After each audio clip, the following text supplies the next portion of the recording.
In 1995, my grandfather died in Conwell Springs, my hometown. I returned for the funeral after being away since childhood. I learned that my grandpa had been investigating strange occurrences surrounding a mysterious presence in the forest. However, something happened to him in the woods, putting him in a vegetative state for over a decade. To solve this mystery, I teamed up with Eileen Summers, my college roommate. A Christian nerd and a biker badass. It was a match made in heaven.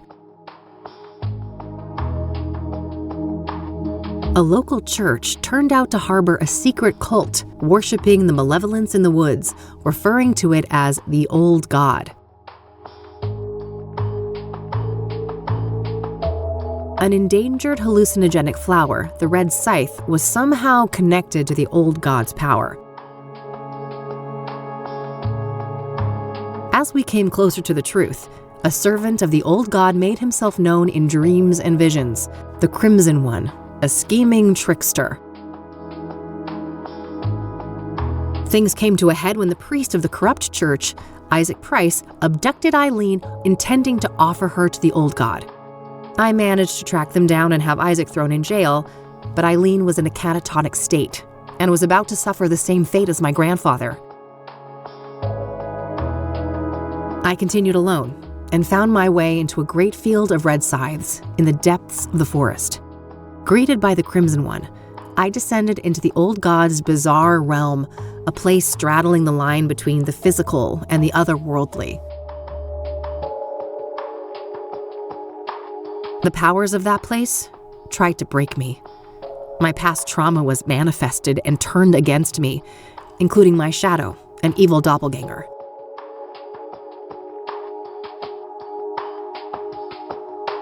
I defeated these foes and emerged back into the real world. As I left Conwell Woods, I set the flowers ablaze to eradicate the evil at its root. In my absence, Isaac Price took the coward's way out in his jail cell. When I returned, Eileen had awoken. She was safe. It was time for us both to go back home.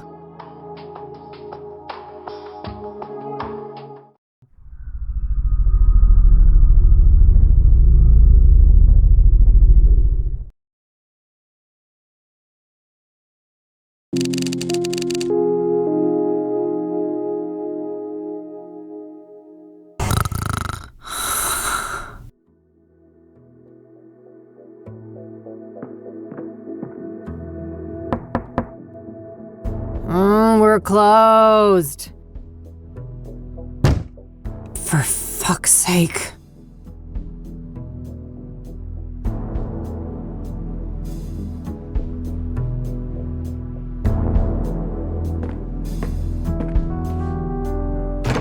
Hey, kid. Oh, Lucas. Gee, what happened to you? Looks like somebody's been through the ringer. You should mind your own business, old man, before I bring up your ex-wife. Hey now, I'm just looking out for a former student of mine. And you're always my business. Oh, I bet I am. That's the only way a has-been like you could ever stay relevant. Ha! Yeah, that must be it. Now, you gonna invite me in and just let me stand here like an asshole? Fine, come in then. You want some coffee? I got enough, old sis, thank you very much. That brew you make is rancid. Oh, I did that on purpose. I wanted to do detective work, not dumb chores like some airbrained secretary. Feigning incompetence, huh? Clever move. I guess so. I just wish that shrewdness of mine could make me some money. There's my segue. Did you hear the news on the Soothsayer? Pfft, I never took you for a sucker, Lucas. This is Cassidy. There's no way that reward is legit. You're wrong. Mayor Adams is different. He's the real deal. And you know this how exactly? Well, because it just so happens that I was hired to find dirt on the guy. I got nada. Zip. He's a total Boy Scout. Whatever. We're still talking about a serial killer. Do I look suicidal to you? Kinda. You passed out at noon, stinking of booze, and that eviction notice hanging over your head isn't doing you any favors. That's none of your concern. I'm handling it. I just need a goddamn case. A normal case. Free of homicidal maniacs. Don't know what to tell you, kid. Things are looking kind of dry on that front, you dig? Oh, God. Please don't try to sound hip, Lucas. Your Dick Tracy imitation is cringeworthy enough. And I suppose you could always pawn off that bike of yours. Buy you another month or two. Pfft. Tell him, Mildred. Lose the Catmobile? I'd rather chop off my left tit. I may be a has-been, but I'm fairly sure that self-mutilation won't do you much good. A couple $100K, on the other hand. I love money just as much as the next girl, but, this isn't just a long shot. It's about as likely as Mildred turning vegan and taking up juggling. Come on, one more case, for old time's sake. 50-50 split. How could anyone beat my rugged charm and your youthful vigor? Lucas, we both know you're about as charming as a clown at a funeral. And the last time I saw my vigor was 3 tequila bottles ago. All right. I know what I'm beating. I'll drop it. Look, thanks for the tip. I might actually take a shot at that bounty, but you need to accept that we're not a team anymore. We had a good run, but I have my own thing going. Look, see? My name is on the frosted glass and everything. I can respect that. You're not allergic to a little quid pro quo from time to time, though, are you? Now, that I can do. That's how the world works anyway. It's all just an endless circle jerk of quid pro fucking quo. I don't quite see things that way, but my door is always open if you'd like to discuss the case. Sure. May the best woman win. You telling me I'd look good in a dress? Later, kid. Bye, Lucas.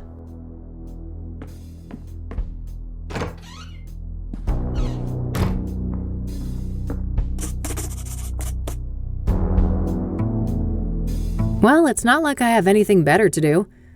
I should have information on the Soothsayer somewhere in this room.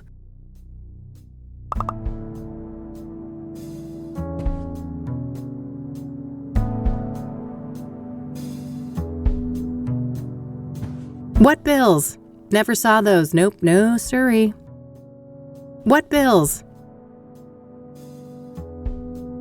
Thanks for the headache, you Mexican jerk. Thanks for... yeah. Maybe there's something about the killings in these papers.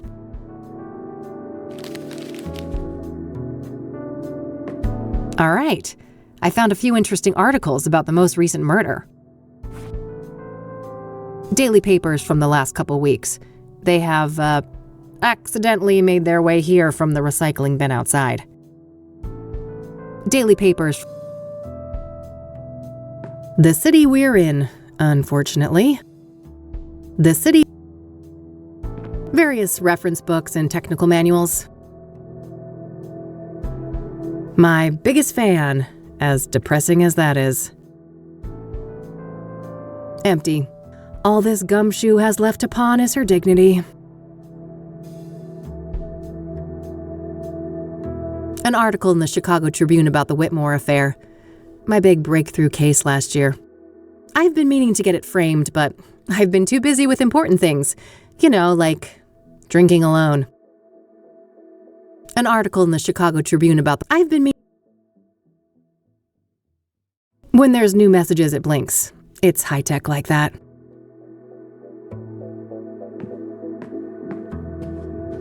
Thankfully, I don't need to make any calls right now.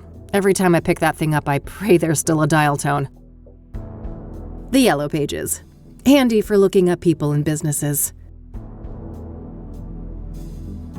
Huh. I wish it was that easy. Just outdated casework. Can't bring myself to take them down. My private investigator's license issued last year. I was worried how Lucas would react, so I applied for it behind his back. I couldn't have been more wrong, though. That old fart has been nothing but supportive since then. It's a plastic laminator. a machine used to encase paper and other thin objects in transparent plastic. I mainly use it for fake IDs. That cranky drawer is stuck good. I know Eileen had some magic trick to get it open. Too bad she's not around.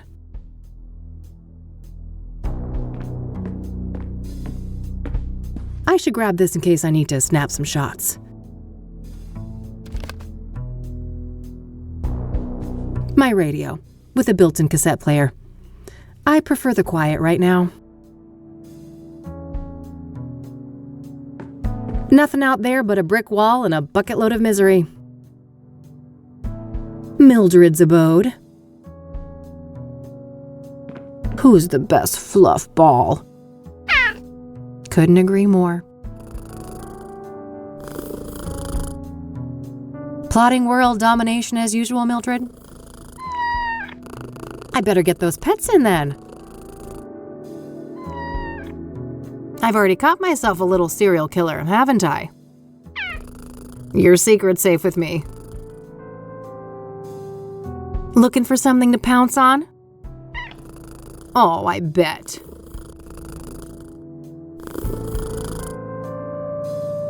Who's the cutest predator around here? Oh, yes, you are. Who's my perfect little killer? That's my vicious girl. Who's the best fluff ball? Couldn't agree more.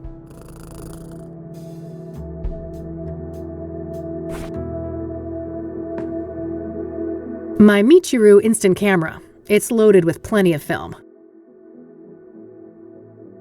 My expert lock-picking set. Not many locks can withstand these little fellas. My lighter. Used to belong to my dad, but now it's mine. Plenty of fuel inside. I call her Judy, the most stunning lady this side of the Mississippi. She's my electric go-to gal when things get rough. Cassidy's first and only serial killer. The only thing standing between me and a massive payday. I should read through the articles about the Soothsayer I found in here. I should close my notebook first.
All right, I think that's everything I've got on Deborah in here.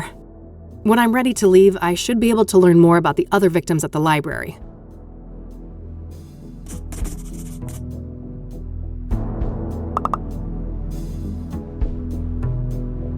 Deborah Sinclair, celebrity author and one of the most famous Cassidy residents. She was recently stabbed to death by the Soothsayer. Maybe I can find out where that cabin of hers is located. Someone has to know where it is.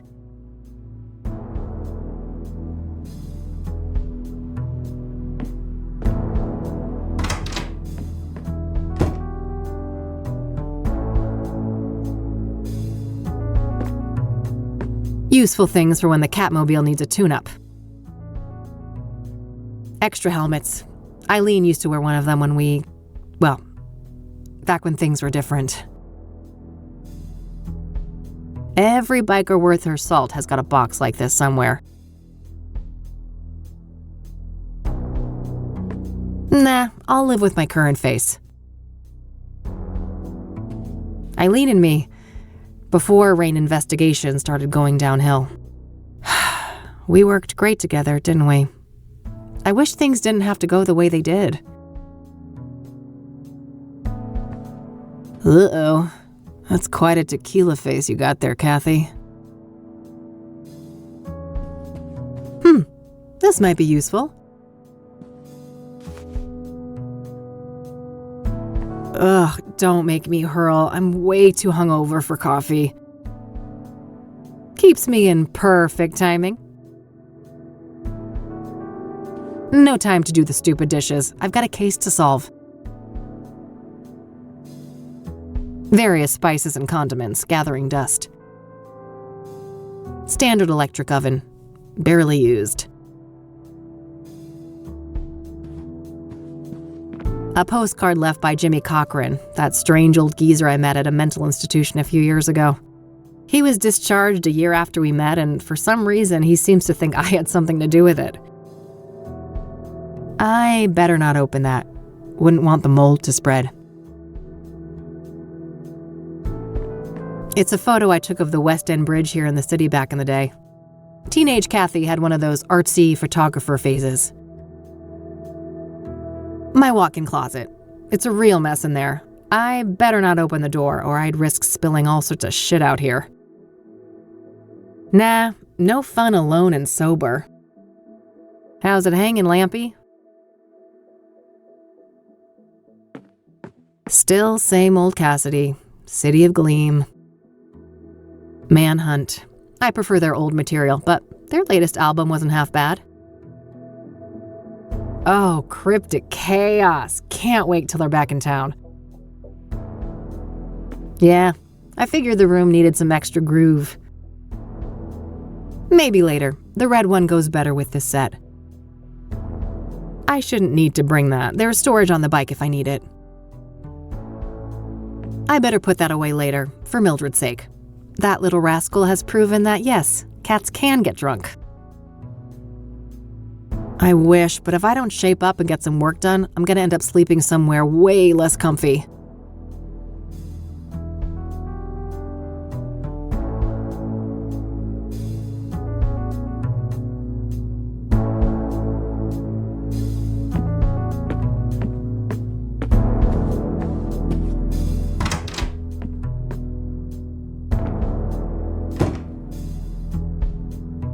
Empty. All this gumshoe has left to pawn is her dignity.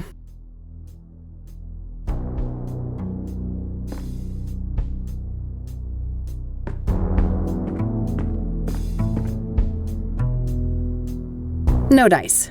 Hardly a shocker, she was a celebrity.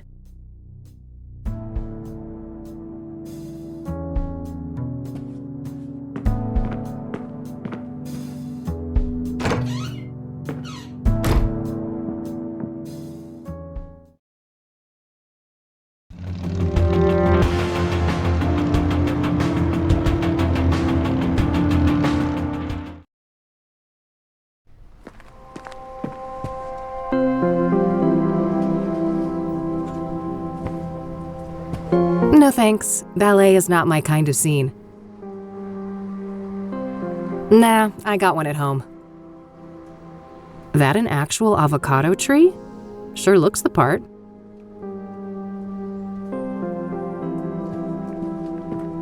So apparently if there's a fire, I'm supposed to run through those gigantic double doors 10 feet away. Phew, I'm saved. A plaque with some prominent donors. Interestingly, Deborah Sinclair is listed here. Ugh, plenty of bad memories from this place. Being forced here for school was the worst. The old librarian lady was the meanest hag you could imagine, and she had it out for me from the start. A workstation for the librarian. If I need to search for books, I could use the computer down the hall.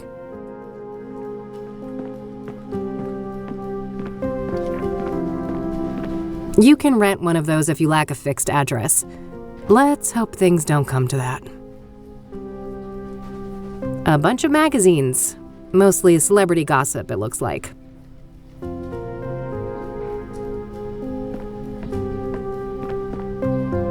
Hi, I need some help, please. Of course.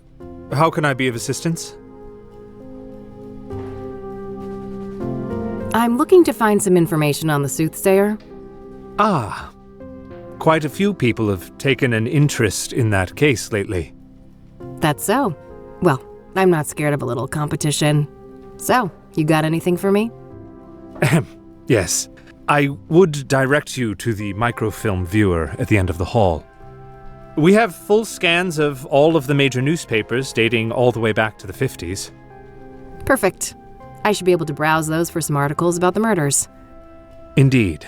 If I may ask, what is your own interest in the case?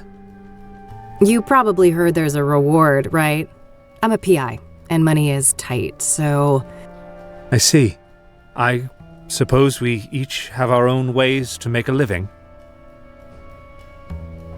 What do you know about Deborah Sinclair? Quite a bit.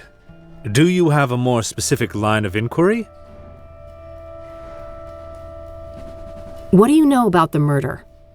I believe she was killed at her writer's retreat, stabbed to death.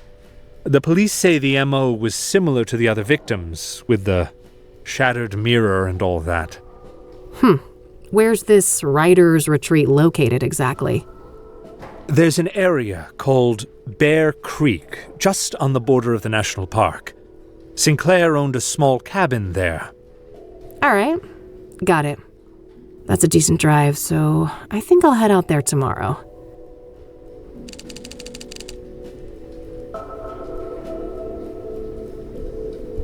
What kind of books did Deborah write? She dabbled in many different genres over the years, but her main bulk of work could probably be defined as horror, mystery, or a combination of the two. Afflicted, Dead Ends Meet, and the Jenny Payne trilogy are some of her most well-known titles. Okay. Was she working on a new book when she died? I believe so, yes.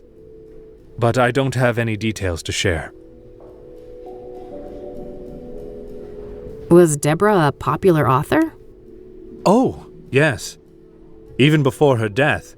Afterwards, her popularity has reached astronomical levels. I can imagine. Borrowing one of her books now is out of the question, right? Correct. 6 months wait minimum. Yeah, I figured. What do you know about Deborah's private life? She had quite an interesting life. Adopted as a child, and her adoptive father, Sebastian Willis Sinclair, was an accomplished author in his own right. Deborah's birth mother was a young homeless woman, and her father was a Native American. Deborah spent much of her life trying to track down her biological father, unsuccessfully.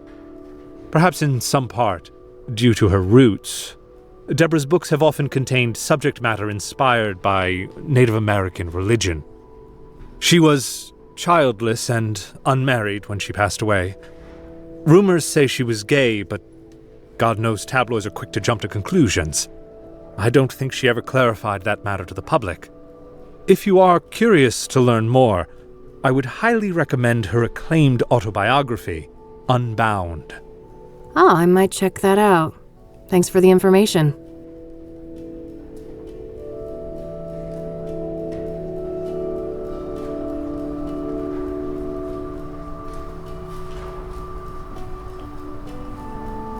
Thanks. I'll come back if I have more questions. Very well. Good luck.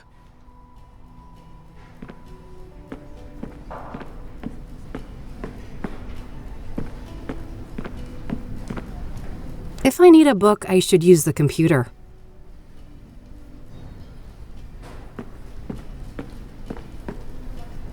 Some local hero from the Civil War, I think? Well, either that or Beethoven. That guy gets around.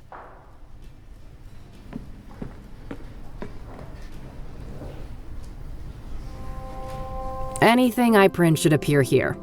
I think that includes printouts from that microfilm viewer at the end of the hall.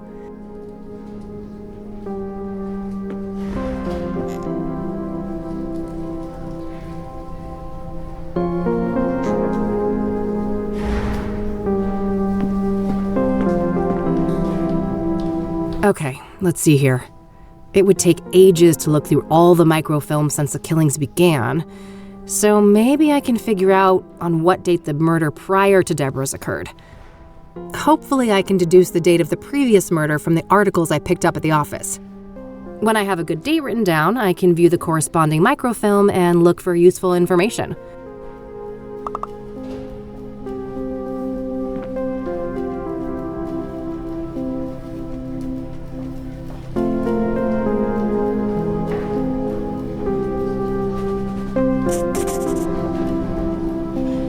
All right, I've got a date written down. I can use that to find the corresponding microfilm.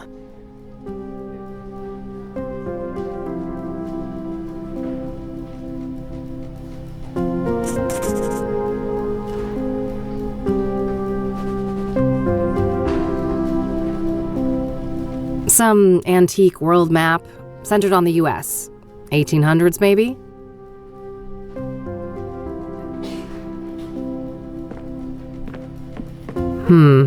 No. I don't think this date I've got written down is good. I can't waste time by checking every date. I should look for the date of the previous murder in the sequence before I browse the microfilms. It's one of those advanced microfilm viewers. I'll need to insert a microfilm to use that.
Yeah, this date should be good. I'll search through a week or so of microfilm, starting from the date I've written down. Hopefully I can find some useful information on the previous victim.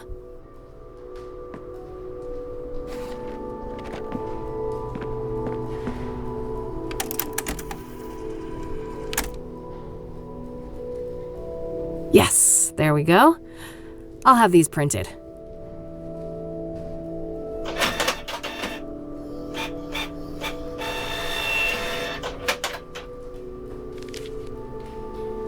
All right, rinse and repeat. I should try to determine the previous microfilm date based on the information in these new pages.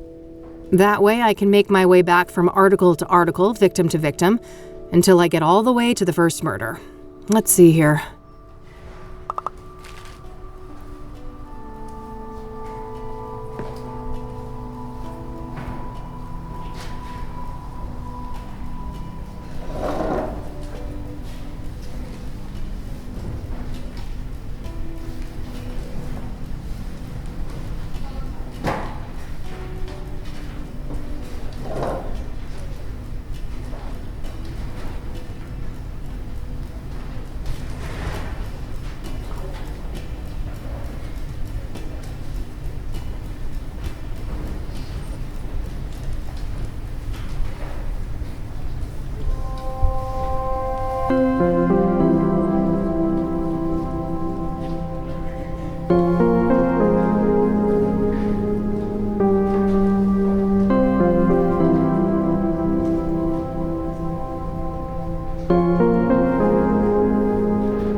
I know where Constance Hill is, but that's a fair distance from the city. Better save it for tomorrow.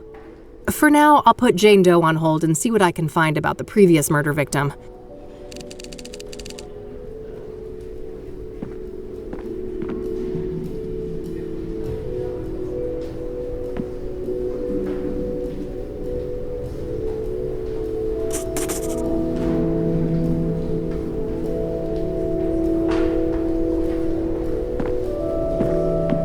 Yes, this should be the right date.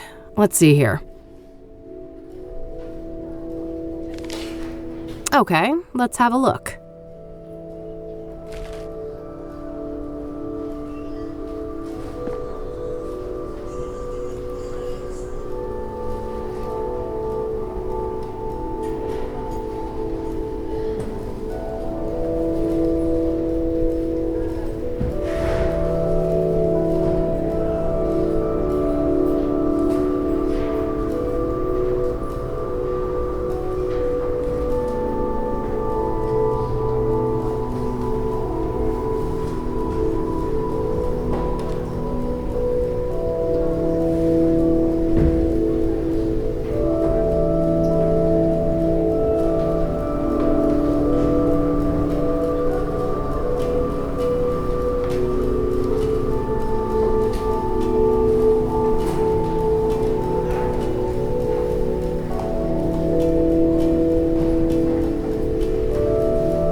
I'll make sure to look into that church later and maybe find the address.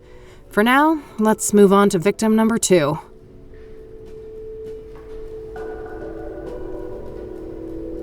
Jane Doe was the 4th victim of the Soothsayer. She was burned alive.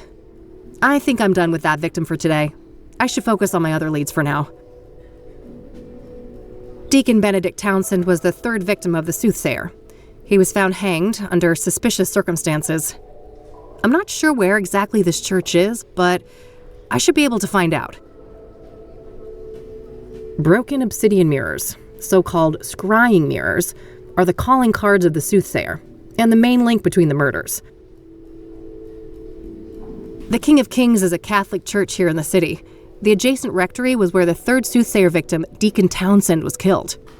I'm not sure where exactly this church is, but I should be able to find out.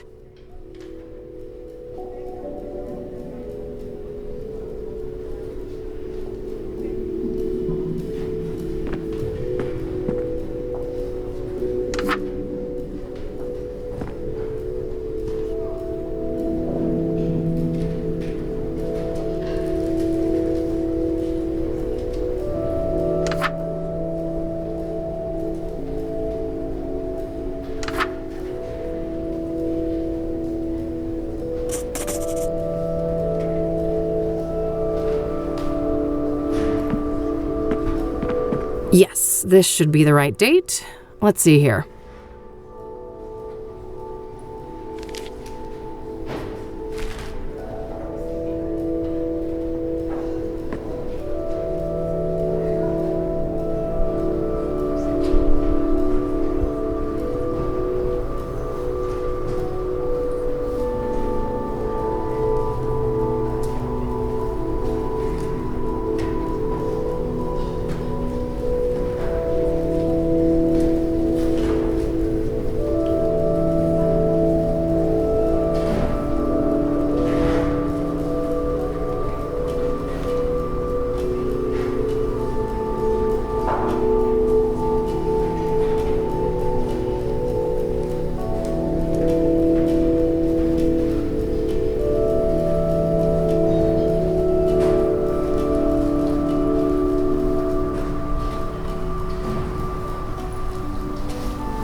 Eric's address isn't too far away, but I should learn all I can here before I visit any of the crime scenes.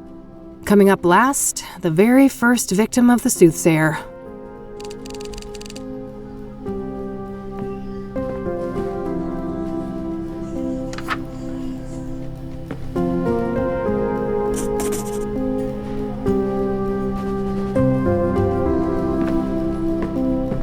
Yes, this should be the right date. Let's see here.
All right, that should be everything on the microfilms.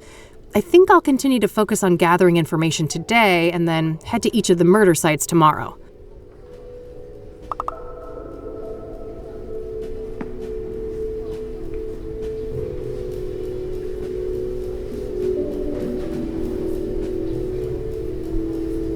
The King of Kings is a Catholic church.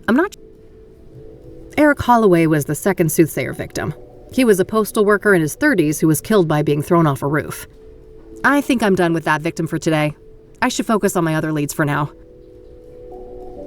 Rose Taylor, a nurse, was the first Soothsayer victim. She was stabbed to death in the Azure Sky Motel. I should see what I can find out about that motel. The Azure Sky Motel is the location of the first Soothsayer killing, the stabbing of Rose Taylor. The Catmobile is running on fumes, so I should give this place a call rather than head over. I'll need a number first, though.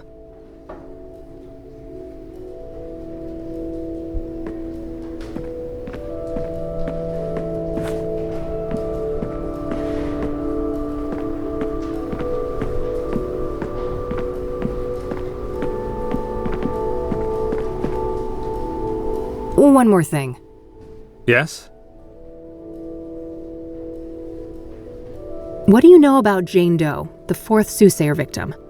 Apart from Deborah Sinclair, I can't offer much insight on the Soothsayer victims. What do you know about scrying mirrors? Not much, unfortunately. They're not within my area of expertise. Do you know anything about the King of Kings Catholic Church? I'm not familiar with that church, sorry. Are you familiar with the Azure Sky Motel? I'm afraid not. I don't want to show that to him. I don't want to show that to him.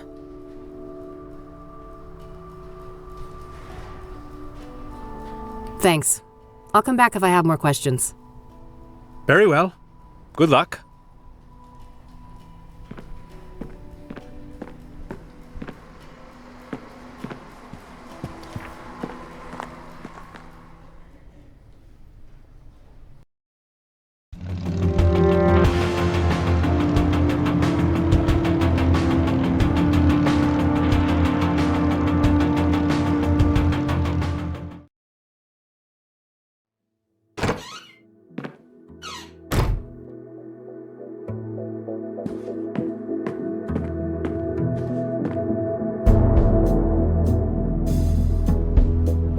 Nope, nothing. Maybe I'll have more luck with the church. That doesn't make any sense to look up on the phone book. Great, I've got the address to the church. I'll head over there tomorrow.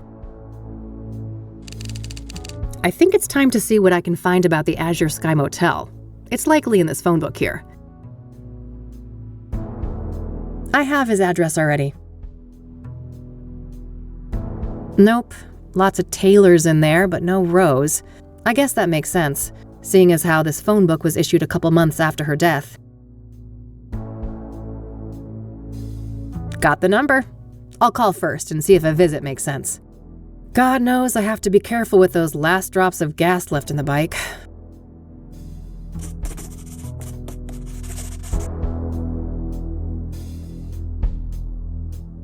No need to do that again.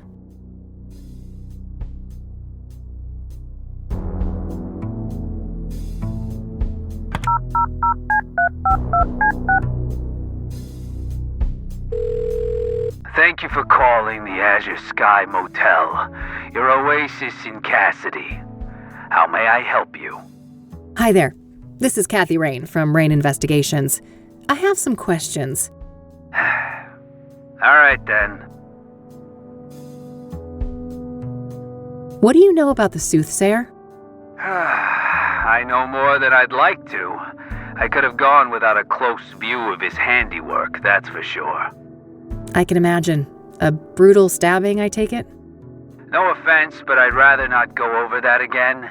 It's all in the papers, if you're so dead set on getting all the gory details. Do you know anything about scrying mirrors? Only that our psycho killer enjoys breaking them around his victims, but I have no interest in understanding a nut like that. So I hear that one of your tenants was murdered back in February? Rose Taylor. No shit. Here I thought the boys in blue ransacked this whole place just for shits and giggles. That happens more often than you'd think. Come on, man. Help a girl out. Sorry for the attitude, but you know you're the umpteenth person to ask about that, right? I get that, so how about we stick with the short version? Fine. No, I don't know anything that isn't in the papers. No, you can't see the room. It's rented out, and even if you did go in there, there's nothing that the cops or cleaners haven't removed since friggin' February. Understood. So what about the next of kin? She had a husband, right? Yeah, he came by later to pick up the personal effects. I just met the guy for a few minutes. Did you catch his name?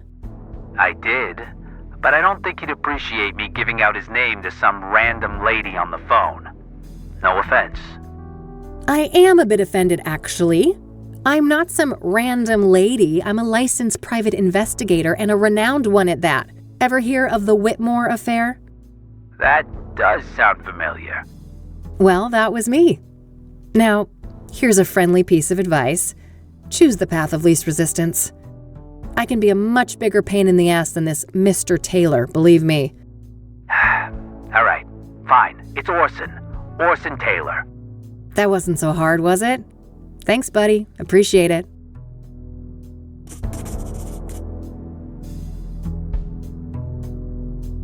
What can you tell me about Orson Taylor, Rose's husband? Nothing much. Like I said, I only saw the guy once, a week or so after the murder. Okay. How do you seem? Like you'd expect. Messed up. Couple of kids, too. Breaks my heart, truth be told. So, if Rose was married and had 2 children, what was she doing in your motel? Now that's the million-dollar question, ain't it? You'll get no answer from me, even if I could keep track of all of our tenants. I don't make a habit of sticking my nose in their personal affairs. Huh. Was she a regular then? Not really, just a couple of bookings in January and February. Look, I think I've said enough. Any other questions? We need to wrap this up. I've got calls on the other line. What can you tell me about your motel? The Azure Sky is a long-time family business. We've been serving tenants faithfully for over 40 years now. Oh, wow, quite a while. So, how many tenants do you have? We don't keep records of the number of tenants, but we have 50 rooms of varied sizes. We're about 3/4 full, but expecting to be fully booked during tourist season in the summer. Wait, tourists actually come to Cassidy? Somebody deserves a raise for one hell of a marketing campaign. No patriot of the community, huh? That's a shame. This city has a lot more to offer than people like you give it credit for. To each their own, I guess.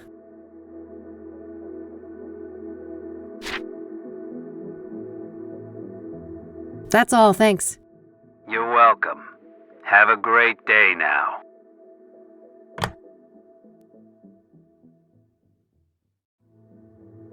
All right, found the husband's number. Here's hoping he's willing to talk to me.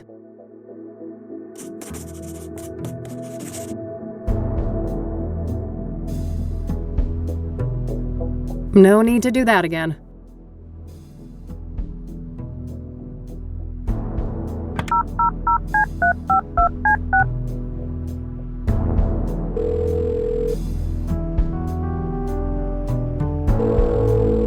You've reached the Taylors. No one's home right now, but if you leave your details after the beep, I'll get back to you. Hi, Mr. Taylor. This is Kathy Rain, private investigator. I was wondering if I could ask you some questions. You can reach me at 555-142-062. Thanks in advance. Bye. I think I followed up on what I can today for each of the different victims. Just one thing left to do. I noticed that the Gazette had the best coverage of the Soothsayer out of all the city papers. I think it's time to pay a dear old friend a visit.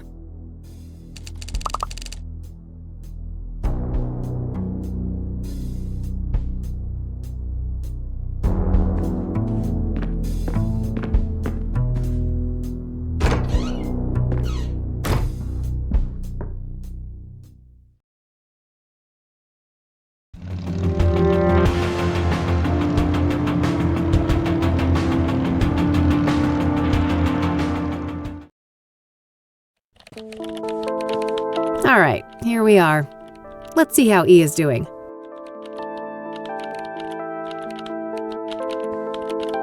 Nah, I'm not that desperate to get hydrated. Looks like Eileen printed some business cards for herself. What's a synonym for disappointing? Your outfit? Now that's just mean. Sorry, Summers, couldn't resist. Let me think. Disheartening, dismaying, dissatisfactory? I think I'm looking for a stronger statement. Then I'd go with depressing, distressing, or maybe demoralizing. Demoralizing. Yes, perfect. Thanks, Art. Anytime, kiddo.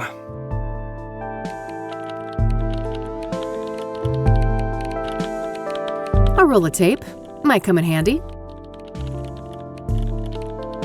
A few family photos. Eileen's got a big Christian family. Man, her brother is a hunk. Wouldn't mind getting some of that. Control-Shift-L, I think. Oh, what the heck? Now it's freaking... Try hitting escape. Oh. All right, then. Whew. Eileen's office phone? No need to mess with that. I have my own back at the office. I adore this new office. Finally out of that gloomy dungeon. Hey, Art? You could say that again. I bitched to McAvoy about that moldy cave for a decade, but it wasn't until you rookies piled on that he got his thumb out of his ass. I don't blame him, Art. You complain a lot. Oh, forgive me for having standards, Summers. You should be thanking me for saving you from lung cancer. Cute little frog. E has had that thing as long as I've known her. Oh, it says someone needs to rehome their cat. I'd be open to that, but Mildred would lose her shit. My fluffball needs her Lebensraum. Cacti rule. How's that little beeping pal of yours? Oh, you mean Agatha, my virtual pet? Yes, that silly electronic Japanese thing. She kinda died. I forgot her at home when I went to church. My deepest condolences. Will there be a ceremony? Very funny.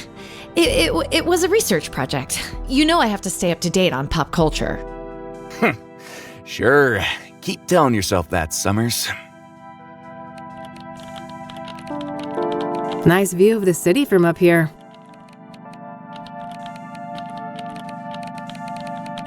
Of course he's a green tea guy. Drinking coffee like a normal person would be much too sane. Some old sports trophy. Guess Art was into that in his oh-so-distant youth.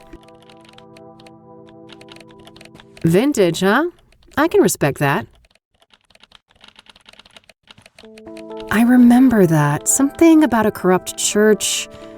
When the story broke, the place was shut down and some of the higher-ups went to jail. Jeez, now that's a busy calendar. The Cassidy Gazette, a mid-sized paper and one of the oldest still active in the city.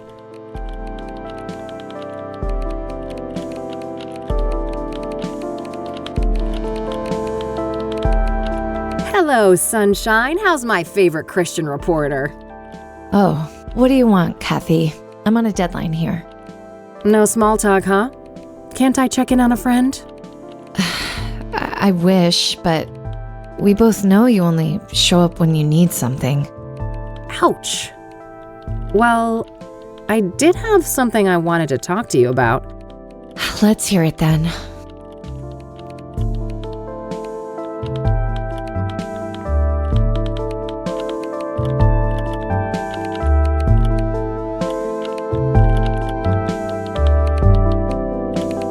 What do you know about the Soothsayer? The serial killer? But... Oh no, it's that stupid reward, isn't it? You betcha. Money in the bank, baby. Oh, brother.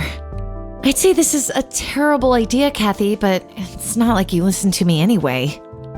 Oh, come on, Eileen. Don't be like that. No, don't even go there. Do you know how many times I had to go to HR to get people to stop quoting that stupid song? Poor old Johnny Ray sounded sad upon the radio. Art, make her stop. Why? It's not a half bad performance. You guys are like peas in a pod. Ugh, well, now I lost my groove. I hope you're happy. Ecstatic. Are you done wasting my time now? Oh, lighten up, E. Aren't you thrilled about another big case? Teaming up, just like old times? You can't just pretend nothing happened, Kathy. You fired me, remember?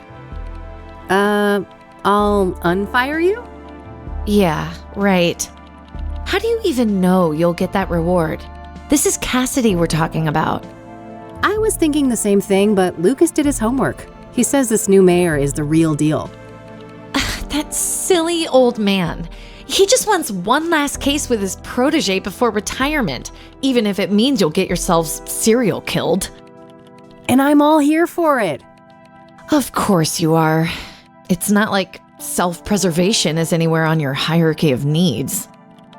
Can't argue with that. So, speaking of my, needs, what do you know about Cassidy's most prolific murderer? Not much. You should ask Art. He's much more up to date on that stuff, being our crime correspondent and all. What do you know about Deborah Sinclair? I like her books, but I don't care much for celebrity gossip. Awful thing that happened to her, though. What do you know about the woman who was burned alive by the Soothsayer? Oh, nothing. I hope that horrible demon is caught soon. What do you know about Benedict Townsend, the murdered deacon? I don't know anything about that poor man. Hey, you're a Christian. What does a deacon actually do? It depends on the denomination, but a deacon belongs to a church and can practically do the same work as a priest, with the exception of sermons and rites. Interesting, thanks. Are you familiar with scrying mirrors? I think so, yeah. You mean the black ones made out of obsidian, right? Yep. What do you know about them? Not a lot. I know they've been around since ancient times and that they're quite popular in New Age culture today. My friend Meadow is totally into that stuff. I bet she'd talk your ear off about it. Oh? Sounds great. Where can I find her? Let me call her tonight and ask first, okay? She can be a bit peculiar about things. Sure, not a problem. Are you familiar with the King of Kings Catholic Church? I'm not. My family, we're Protestants. Do you know anything about Eric Holloway, one of the Soothsayer victims? Not really. I'm sure you know more about him than me. What do you know about Rose Taylor, the first Soothsayer victim? She worked as a nurse, I think. Other than that, I don't know much. Have you heard of the Azure Sky Motel? That's where one of those serial killings happened, right? Yeah. Thought it sounded familiar. I don't know anything else about it, though. I don't want to ask her about that. I'll let you get back to your work. All right, see you later.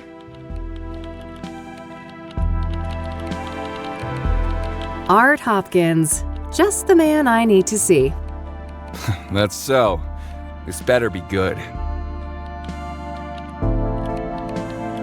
What do you know about the Soothsayer? What do I know? I made the Soothsayer. Before me, he was the Mirror Murderer, the Cassidy Ripper, or whatever derivative moniker those dullards at the Times or the Sun could muster up. Oh, wow.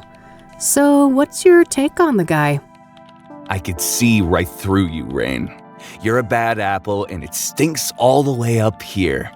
Finally got a whiff of that reward, huh? Can't blame a girl for trying. You've got your sights on that money too, huh? Who doesn't? It's 200 fucking grand. I got a juicy new lead, too. A new lead, huh? I doubt it's that impressive.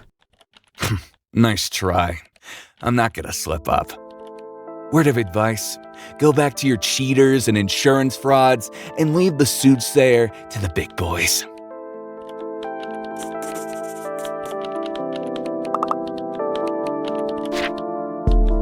What do you know about Deborah Sinclair, the most recent Soothsayer victim?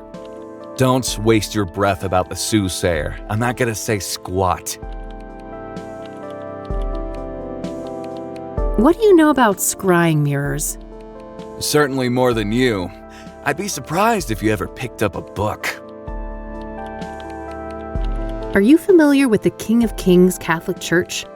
Don't waste your breath about the Soothsayer. I'm not gonna say squat. What do you know about the Azure Sky Motel? Stop wasting my time. We both know you're just fishing for information about the Soothsayer.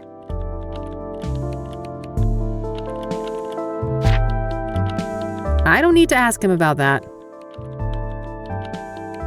All right, that's all I needed. Okay then.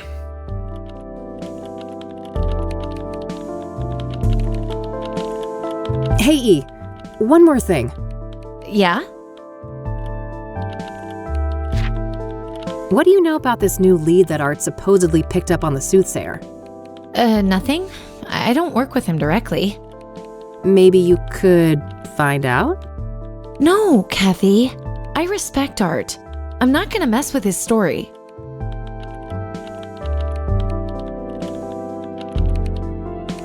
I'll let you get back to your work. All right, see you later. She respects Art too much to do a little digging, huh? That guy's a grade A asshole. It shouldn't take much to bring that out front and center.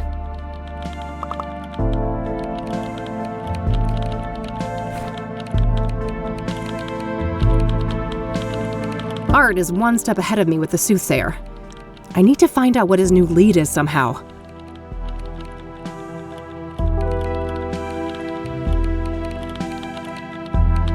I should learn what I can about the Soothsayer at the Gazette, both from Eileen and other sources. Art is one step ahead of me with the Soothsayer. I need to find out what his new lead is somehow. I gotta get Art on Eileen's bad side. Shouldn't be too hard, that guy's a major douche.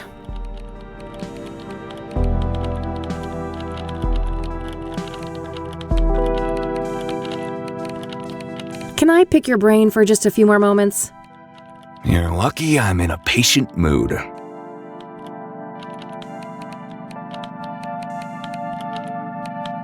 So, you're one of those green tea guys, huh? Of course, I take my health very seriously. Oh, I couldn't tell. You're about 48, right? I can see that receding hairline of yours. Ha ha, you ain't exactly the poster child for health yourself, Rain. I could smell last night's booze all the way from here. I see that somebody's desperate to milk their achievements on the high school sports team. You were always picked last, weren't you, Rain? That's a Michiru Pro, right? Early edition? Correct. You got an eye for quality. Force of habit. A PI with blurry pictures wouldn't last very long. This isn't a half-bad office you've got here, Art. Nobody asked for your opinion, Rain. I like your thorny little friends there on that windowsill. The cactuses? Yeah, I can't seem to kill them off, no matter how hard I try. That's cacti, Art. Are you sure you're a journalist? Oh, fuck off. I don't want to ask him about that.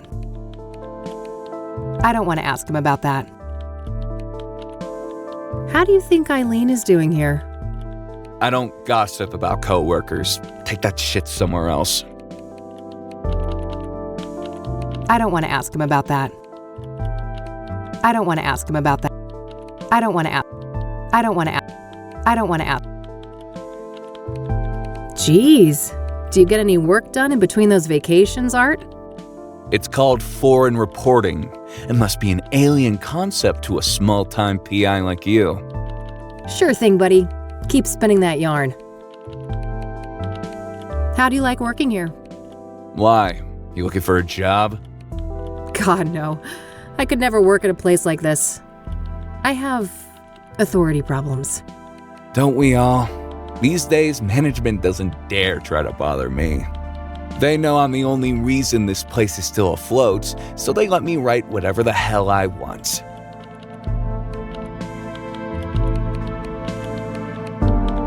That's quite the story you've got framed up there on that wall. Oh yes, one of my proudest accomplishments.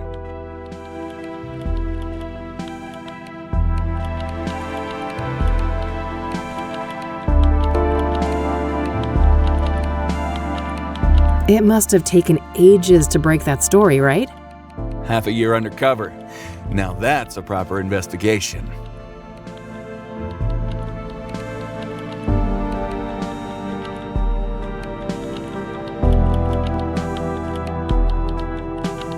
That's dedication. Lots of sermons to listen to, I take it? Ugh, too many. I could feel my gray matter shrinking with every psalm, hymn, and other delusion thrown my way.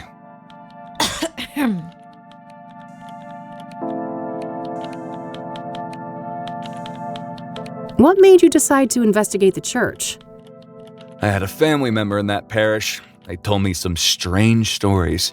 Didn't take long for my reporter's instinct to kick in.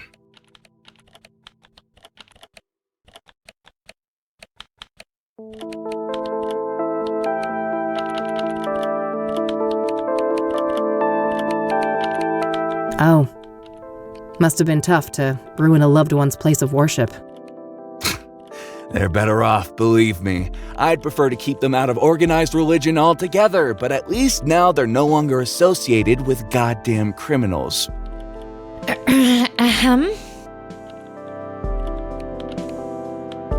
What was the fallout? Some people were arrested, right? If by some you mean a lot, yeah. 12 people charged, 9 convicted, and about 100 years of prison time sentenced in total. Damn. The state shut the church down too, right? Oh, sure did.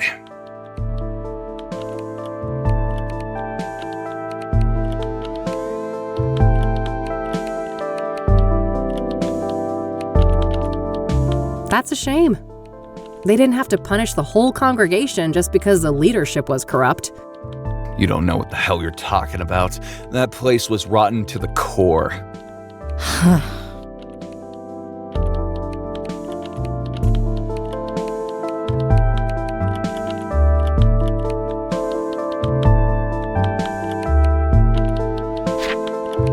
All right, that's all I needed.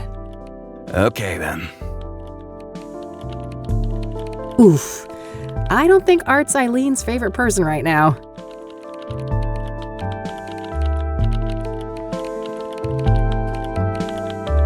Hey, E, one more thing. Yeah? I don't want to ask her about... Hey, your brother is pretty hot. Mind if I... Not a chance, Kathy. Hey, do you mind if I borrow some tape, E? Fine.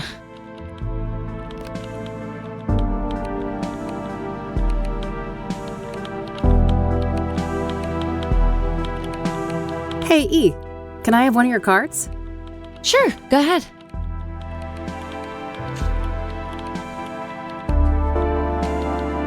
Want to have a water cooler moment together? I have a lot of work to do, Kathy. Get to the point, please. Jeez, you're no fun. I don't want to ask her about that. I don't want to ask. This is a nice place you've got here. I guess. Beats the basement office we had before. I don't want to ask. I don't want to ask. What's your opinion on Art? He's a great journalist, but I've been disappointed with some of his opinions about my faith. Yeah, I see what you mean. He seems intolerant. I used to be that way too until, well, somebody I know broadened my horizons. I'm glad to hear that, Kathy. So I heard about this expose Art did on a church here in town. Well, yes. It's not like Christians are immune to bad behavior. So how do you like working here at the Gazette? It's fine. That bad, huh? My condolences. I shouldn't complain. I'm grateful to work at a real paper, but the stories they give a junior like me... I get it. Things are rough at the bottom of the totem pole. What are you working on right now? Well, it's a feature about this old lady with a very nice pottery collection. Oof. I feel for you, E. I don't want to ask her about...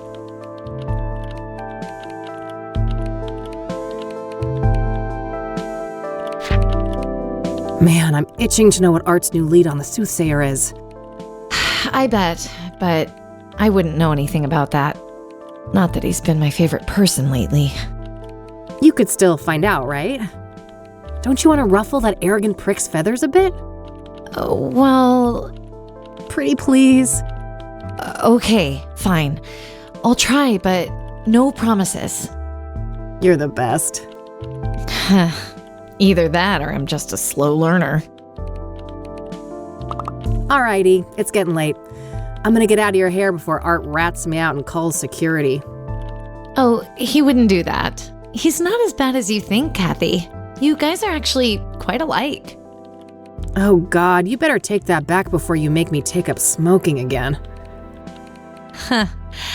I have no doubt you'll be able to resist the temptation. Bye, Kathy. Bye.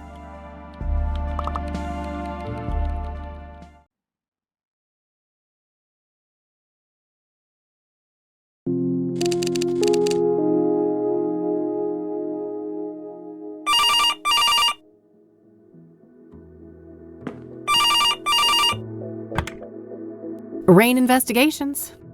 Kathy? It's me, Eileen. Hey, E. What's up?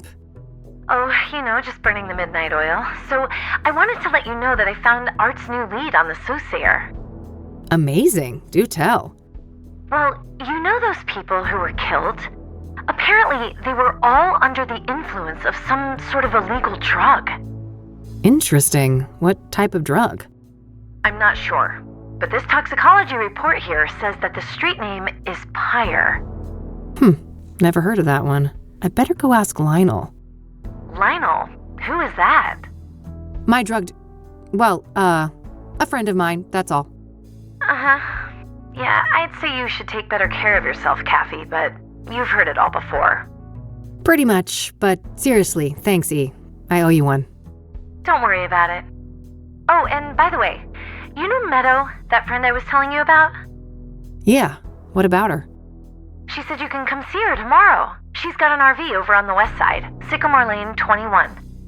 Perfect. I'll go talk to her in the morning. Okie dokie. I gotta get back to work now, but I guess I'll see you around? You bet. Catch you later, E. Bye, Kathy.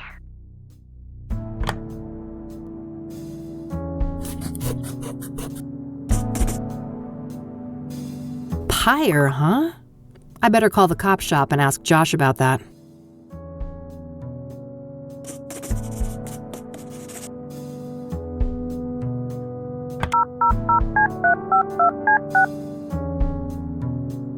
You've reached Detective Everett, Narcotics. I'm not available right now. Please leave a message after the beep. Hey, Josh, this is Kathy Rain. Been a while, huh? Let's meet and catch up. I have something I want to run by you. Hit me up at my work number, will ya? Okay, bye. All right, I guess that's that. Let's see if Lionel is at his usual spot.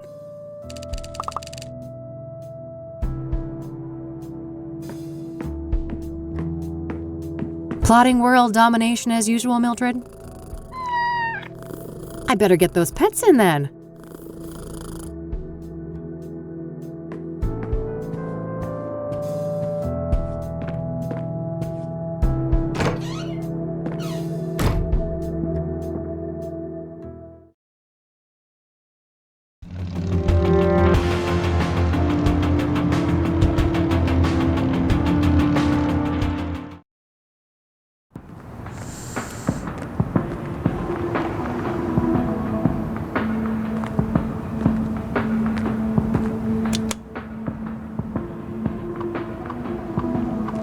Rockports and other cheap brands. I'm certainly not going to waste my precious relapse on shitty smokes like that. I better hope I don't get desperate enough for one of these predatory loans.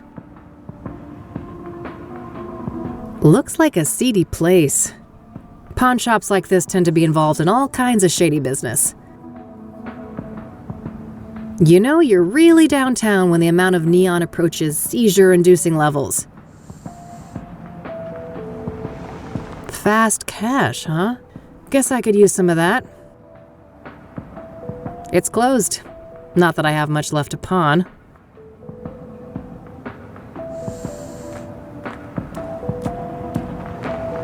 Hey, what's up, Lionel? Hey, girlfriend. You here for the white stuff? Not this time, buddy. Oh, you broke? Well, I am, but that's not... You just broke. Well, I ain't giving you a tab. I'd never see my money back. No offense. I don't want a fucking coke tab, Lionel. I just had some questions. Whoa! What's with the hostility, girl? There's no reason to be unsavory among friends. Sorry, rough day. Can I run something by you? Go on then. I suppose I got some time to spare. What's your take on the Soothsayer? That creepy motherfucker got the whole town on edge, don't he? Funny how City Hall didn't give a damn until one of those celebrity types got killed. Embarrassing look for the city, huh? I suppose it was just a matter of time until Cassidy got our own Ted Bundy. Place like this with no hope, breeding ground for psychos.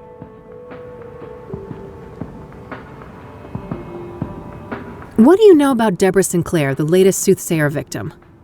Look, I don't know nothing about those murders, victims, whatever. Don't bring that shit up with me. What do you know about scrying mirrors? Nothing.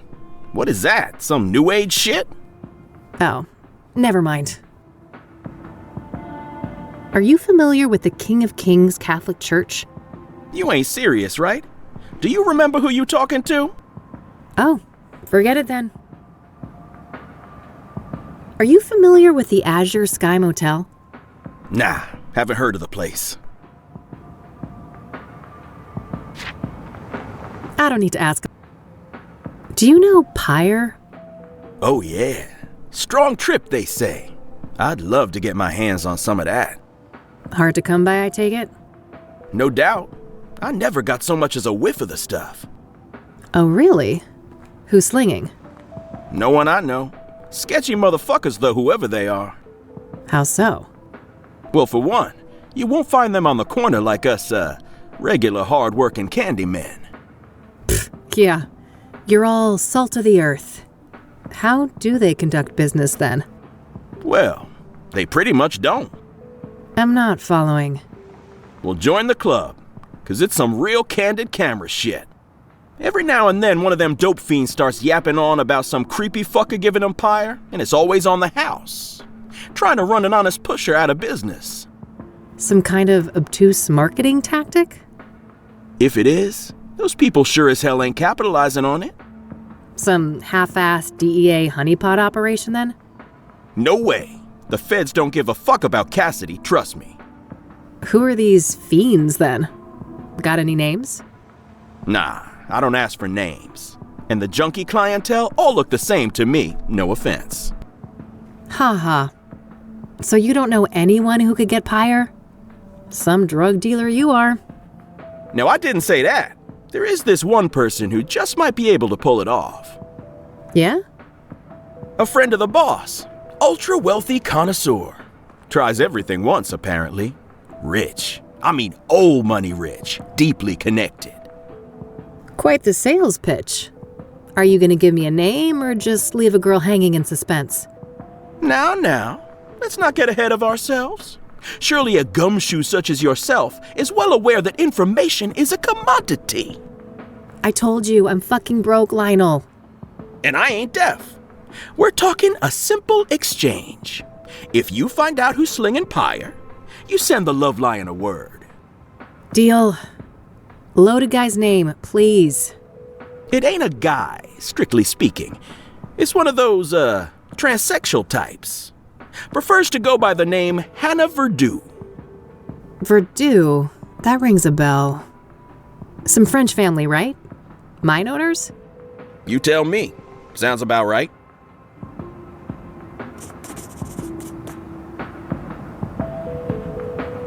So what do you know about Hannah Verdue? Not much, but I know she owns and runs a place on the south side. The Club of Hearts. Catchy name. Casino? Poetry club, if you can believe that. I can. Sure sounds like an appropriate waste of money for a Verdue. Yeah, I suppose those motherfuckers ran out of rooms to put golden bathtubs in. Either that or mammoth wool rug suddenly went out of style.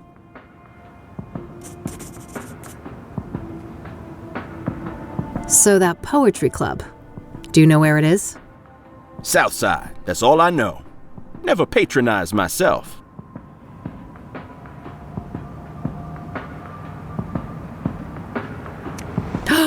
Fast cash. This sign mocks me. Short on dough, huh? That ain't a problem. You just gotta loosen up your moral compass is all. Would if I could, but I think that thing's way too loose already.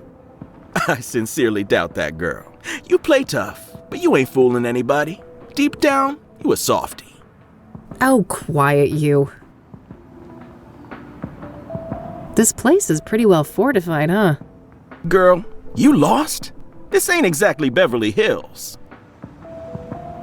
You know if this guy's one of those ruthless loan sharks? Nah, he ain't so bad. Better not push him too far, though. He knows some bad people. Some people. Such as you? No comment. You're not smoking nasty old Rockports from that machine, are you? Very funny. You know the Love Lion's got impeccable taste in tobacco. Only the best imports. How does the owner of this place feel about you doing your business here? Oh, he's more than fine with it.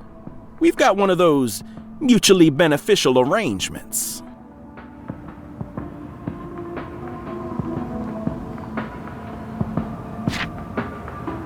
That's it. Later, Lionel. Until next time, hot stuff.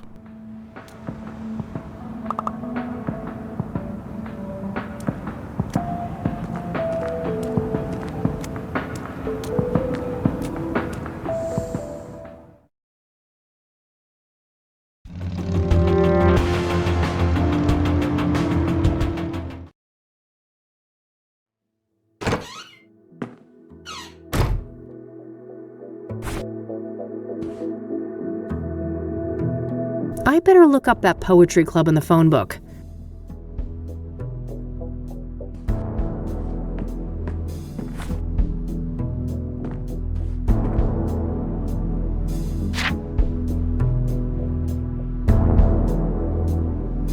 No hit. Unsurprising with her being one of those elitist types. All right, found an address. They're not open until Friday night, though. Guess I'll have to wait a couple of days. Ugh, I'm beat. You want to hit the sack, girl? Come on, then.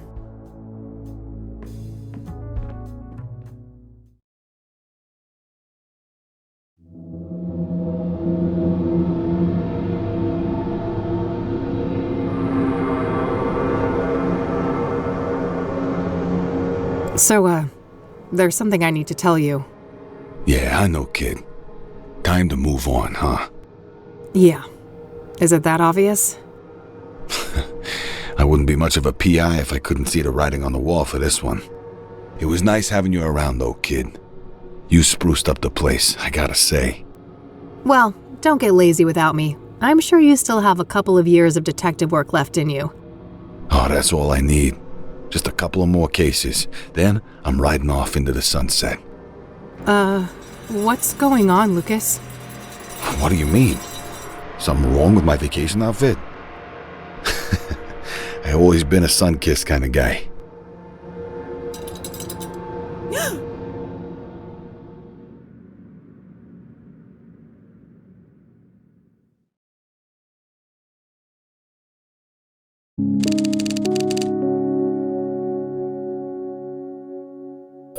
Okay, Kathy. Enough loitering. Time to get back out there. You've got places to be.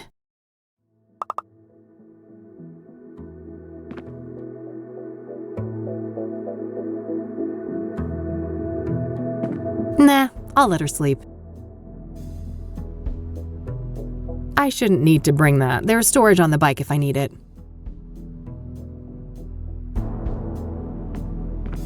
It's a photo I took of the West End Bridge here in the city back in the day.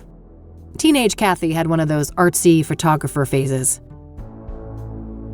Nah, no fun alone and sober. How's it hanging, Lampy?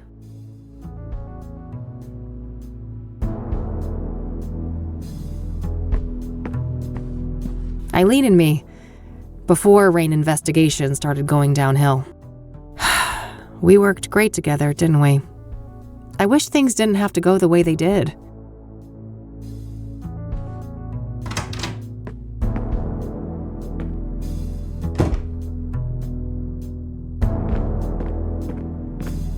Let's see here. This is Orson Taylor. I only have one thing to say to you. Eat shit and die. Yeah, you heard me. I'm sick of being harassed by vultures like you. Stay the hell away from me and my family. Yeah, I get it, bud. No need to be an asshole.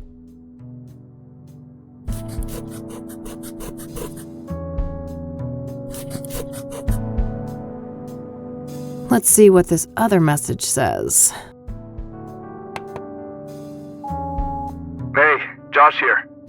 Busy day today, but I'll swing by your office tonight after my shift, alright? See you later. That's better. Hopefully he can give me some insight on Pyre. Alright, that's it for messages.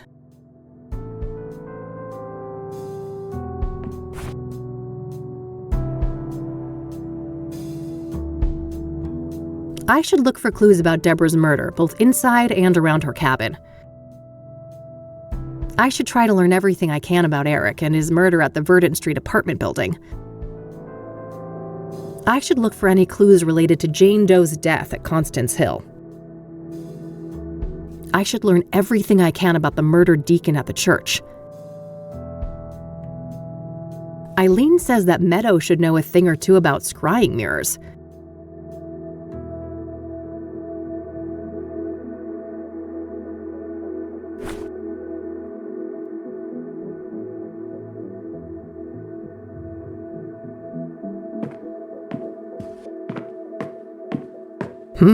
What's this?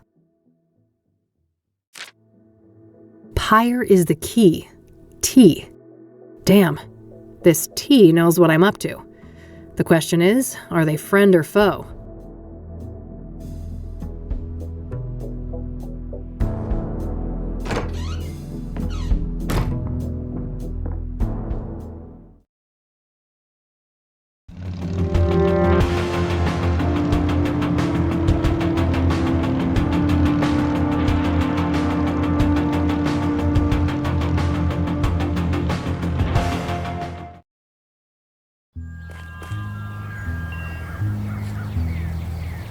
Good selection. I'm partial to cacti myself.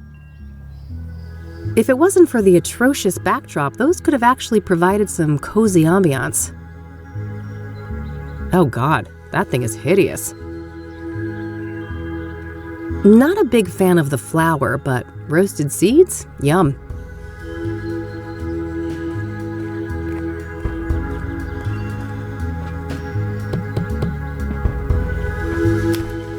Oh, my lord. What? Did I step in something nasty on my way here? Have you attended to your root chakra lately? I can't say I've been keeping tabs on that one. Oh, you're such a treasure. Oh, how do I put this? Your root chakra is dog shit. It's a really crappy chakra. If I was a doctor and we were talking about your knee or shoulder, I would suggest just cutting it off.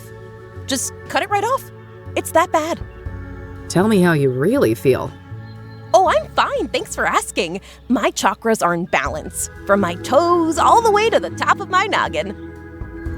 That's just peachy. Look, Eileen told you I was coming, right? Oh, you're her! Oh, that's marvelous! Oh, wow. Okay. What the heck is going on? I'm sorry, but I can't have such blatant discord in my home. Take this pendant, love. I need a single photograph of you wearing it. Lotus position. Find a place in nature touched by fire, earth, and wind. I have no idea what you just said. That's funny. See you later. What a weirdo. If I want her help, I guess I need to find a spot to take that photo. Fire, earth, wind.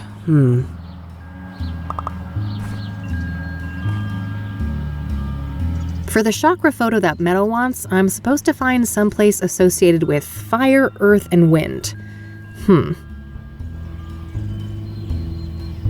Apparently, this oddball Meadow wants me to prove I've realigned my chakras.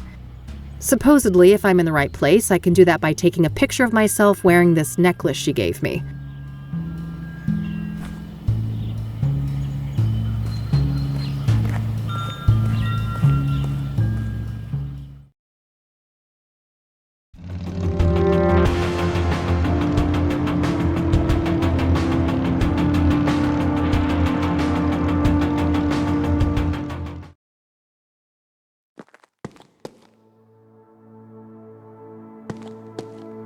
A missing cat, roommate wanted, junk for sale. Oh, and a Rachel complaining about neighbors blasting satanic death cult metal music. I gotta meet this neighbor and maybe bring my boombox for good measure. Well, those poor things are beyond help.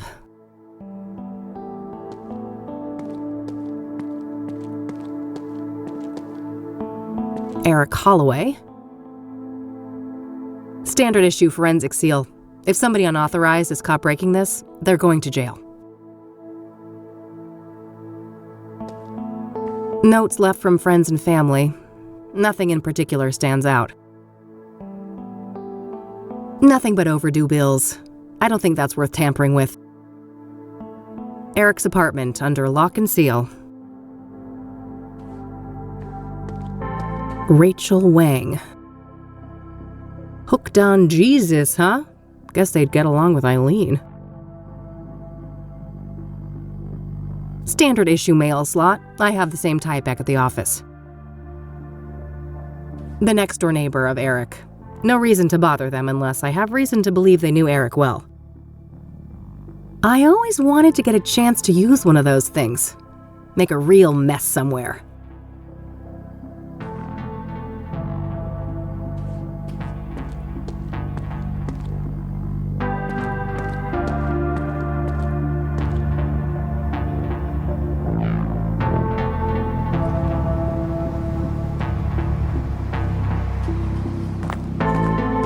Pretty tasteless if it wasn't here before the murder. I think I'll save my climbing quota for later. Frag. Boy, this person gets around. I've seen their work all over town. God, I wish my apartment building had working AC. Been nagging my landlord for months about it.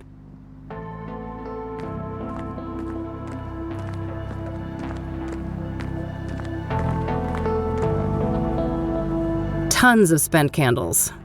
After dark, this little shrine must have looked quite nice under candlelight.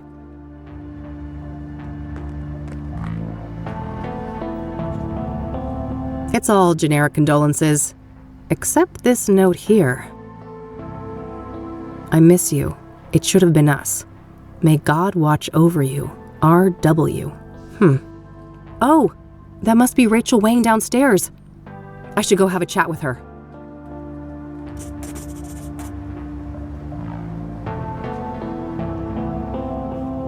Hello, Eric. Sorry you had to die like this. All dried up. No surprise, it's been months since the murder.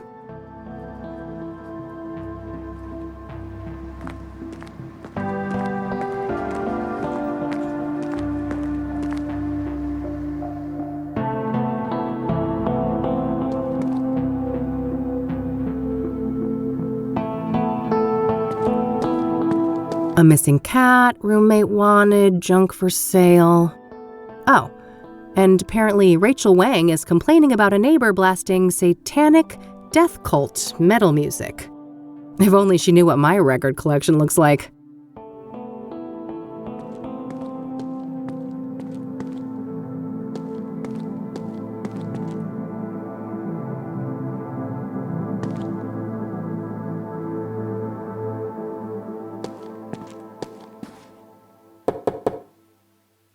Who is it? Hey, I just want to talk about Eric. I'm a private investigator. No more detectives. Please, go away. Well, that went well. I guess she doesn't trust people in my line of work.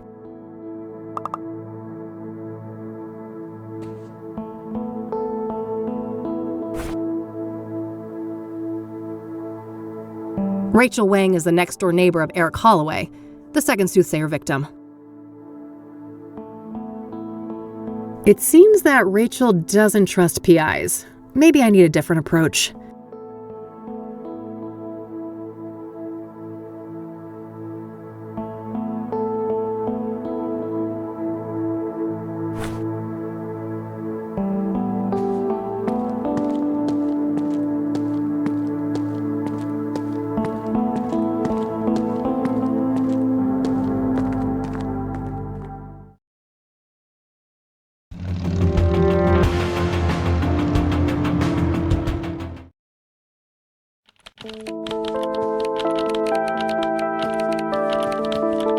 Hey. Hey, Kathy. What's up? So that drug lead you mentioned ended up being quite the rabbit hole. Oh, really? Have you been able to learn more about it? Yeah, a little. The drug dealers seem obsessed with privacy. Nobody I've talked to knows much about them. I mean, they're criminals, right? Avoiding exposure doesn't seem that strange to me. Sure, but I asked a proper career criminal I know about it, and even he thought they were behaving weird as hell. Apparently they're giving out free samples left and right, too. Maybe they're not trying to make money then? They have some other goals? Yeah, like murder, for instance. If the Soothsayer victims were under the influence of Pyre, a lot of things point to whoever is responsible for the drug. Yeah, that sounds plausible. Do you know who Hannah Verdew is? That name sounds familiar, but I can't place it. Do you know the Club of Hearts? Sure, never been there myself, but I know Meadow loves the place. Ah, interesting. We'll have to ask her about that. Does the name Rachel Wang mean anything to you? No, I don't know who that is. I already took one. I'll let you get back to your work. All right, see you later. Hey. Not now, Rain. Unlike certain people, I need to get some work done. Fine, whatever.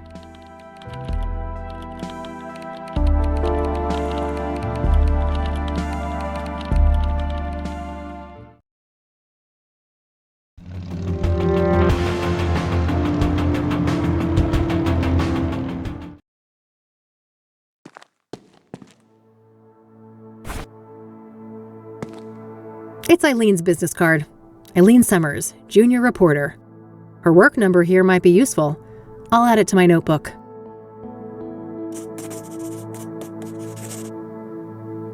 There's a Bible quote printed on the back. You will know the truth, and the truth will set you free. John 8:32. A bright red roll of tape that E was kind enough to lend me. My trusty makeup brush, an oh so important part of stopping my face from making children run and scream. My Michiru instant camera. It's loaded with plenty of film.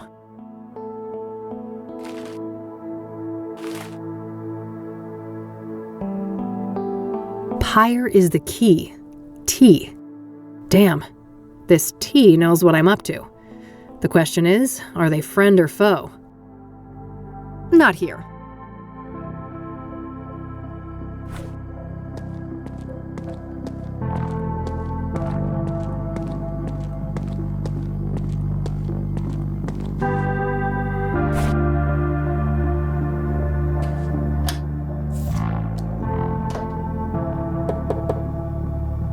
Hey, it's Rachel, right?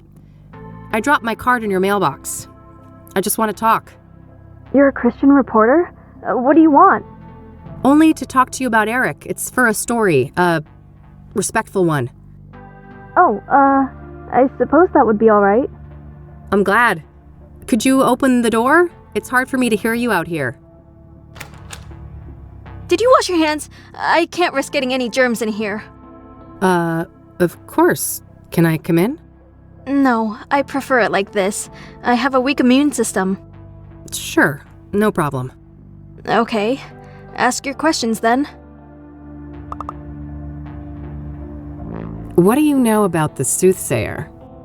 Only that he's an irredeemable demon.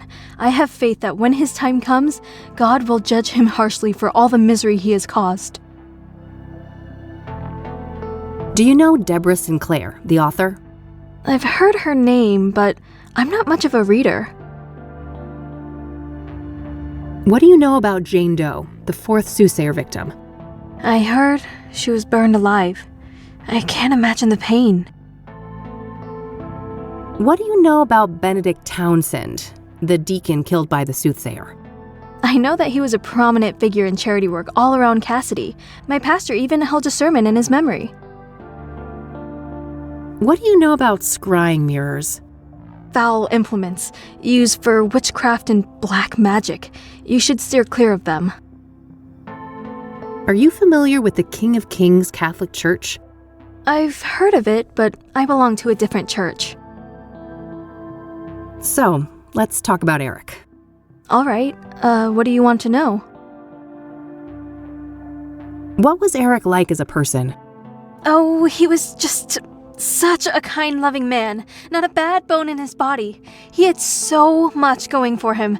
But then bad things happened, sending him down a dark path. What bad things? Sarah, the girl he was planning to marry, she killed herself. Oh, damn. How did he cope with that? He became depressed. I did my best to help. Tried so hard to be his friend and bring Jesus into his life, but he wouldn't let me. I see. What happened next? He started doing drugs. He was out of it on more than one occasion, acting all confused out in the hallway. One time, he was so messed up, I had to help him to his bed. I saw lots of paraphernalia. Oh, wow. That's a lot. Well, then there was all the women, of course. All those filthy harlots and temptresses. They just couldn't leave him alone. What kind of relationship did you have with Eric? I loved Eric. I truly did, with all my heart. But it wasn't reciprocated? I know it was, deep down. He just couldn't find a way to convey it. I'm sure he would have realized that one day we were meant to be together, if it wasn't for all those despicable floozies. What can you tell me about Eric's murder? I wish I had something to share about that horrible day, but I was out like a light after taking something to help me sleep. If I'd have been awake, maybe I could have done something. It wasn't your fault, Rachel. When did you first learn about Eric's death? The morning after. I didn't see his body, which I'm grateful for. I did witness the blood, though, which was horrific enough. I can imagine. Did you notice anything out of the ordinary during the days before the murder? No, nothing. Eric and I hadn't spoken for a while. Was Eric seeing a lot of women when he died?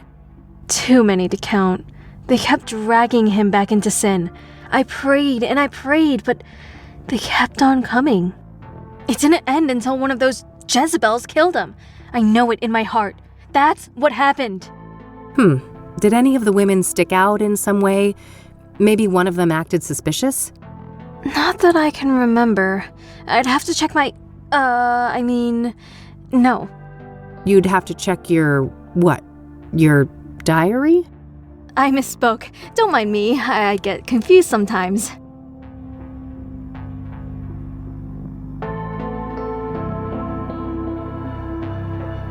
What do you know about Rose Taylor, the first Soothsayer victim? Not much. I just know that the police think that she was stabbed to death by the same person that murdered Eric. Do you know the Azure Sky Motel? That's where the first victim of the Soothsayer was staying. I don't know much else than that, though. Have you ever heard of a drug called Pyre? Goodness, no. I want nothing to do with drugs. Do you know who Hannah Verdew is? No, I haven't heard that name before. Have you heard of the Club of Hearts? I haven't. Never been there. What can you tell me about yourself, Rachel? Well, my family is Korean. We belong to a Methodist church. As for me personally, I guess I'm not that interesting. I don't go out much. Due to your immune system? Yes, not that any of the doctors believe me. Agents of Satan. Uh-huh. What do you do to support yourself, then? I've been between jobs for a while now. I get help from my family in the church. I don't want to ask her about that. I've noticed quite a few tokens of remembrance around. It seems Eric will be missed. You don't know the half of it. This place is nothing but a hollow shell without him. I don't want to ask her. I don't want to. I can see that no one has moved into Eric's apartment yet. Not yet. No. The police haven't allowed it.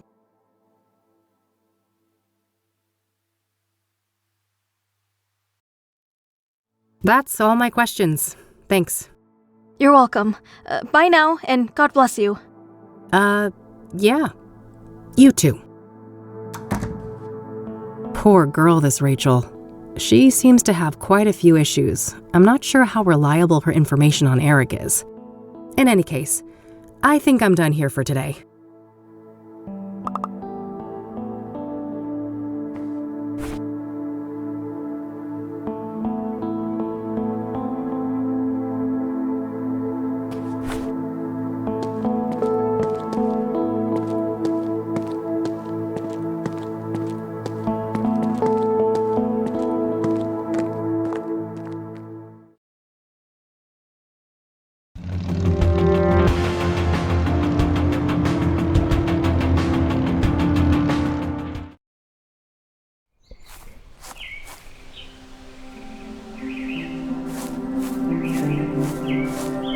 How? Hey there, buddy. Welcome, visitor. You may place your tribute to our lost legend, Deborah Sinclair, on this rock. To your right. Oh. Great. I'll get on with that in a minute. Who are you?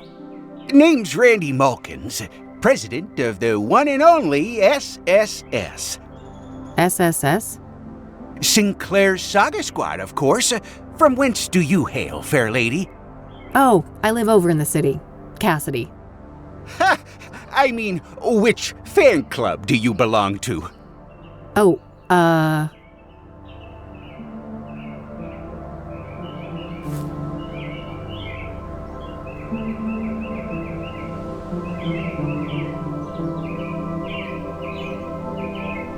Debbie's literary gang, of course. Never heard of it. Must be local? Yep. Yes, quite local. I'm Kathy, by the way. Kathy Rain. Oh, that's a lovely name. It sounds like a character in a book. Well, I certainly have days when I wish I was made up. Whoa, that's deep. Huh. Do you mind if I ask you a few things? Always happy to talk to a fellow fan.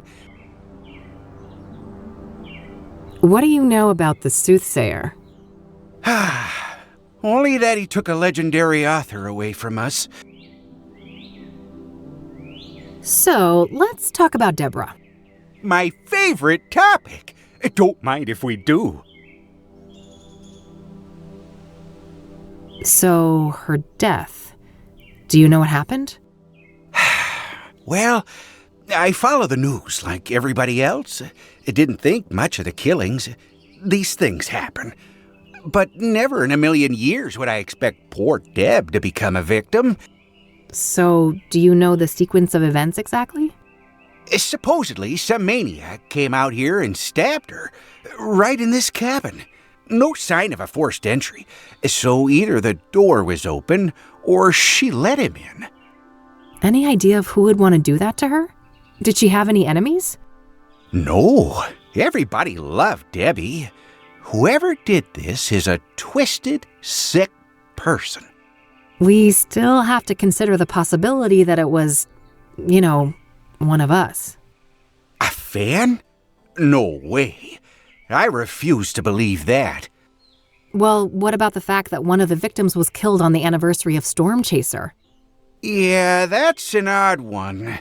Not sure what to think, but in the end, only the killer knows why he chose that date. Would anyone benefit from her death then? Some relative who would get the book royalties, maybe? She had no close relatives, so I'm not sure who would be next in line. I'd be surprised if she had no written will, though.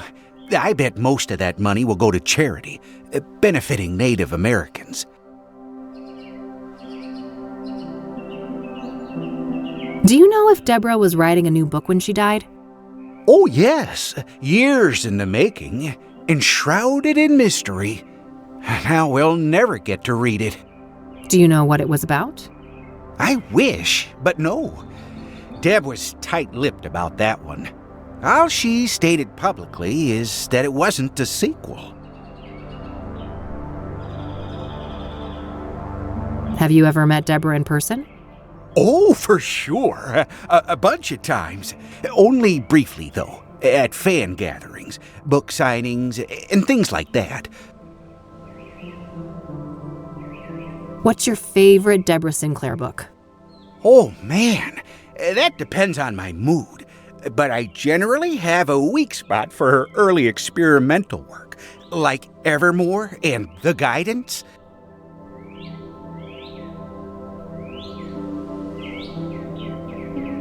Do you know anything about Jane Doe, one of the Soothsayer victims? Oh, I don't know anything about those other victims. Sorry. Do you know anything about scrying mirrors? Not really. I just heard that they were connected to the murders. Are you familiar with the King of Kings Catholic Church? No siree. I'm a Buddhist. Have you heard of the Azure Sky Motel? Azure Sky. Azure Sky. Nope. Have you heard of a drug called Pyre? Nope. Never heard of that. Do you know who Hannah Verdew is? Oh, sure. She's a leading figure in the Cassidy poetry scene. I always try to drop by the Club of Hearts when I'm in town. Ah, I see. Have you met her? An average guy like me? I wish. I've seen her from a distance in her club, but that's about it. What's your opinion on the Club of Hearts? Only that I love the place. I don't need to ask him about that. I don't want to ask. I see you brought drinks. Yep, perfect weather for some iced tea. I don't want to ask. That's a nice little shrine you've set up here. Isn't it? People have come from all over the country to send Deborah off. So, how long have you been parked here? Let me think. 10 days-ish? Holy crap. Well, that's some dedication, buddy. Hey, thanks. I wonder if there's still any of Deborah's mail in there. I doubt it. If there was, the cops must have taken it. So it would be pretty interesting to have a look inside the cabin, huh? Oh, I have definitely entertained the thought. Who wouldn't want a closer look inside the famous cabin of Deborah Sinclair? So why not? There's no one else here. I won't tell if you won't. That's so? I'm not sure your intentions are pure. Maybe if I knew you were a true fan of Deborah Sinclair. Oh, but I am. I told you, I'm a longtime member of Debbie's literary gang. You know, the old DLG. Uh-huh. Then I guess you wouldn't mind answering a few questions about our favorite author. Now, would ya? Of course not.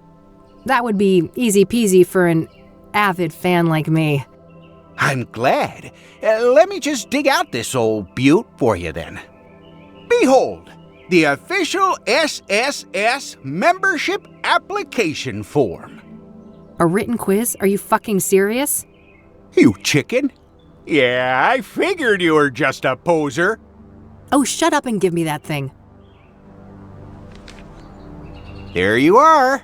Let me know when you're ready to hand it in. Yeah. I don't want to ask him. That's a nice flower pot over there. Oh, yes. Deborah adored those.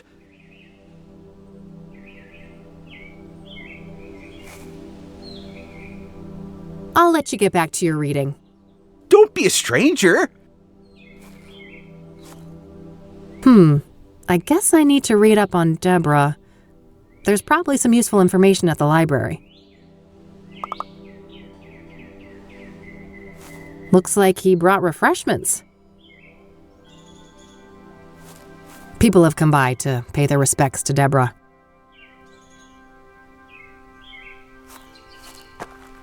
A healthy lavender plant. Smells nice. Those must create some cozy ambiance at night. Shoot, the cops didn't leave the door open. Just my luck, huh? It's got a lock on it. Guess Deborah didn't want people snooping through her mail. I can't see much from out here.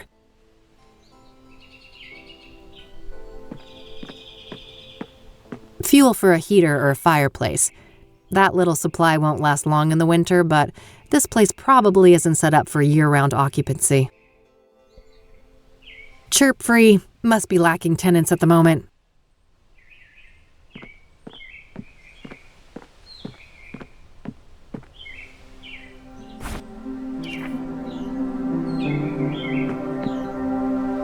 Hey, what the heck do you think you're doing?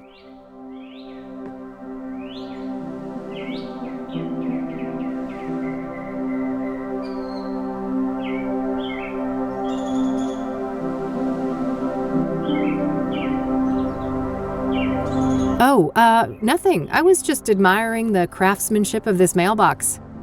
Ah, yes. Our Deborah always had a sense of style, didn't she?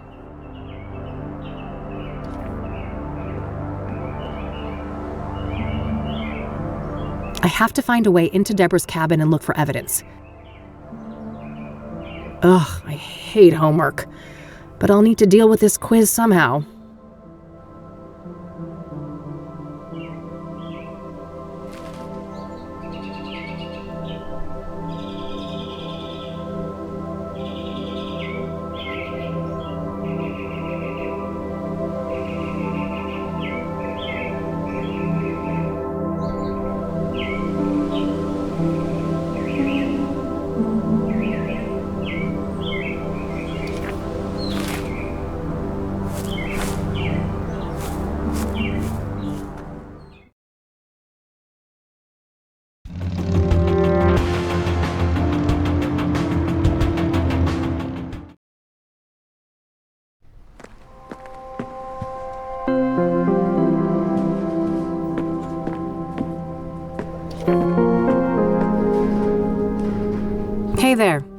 Back again.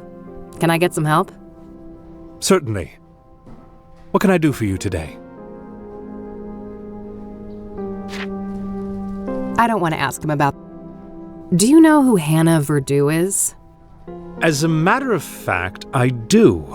She owns the Club of Hearts, a poetry club. I don't know much else about her, though.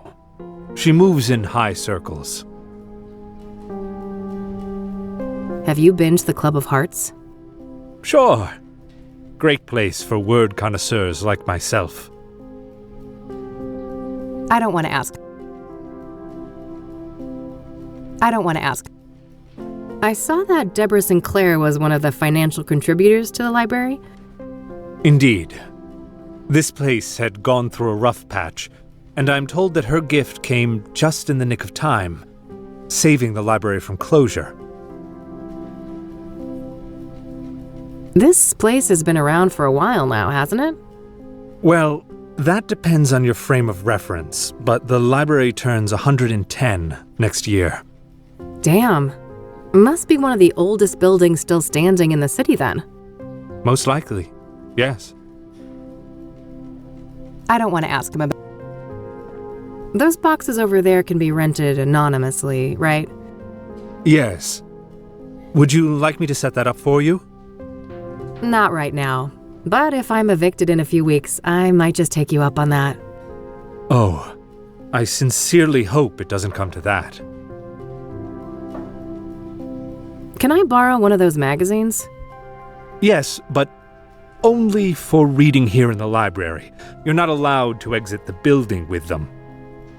Got it, thanks. What do you make of this? I know for certain that Deborah's adoptive father is Sebastian Willis Sinclair. I'm not sure how that relates to some kind of pseudonym, however. I can't shed much light on the other queries, but the computer at the end of the hall might be useful. Got it. Thanks. I don't want to show that to him.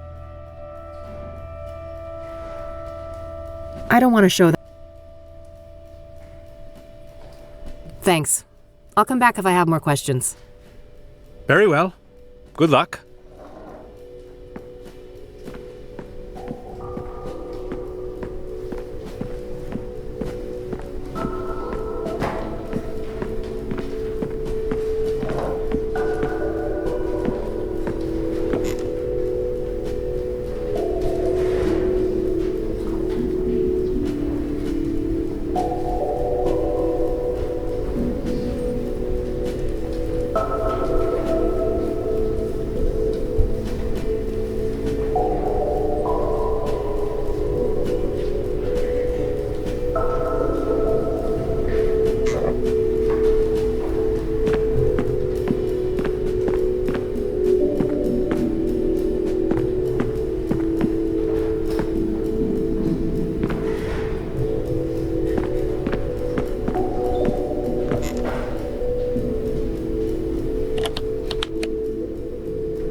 healthy lavender plant.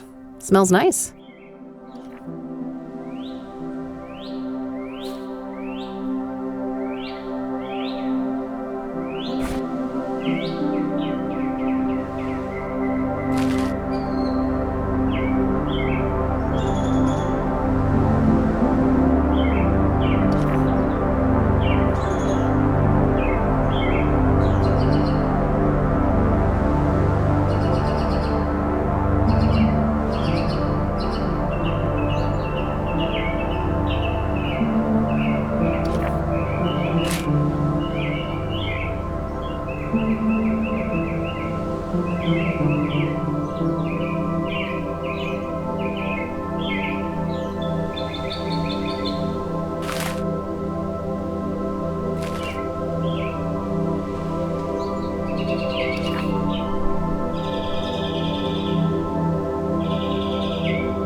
Here, I finished your stupid quiz.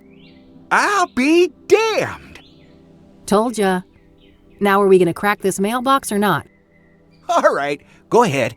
I'll keep a lookout. You better share your findings, though. Yeah.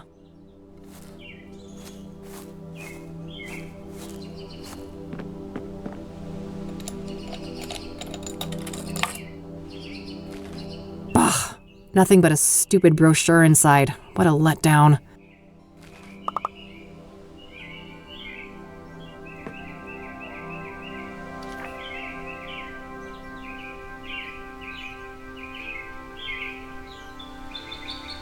These are the local rangers, huh? Probably not worth trying to question any of them right now. They're as likely to be tight-lipped about Deborah as the cops. I'll keep the brochure, though. Might be relevant later.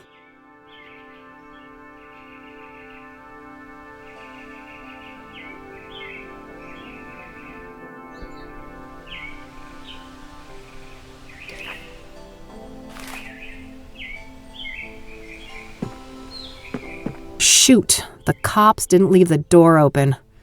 Just my luck, huh?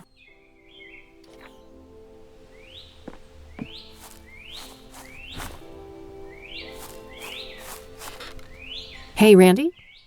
Yep.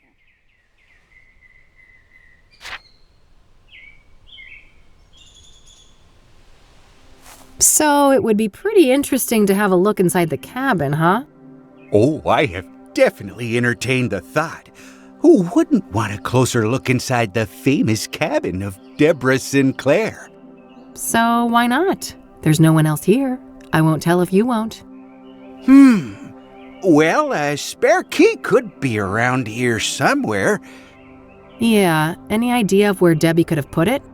You know, this makes me think of Thorns of the Wild.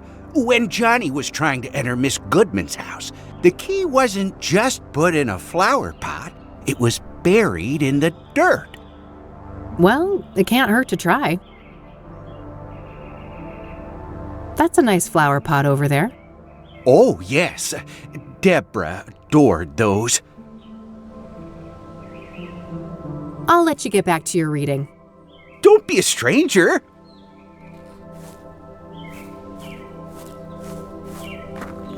Moment of truth. Score!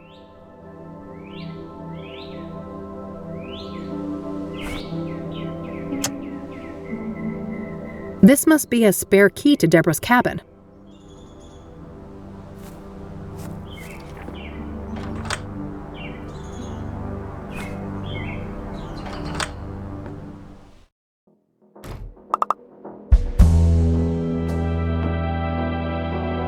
Nothing out of the ordinary except the obvious lack of kitchen knives. Guess the cops followed procedure on that one. Just some old, dusty decorations. I suppose the police didn't want to bother with bagging all of that. I can't even see my reflection. The mirror is all smudged with fingerprint powder. I can see marks in the dust on the lower shelf, so the police probably took some items from here. If that was Deborah's, it would have been taken, so I guess one of Cassidy's finest had a severe case of the munchies. Holy shit. I feel for you, Deborah. She was clearly stabbed when sitting here. The killer must have been showered in blood. In a remote place like this, I guess they had plenty of time to clean up and escape.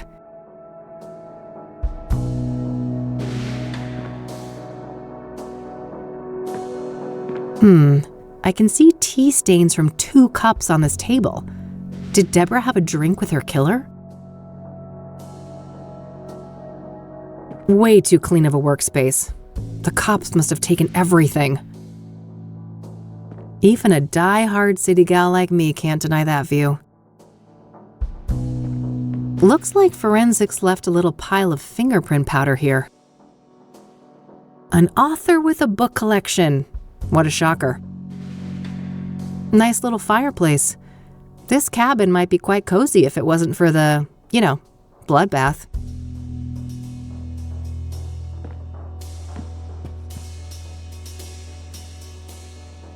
There's something shiny stuck here between the floorboards. Gah! Can't pry it with my bare fingers.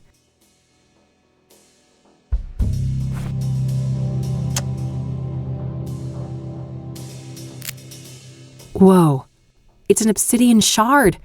This must be from the mirror left at the murder scene. This glass is really smooth. Might be worth dusting for prints. I lost the fingerprint kit when I moved to my new office though, so I'll have to get creative with what I have.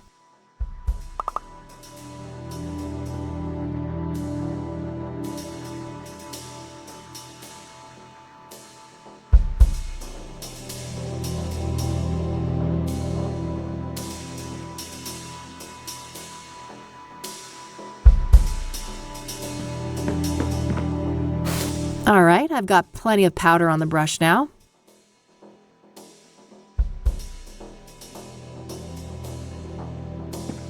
I should have a closer look before I try and use any of my items with that.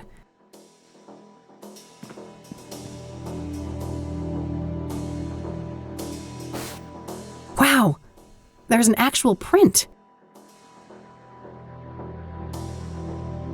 All right, gotta be careful. There we go, nice clean print. I'll grab the shard too.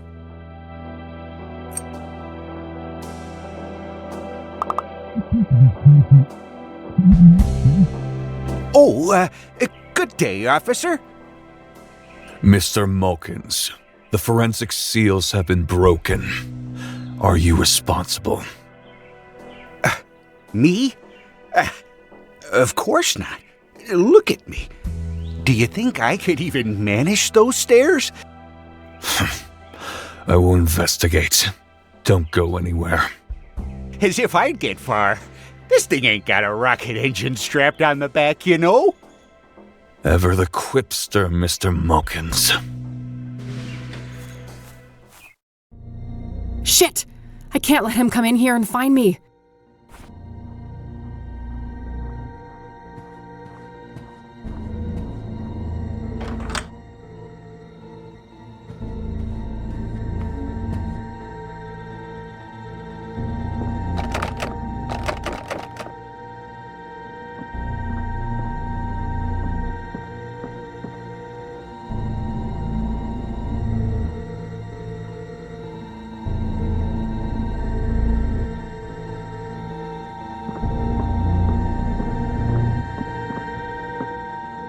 Phew, that was close.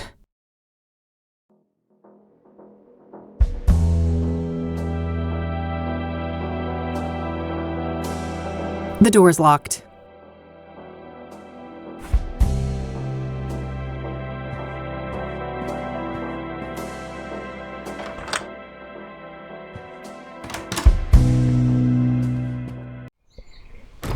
Better lock this up.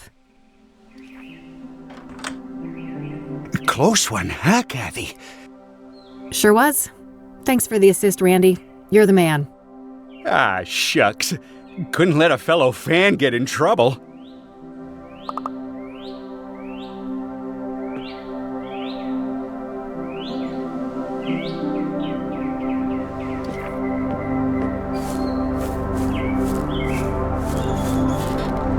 Hey, Randy? Yep.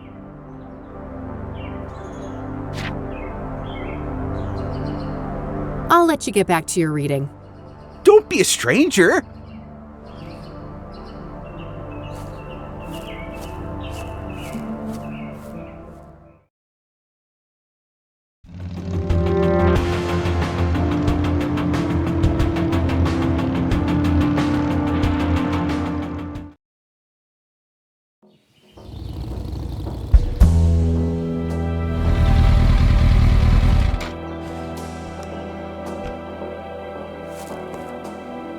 Here we are, Constance Hill. This better be worth the trip. There's a fairly big mountain range up north.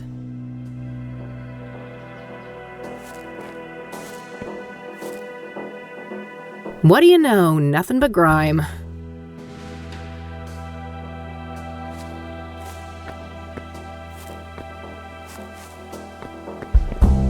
Oh, neat. I can see my office building from here.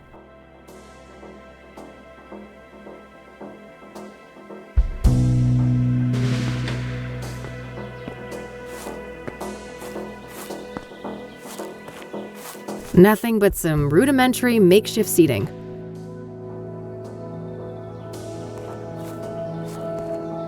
This must be it. This is where they found Jane Doe.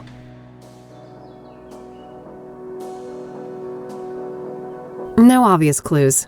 I'm not sure what I was expecting, but I guess there isn't much to find in this place.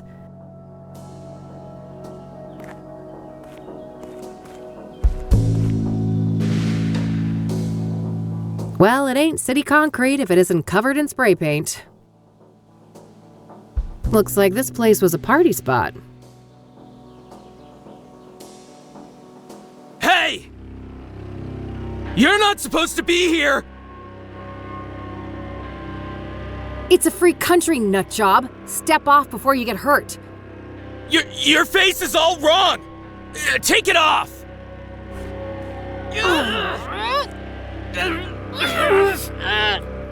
That won't help right now. That won't.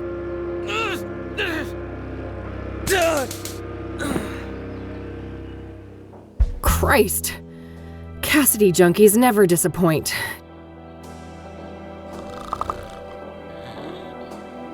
I'm not getting near that nutcase again.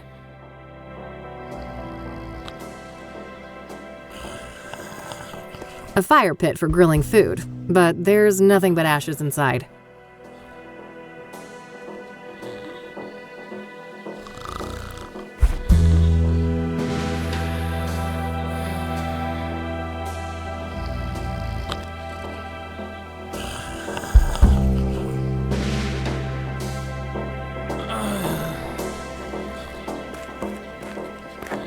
I already looked here. There's no clues to be found.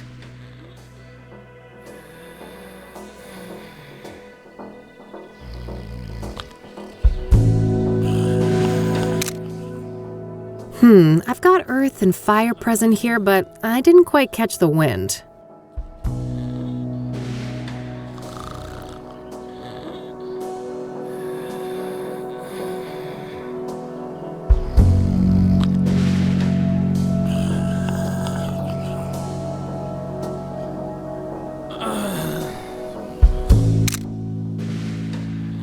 That should be it. I better get this back to Meadow.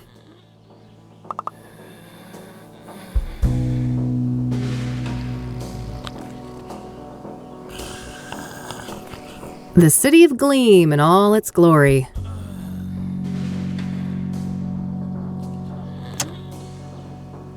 Here's hoping this will appease that whack job Meadow. It's the obsidian shard I found in Deborah's cabin. It's really sharp.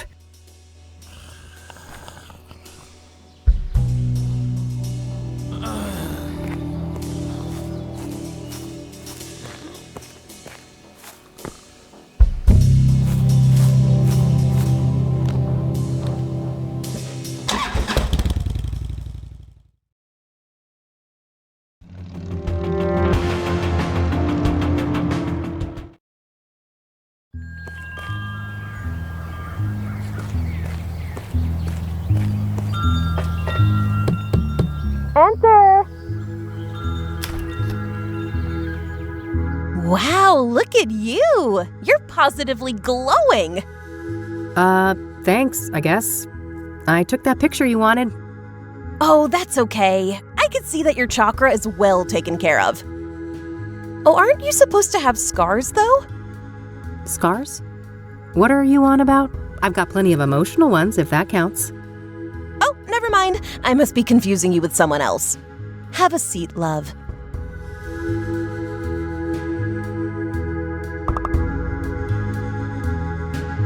What do you know about the Soothsayer?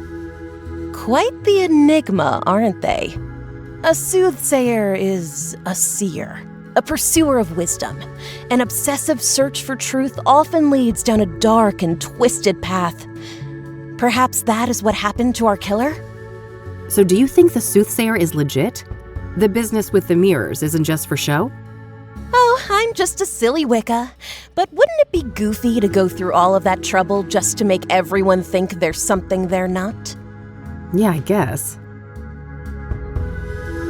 What do you know about Deborah Sinclair, the latest Soothsayer victim? I don't stay up to date on murders and stuff like that. No offense. So, Eileen tells me you know a thing or two about scrying mirrors? You could say that. I am a practicing clairvoyant. What do you want to know? What can a scrying mirror be used for? A scrying mirror is a powerful artifact that can be used to channel the astral realm, perform divination, and even commune with spirits. Ah, can you walk me through your scrying process? Sure. First off, the room should be dimly lit, preferably by candlelight. I like to use sage smoke to cleanse the air, and then I establish a protective circle to keep any negative energies at bay. I gently place the mirror in a steady position where I can look into it without using my hands. I make sure that the surface is clean and polished. I sit down, relax, calm my thoughts, and close my eyes. I visualize my intent, the knowledge I seek. When I'm ready, I open my eyes and gaze through, not into, the mirror. I see. And this is when you're supposed to get the visions? With some patience, yes. The scrying is not always successful, mind you. Spirits are a fickle bunch. Why is obsidian used in traditional scrying mirrors? Because of its rich mystical potency, of course. Obsidian is strongly grounded in the astral plane, which makes it ideal not only as a vessel for divination, but also for protecting the scryer and cleansing any negative energies. So it's pretty much spiritual duct tape? Spot on, sister. Where can I get a scrying mirror? You're in luck. I have a spare one right here. Someone I don't like left it after a botched divination, so I'm totally fine with giving it to you and pretending I never saw it. Sure. Thanks. Oh, and just so you know, this is just made of painted glass. All serious practitioners use obsidian mirrors, so don't expect too much, okay? I'll try to keep my expectations in check. Can we do a scrying session together? Sure. I charge $250 per session. I can pen you in next week? I think I'll pass on that one. Are you familiar with the King of Kings Catholic Church? No churches for me. Certified heathen over here.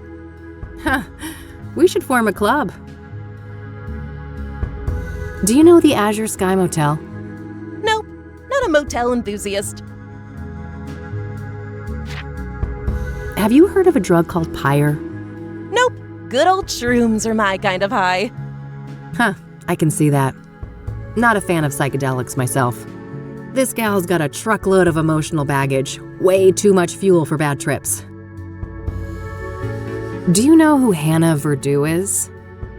Of course. She's the one and only queen of the Club of Hearts. Yeah? Are you two friendly? Oh no, I'm just a mere patron at her club. I would be surprised if she knew I existed. I see on this poster of yours that you're familiar with the Club of Hearts. Yep. It's one of my favorite spots in the city. Yeah? What's so great about it? Oh, everything. The vibe, the poetry, the people. Sounds interesting. I'm planning to check the place out tomorrow. Oh, that's super neat. I'm sure it'll do wonders for your chakras. They're still pretty crappy, you know. Yeah. I bet they are. I don't want to ask her about that. What do you make of this? Oh, my goodness. What? This is thoroughly infused with trauma, highly destructive energy. Be very careful with it.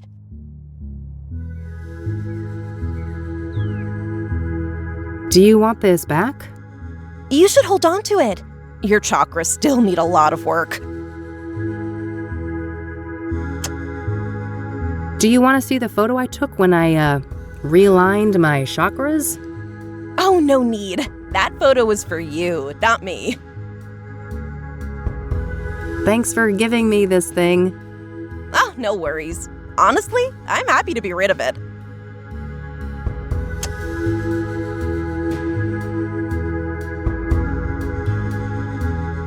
This incense here is, pungent. Thanks. Do you want to know the secret? Sure. Smelling salts. Uh-huh. Nice dream catchers. Thanks, love. I made them myself. I see on this poster of yours that you're familiar with the Club of Hearts. Yep. It's one of my favorite spots in the city. Yeah? What's so great about it? Oh, everything. The vibe, the poetry, the people. Sounds interesting. I'm planning to check the place out tomorrow. Oh, that's super neat. I'm sure it'll do wonders for your chakras. They're still pretty crappy, you know. Yeah. I bet they are. What's that glowy thing on your fridge? Don't worry about that. It's perfectly harmless. Time for me to go. See ya. Bye now.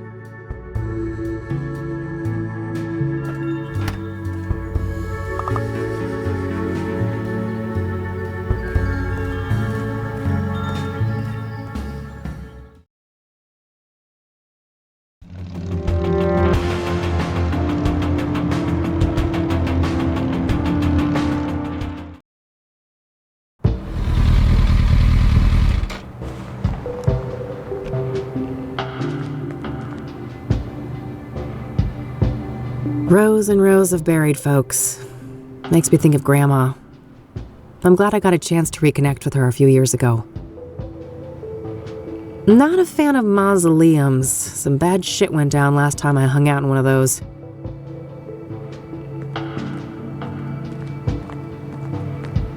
The King of Kings Catholic Church, established 1904.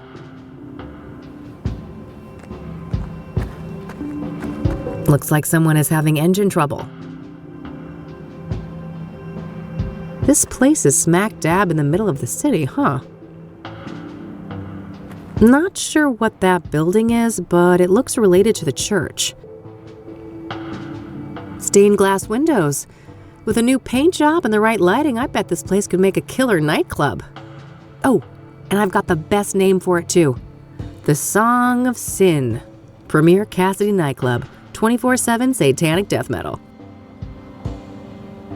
So that's the King of Kings. Doesn't look very regal. Let's not get any crazy ideas. The priest is right here if I have questions.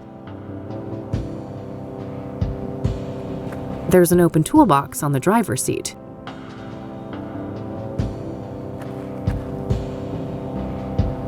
Hey there, how's it going? No time to chat, young lady. I gotta get this old bird up and running. You'll have to come back later.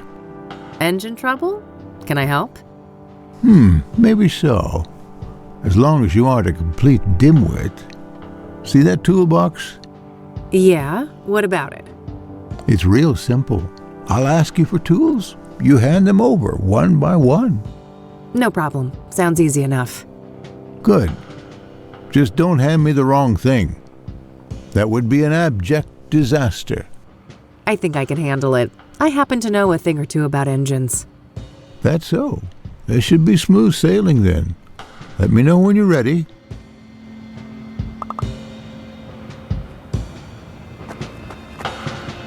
All right, I'm ready. What do you need? Hand over the medium-sized wrench, will ya? Not the rusty one.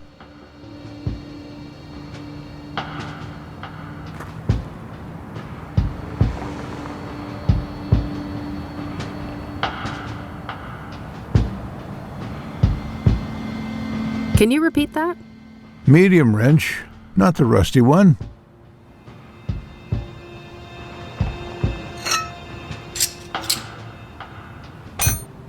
All right, now something to cut a wire and check the voltage.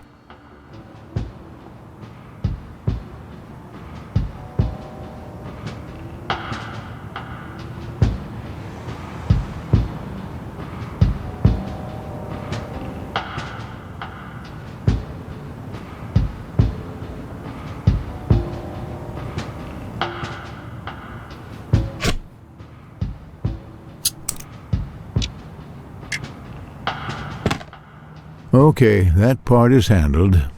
Give me the regular pliers and then the big Phillips screwdriver.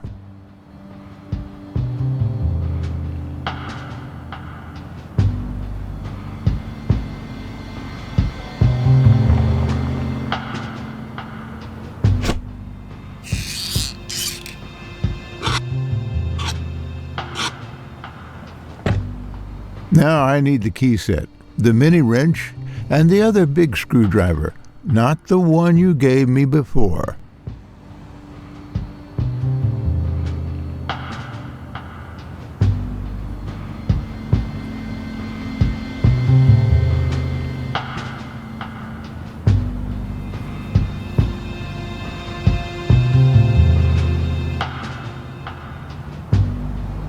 Can you repeat that? Now I need the key set, the mini wrench, and the other big screwdriver, not the one you gave me before.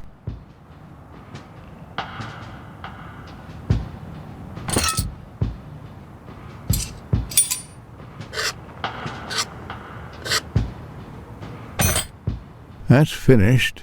What's next? Hand over the rusty wrench, something to bash with, and the small flat screwdriver, will you?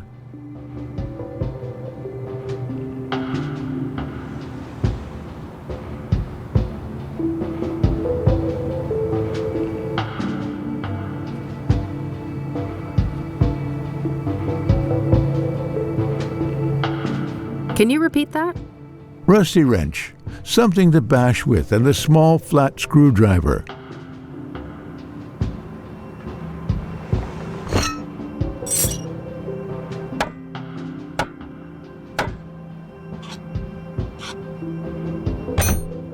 I got a 6-inch bolt here, a real oily little thing. First, I need something to clean it with, and then a tool to grip it properly.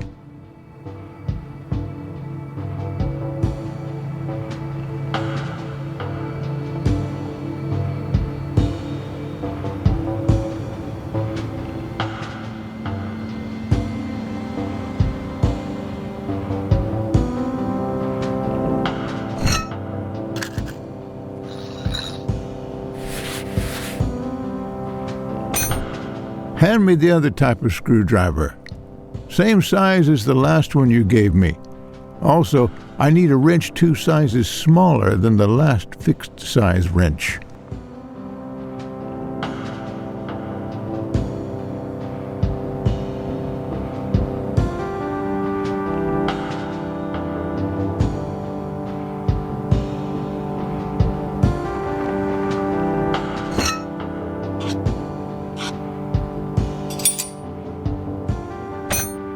I think that did it. Hit the ignition, Les. Okay, hang on.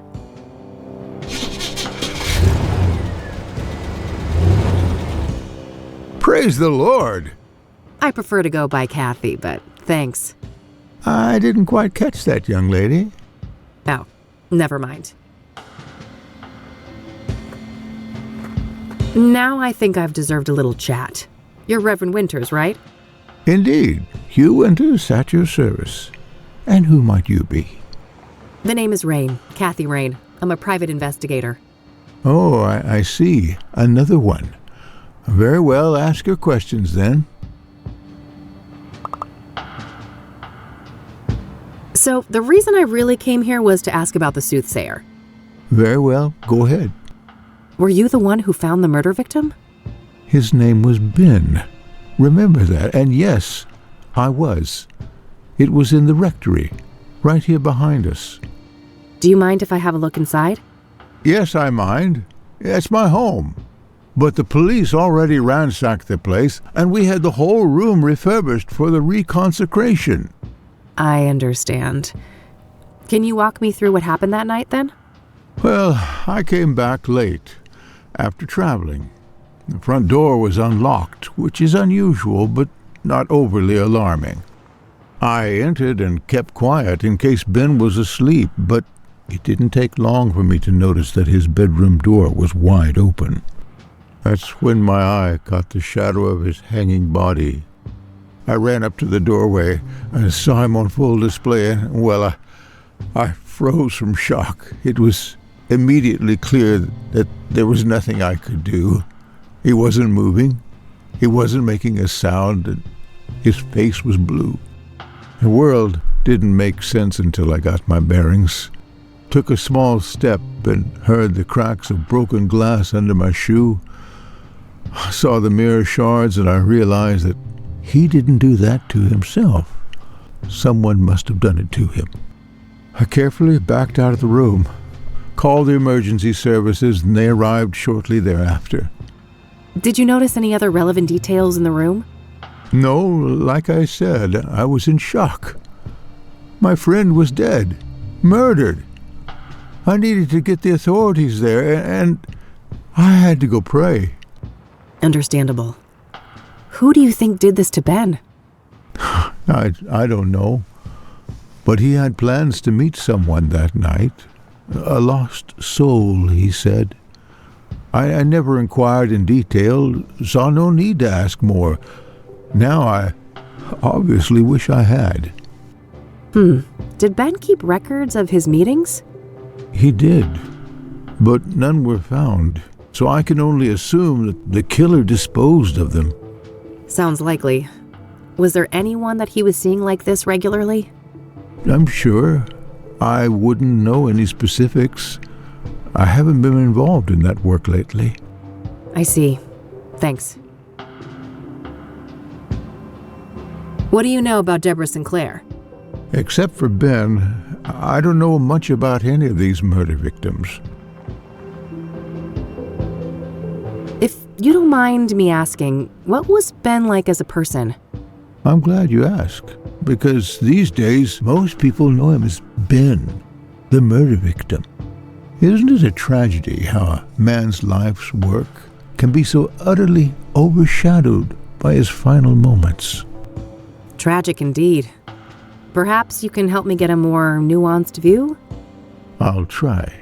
Ben was a good man, a good Christian, and he always managed to stay optimistic despite leading quite a difficult life. Difficult how? I shouldn't say. He wouldn't want me to share all of his secrets. But trust me, he carried great pain. Fair enough. Did he have any immediate family?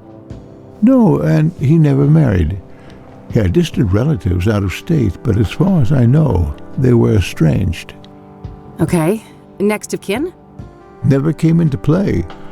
He had a written will and left everything to charity. Got it. Thanks. What do you know about scrying mirrors?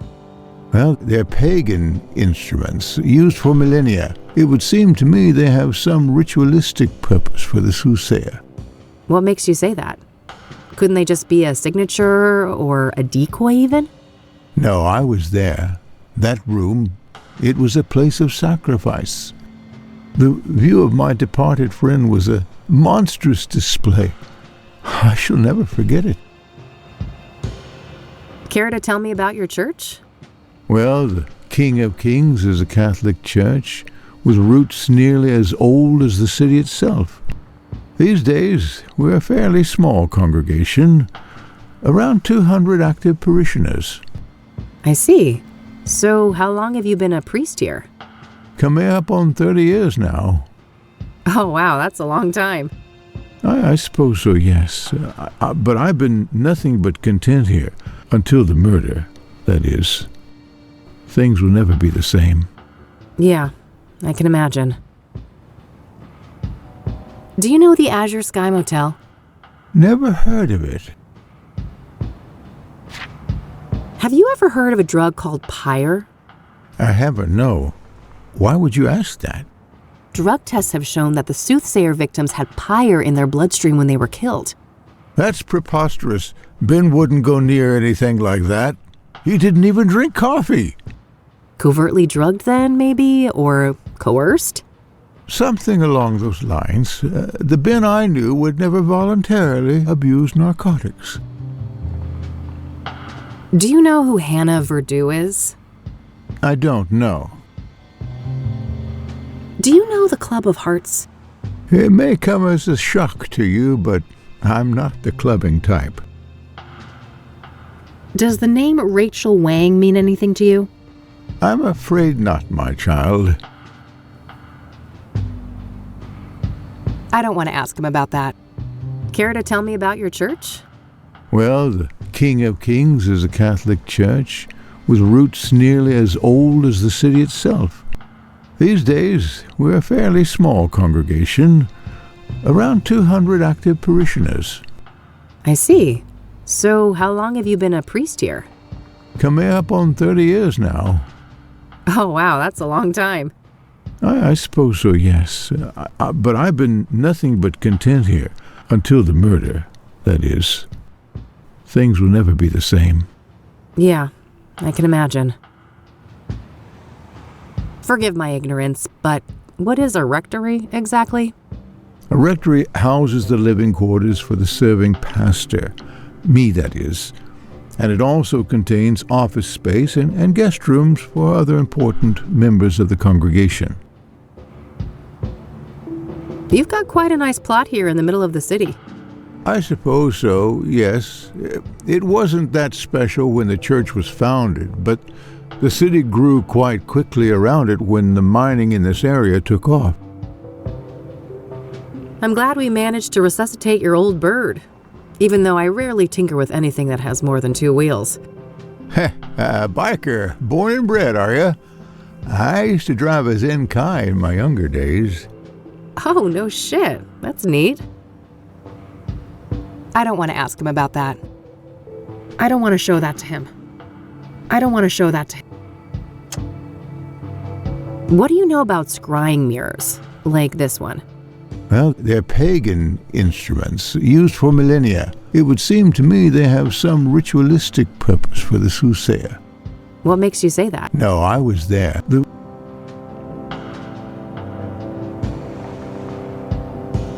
All right, that's all. I'll let you get back to the repairs. Very well. Take care, young lady. All right, looks like that's all I'll be able to learn about the deacon here today. It's getting late. I better get back to the office so I don't end up missing Josh.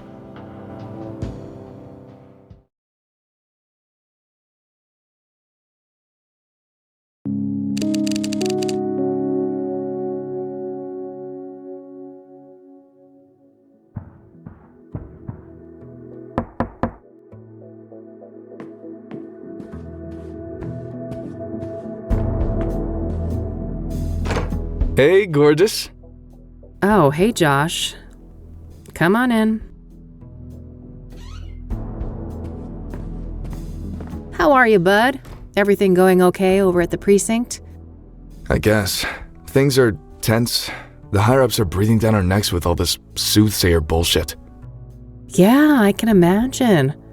But don't you worry. I'm gonna get the Soothsayer out of your hair. That so? You know something we don't? Maybe. Let's start with a few questions. This should be good.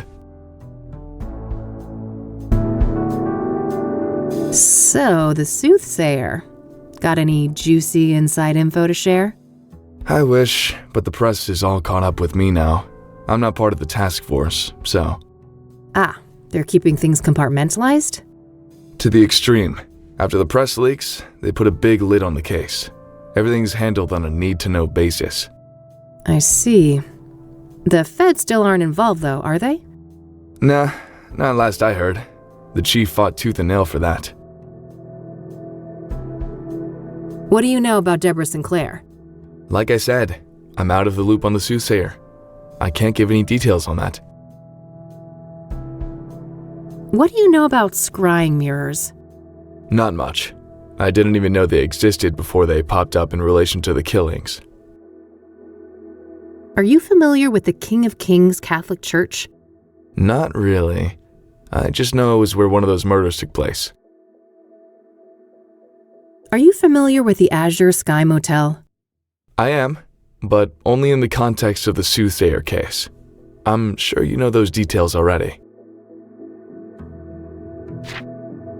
Do you know who Hannah Verdue is? Sure. Rich socialite with ties to organized crime. She's been on our radar for a while now. Interesting. Can you elaborate? I've already said too much. Do you know the Club of Hearts? Yeah, I'm aware of it. Never seen the place myself, though. I don't want to ask him about that. So, you're in the drug unit. You must have heard of Pyre. Yeah, that's an odd one. Novel narcotic, highly hallucinogenic. What is Pyre exactly? It's a new product, so we don't have a chemical breakdown yet, but early analysis suggests a synthetic compound. It's usually encapsulated in pills, but supposedly some injected too. What do you know about the origins of Pyre? Less than I'd like. We suspect it's locally made, but that's just our working theory based on the territory we found it in. And what territory is that? Within the city limits and surrounding areas. Do you have any leads on the Pyre dealers? Nope, and not for lack of trying. These fuckers are friggin' Houdinis. Every meth head has a story about them stranger than the next. Alien abductions, government experiments, you name it. Huh. What do you think the deal is, personally? My gut feeling is that this is a new actor on the scene, and they're being real careful not to rustle any feathers. Whose feathers? Rival gangs? Yep. My informants tell me that there are some bad people out for blood. They don't like competition. Interesting. Someone told me that Pyre was handed out for free. Is there any truth to that?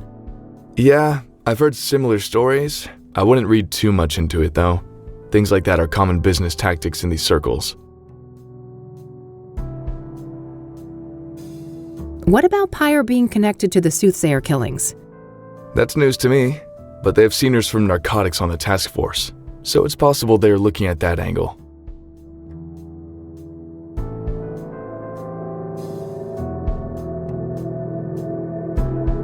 Damn, you've got a few thick tomes over there.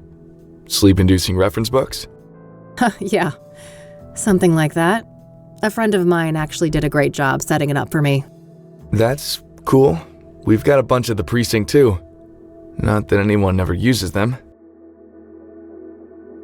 We're both still stuck in this godforsaken city, huh? Don't be such a negative Nancy.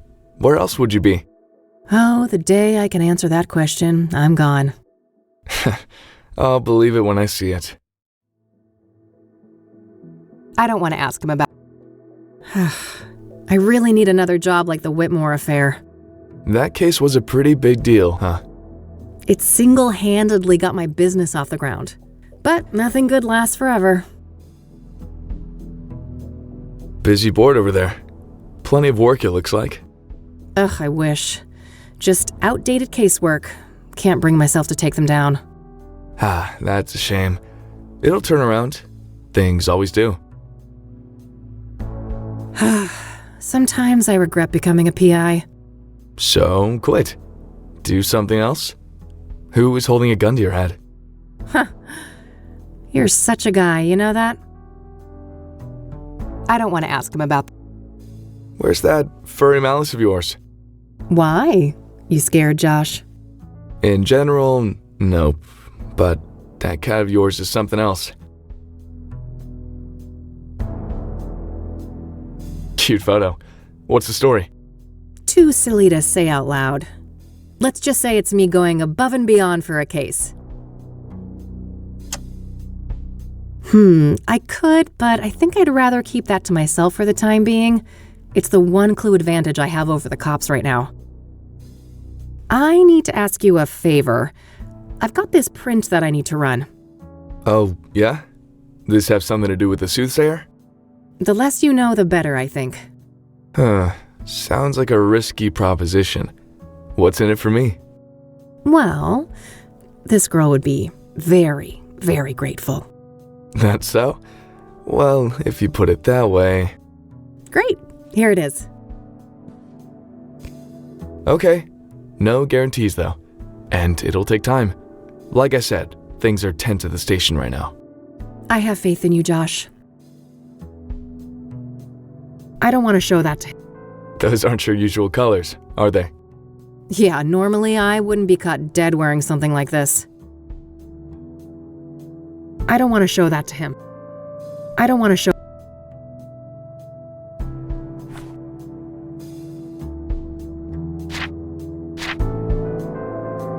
Thanks for stopping by. I have some other things I need to deal with now. Already? Aren't you a busy bee? Nightcap before I go? Oh, I wish, but one drink turns into multiple, and you know, this gal ain't got no time for that. You're no fun. Well, later, babe. See ya.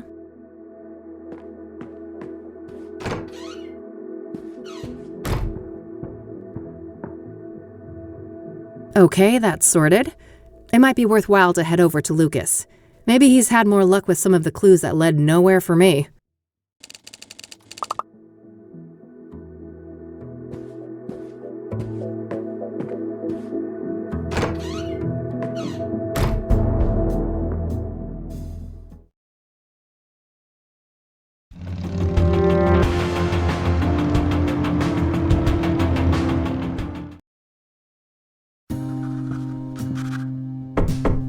Come on in.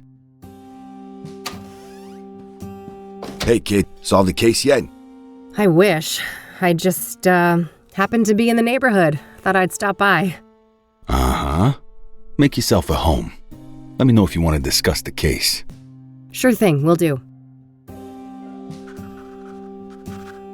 Hawaii is Lucas's vacation spot. He has some pipe dream about getting a place there when he retires. Lucas has worn that old rag forever. The poor thing is falling apart at the seams. No way. I can't stand that stupid clicking sound. Looks like Lucas has plotted out all the Soothsayer murders here on a map. I don't see any obvious pattern.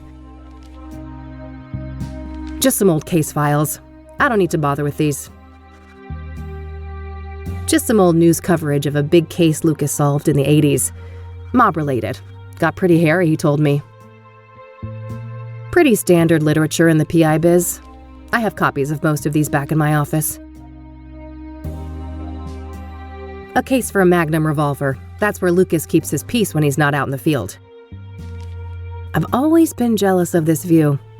It was the one thing I couldn't hope to match when I set up Rain Investigations.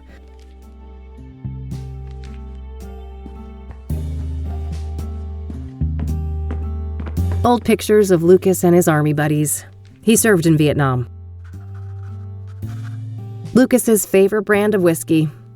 Despite my recent bout with it, I much prefer tequila. Man, I can smell those thick, juicy ones from here. Better stay clear for my own good.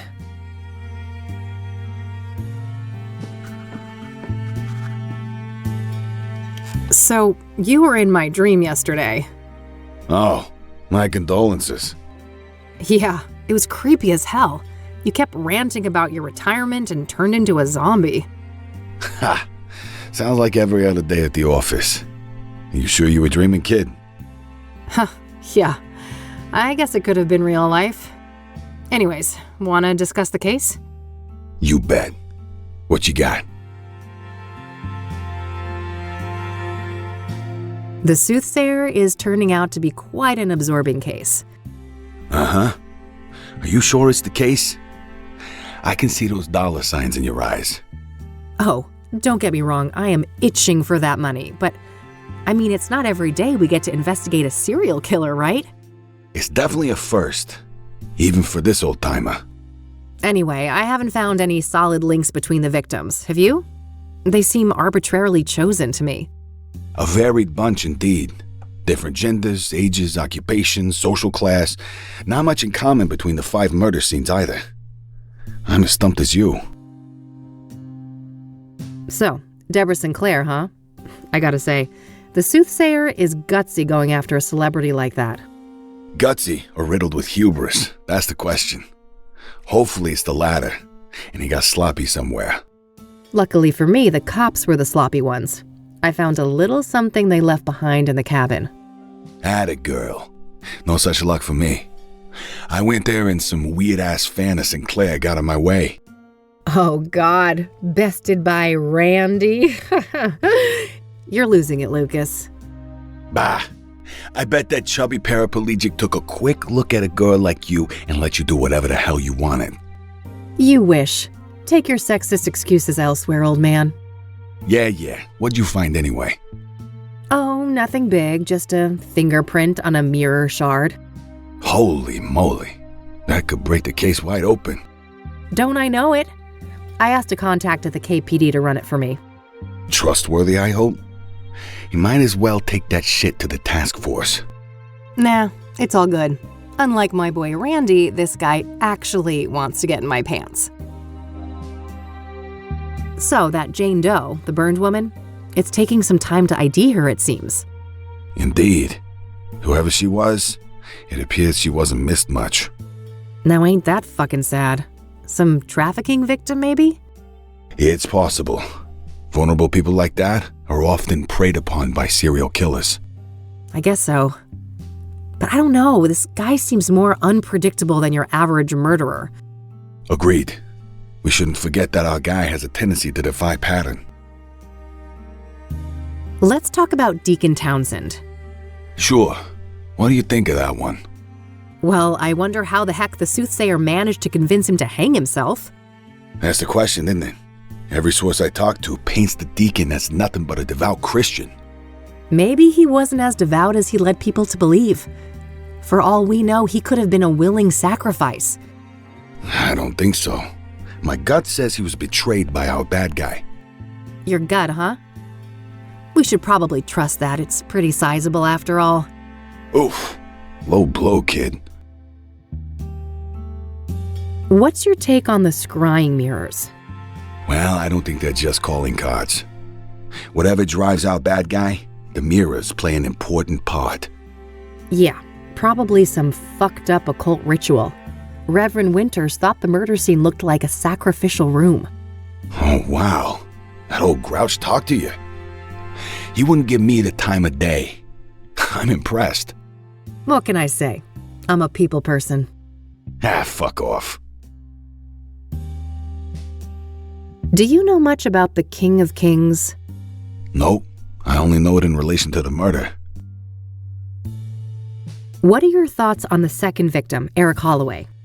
Well, I'm not surprised the cops got it wrong at first. He certainly fits the profile of a suicide victim, given the rumors of depression and what happened to his ex, Sarah. Oh, yeah. Maybe that's why the Soothsayer chose him? Could be. It'd certainly be easier to isolate a vulnerable person like that. Did you go to the apartment building? I did. Managed to squeeze some info out of the neighbor next door. Had to grit my teeth and pretend to be a devout Christian, but I powered through it. Probably not the last time you had to do that. What did you learn then? Well, apparently Eric had a drug problem. And he was also engaging in a lot of casual hookups. Interesting. I suppose it's not uncommon to get caught up in addictions after a trauma like that.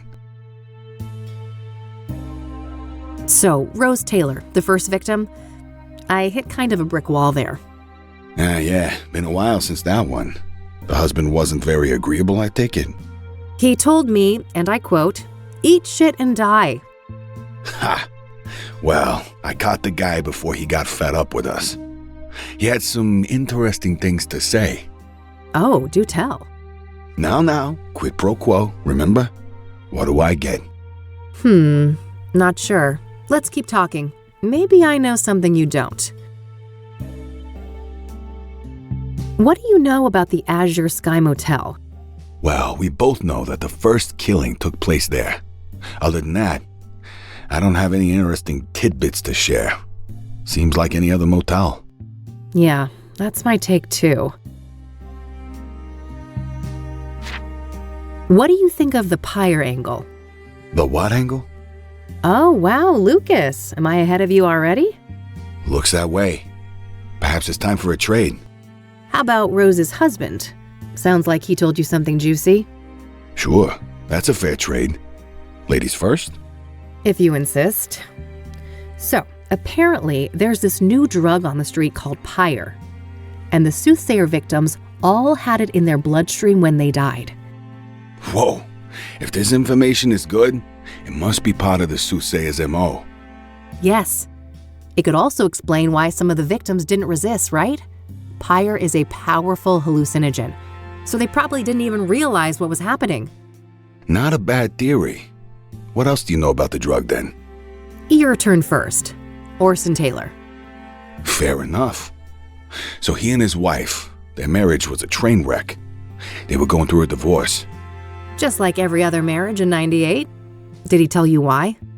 No, but I can read between the lines. Infidelity on her part. Got anything concrete on this supposed lover? Nope, and not for a lack of trying. I suspect the guy probably doesn't want to deal with the publicity after the murder, even if he had nothing to do with it. Hardly more than a hunch, Lucas. What else have you got? Well, you're aware of what line of work Rose was in, right? The paper said she was a nurse. Why? I dug up her employment history, and guess where she used to work a couple of years back? Enough build-up, Lucas. Out with it. Your mom's place. Angstrom's. Oh, fuck. Really? That's one hell of a coincidence. Just my reaction. Have you seen your mother lately?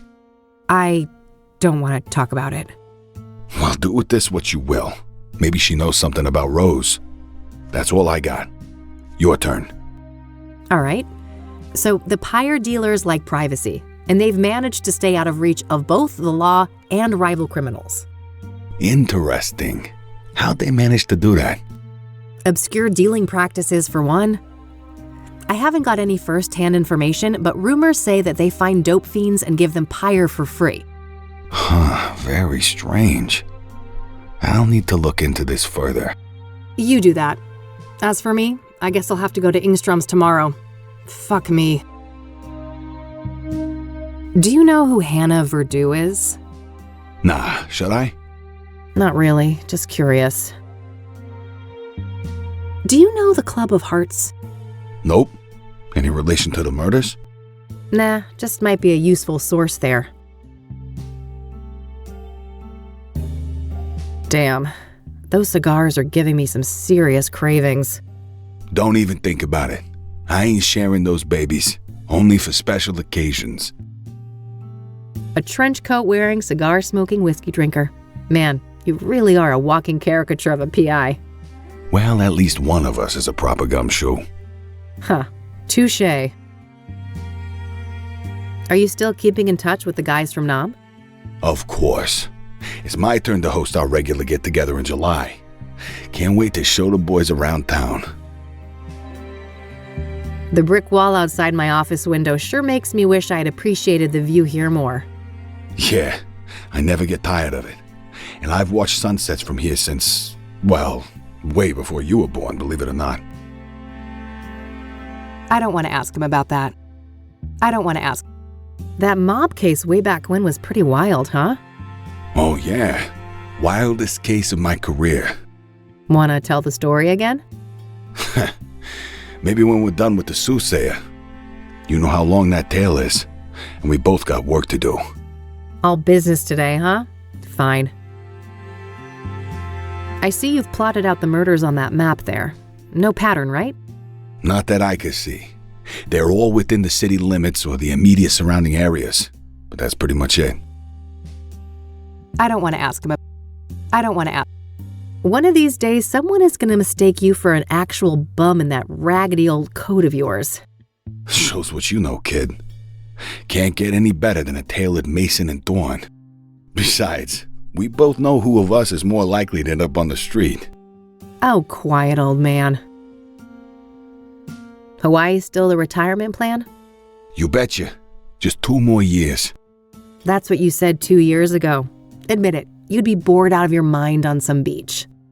Maybe, but that's the plan. And when I snatch this reward from under your nose, I'm all set. Oh, dream on, buddy.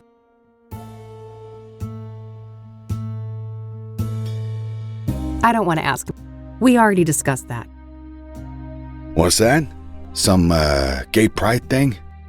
Not quite, Lucas. It's a chakra pendant. Ah, never thought you'd be into tantra stuff. But hey, whatever floats your boat. I don't want to ask.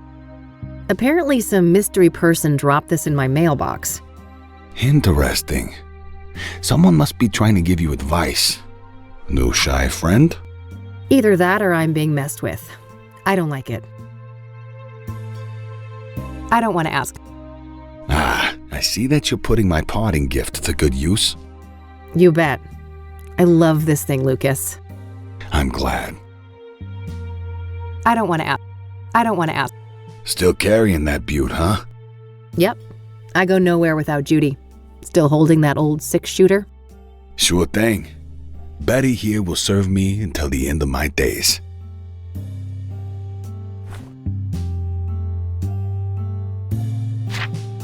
I think that's all I got for today. All right then. Stick around for a bit if you want. I'll be up late with this paperwork anyway. Thanks. I just might.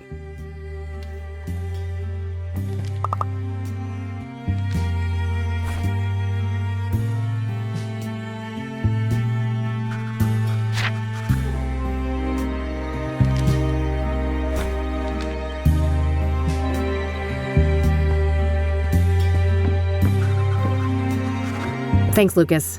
I need to get some sleep now. Talk another day, yeah? Sure. See you around, kiddo. See ya.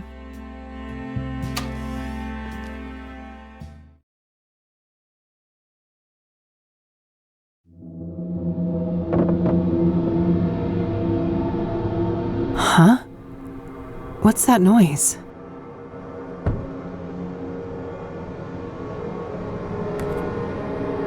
Oh, ew, Mildred, gross. Bon appetit, you little monster. I'm going back to bed.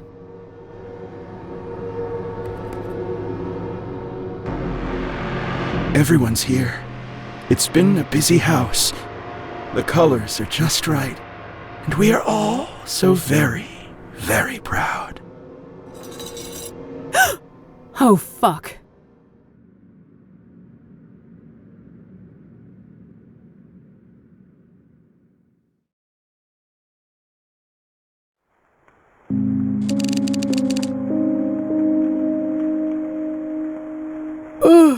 Okay, Kathy. Time to get out there and confront the rain. And Mom. Pouring down, huh? Lovely time to be a biker. Maybe later. The red one goes... I wish, but if I don't shape up and get some work done, I'm gonna end up sleeping somewhere way less comfy.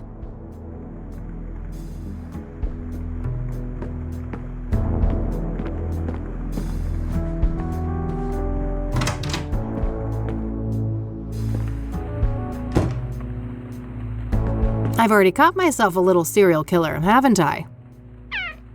Your secret's safe with me.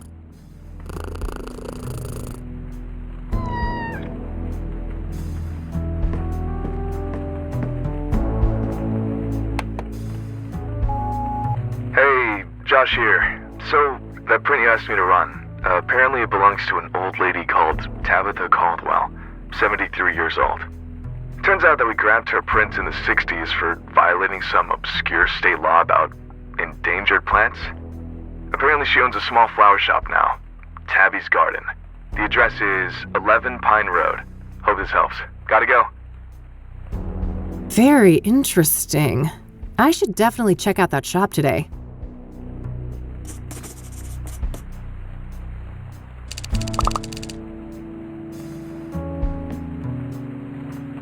No need. I've already got the address to her shop.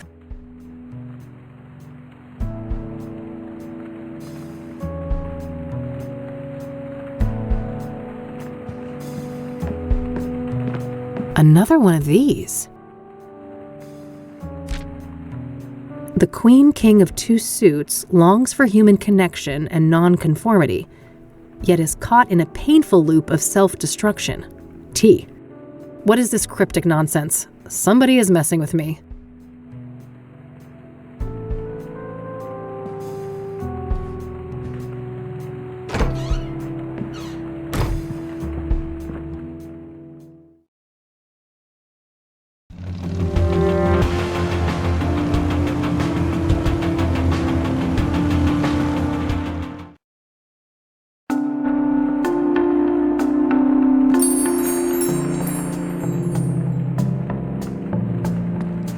Always liked the look of those. I hear maintenance is a bitch, though. Wouldn't be a proper flower shop without some handmade floral arrangements for sale. I was gonna tell a joke about those, but I'm afraid it wouldn't hold water. Holy shit. Those look dusty and smudged compared to the obsidian ones. Guess the latter are more popular. Cute. Reminds me a bit of those Japanese cherry trees.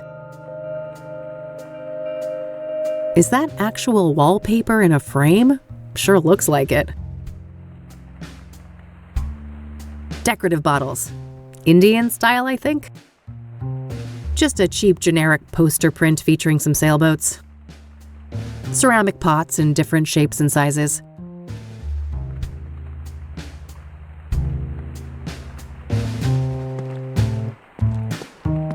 Nah, my brown thumb is chronic. You can never go wrong with cacti, but this gal's broke. Various seeds for decorative and edible plants. Seems to be a cash-only business. Nice tree, but no match for Mildred. That little menace could claw down a Douglas fir if she put her mind to it. Various hanging plants. Mostly for the outdoors, I think. Not a bad herb for cooking. I know Eileen uses it in her chicken stew. Friggin' delicious. Love me some of that in a tequila mojito. Not that I need a reminder. The mere thought makes my head pound. I wish that made a difference for me, but nope, still broke. A varied bunch of potted plants. Nothing stands out to me.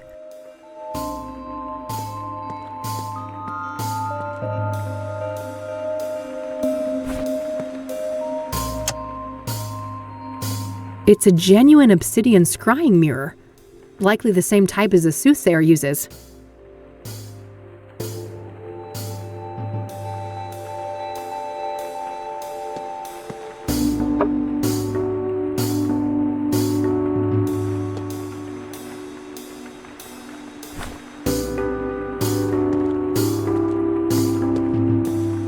Hi there. Hello, and what? Wait, you look familiar. Have we met? No. I'd remember that. Oh, never mind then. What can I do for you, youngin'? What do you know about the Soothsayer? Child, don't you try and rile up this mama with all that nasty business. I'm too old to stay up to date with this latest newspaper boogeyman. Boogeyman, huh? You think the Soothsayer murders are blown out of proportion? Well, child, how many stiffs we talking about? 5, I think. So far. Nothing but a bad weekend in the projects. When our boys drop like flies, you can bet those hysterical ink slingers ain't nowhere to be found. What do you know about Deborah Sinclair, the latest Soothsayer victim? Young'un, I'm a florist. I know nothing about those poor people. I see that you have scrying mirrors for sale. Ah, yes. Those are always popular. High quality, exquisite design, made from genuine, locally mined obsidian. Ah, cool. You sell a lot of these then? Well, this ain't a big business. Maybe a dozen a month or so. Things have picked up lately, too. Not sure why. The Soothsayer uses scrying mirrors, doesn't he? That might be why? Oh, really? I suppose that would explain things. Are you familiar with the King of Kings Catholic Church? I'm not. My people, we're Lutheran. Have you been to the Azure Sky Motel? No, I haven't heard of that place. Have you heard of a street drug called pyre? Lord have mercy. Why you asking an old black lady about drugs? I look like a banger? Oh, of course not. Well, then you better change the subject. Do you know who Hannah Verdew is? No, I don't know nobody by that name. Are you familiar with the Club of Hearts? No, I haven't heard of a place like that. I don't want to ask her. You're Tabby, right? I am. Tabitha Caldwell, but everybody calls me Tabby. Flower Tabby. I see. Have you had this place long? 40-something years. Why? You looking to enter the business? Oh, God, no. I kill everything I touch. That would be an abject disaster. No such thing as hopeless. And you better believe my precious nephews tried to prove me wrong.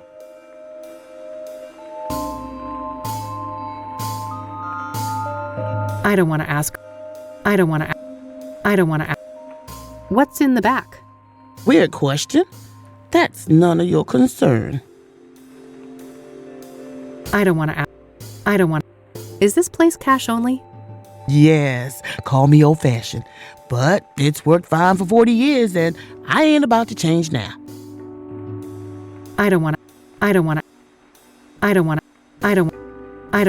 think these could help someone who's utterly useless with plants? There are a couple of chapters for 8-year-olds if that helps. Huh, that's probably still too advanced for me. These cacti, aren't they? 3 for 2 right now, only $9.99. Tempting. I'll think about it. I don't want to. I see that you have scrying mirrors for sale. Ah, yes. Those are always popular. High quality, exquisite design, made from genuine, locally mined obsidian. Ah, cool. You sell a lot of these then? Well, this ain't a big... The Soothsayer uses Oh. I don't want to ask. I've always liked the look of these little trees, but they take a lot of work, don't they? Oh, I declare. I would only recommend such a hobby for someone who is both meticulous and diligent. Yeah, I think I'll stick with cacti. I don't want to ask. I don't want to show that to her. I don't want to show that. I guess I could confront her about the fingerprint, but I think I'll play it cool for now. Tabitha doesn't know what I'm up to yet. I should use that to my advantage for as long as I can.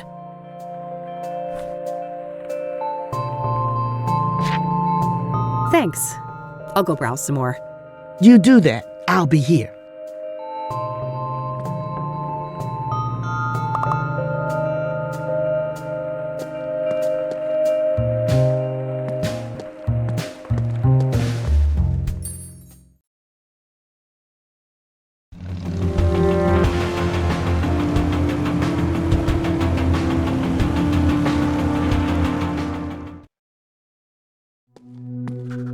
God, this place makes me want to vomit. Okay, get a grip, Kathy. You can do this. Focus on the task at hand. Rose Taylor used to work here. Yeah, some creep is always watching in this place. Get out of here, poster. I don't need more encouragement to run for the exit. It's locked. Besides, I have no business back there. We care. Yeah, right. You care about our wallets, maybe. Oscar's means to stay hydrated. No need to pass the time. It's visitation hours right now.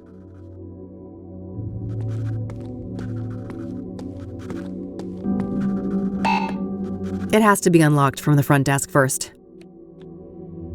That door leads to the visitation area. It's opened electronically.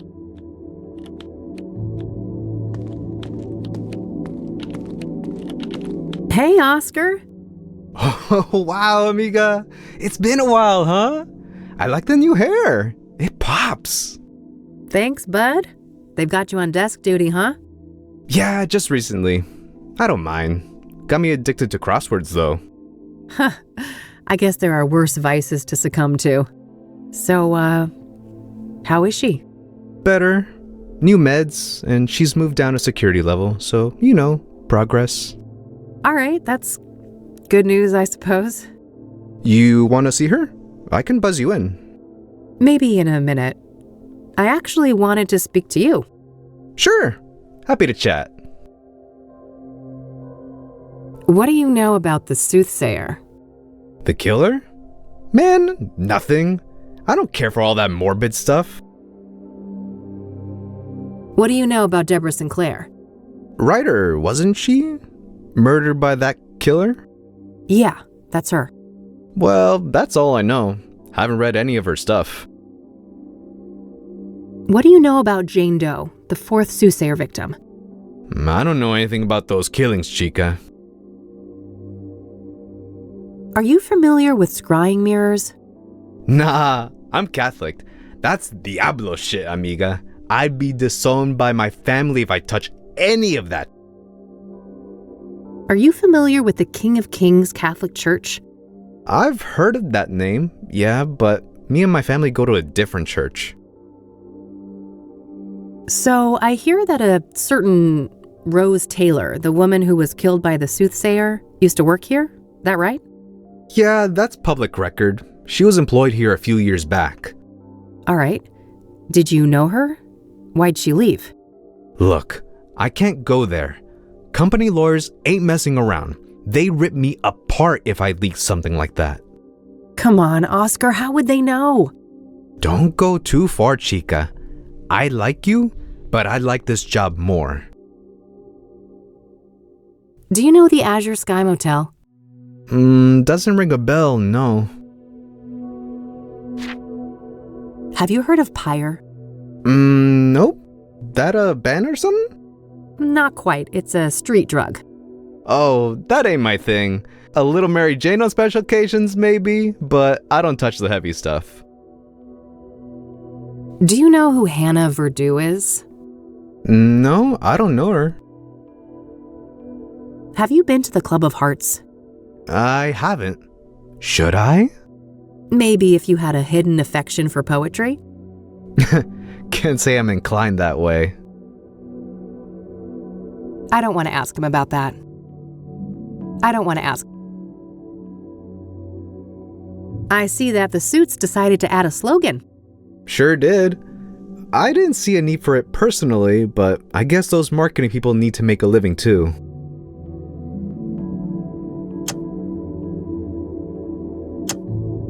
I don't want to show that. You're a big water drinker, huh? Ever get a kidney stone? I have twice. Never again. I wouldn't wish that shit on my worst enemy. Can you buzz me in? Sure, go ahead. Thanks.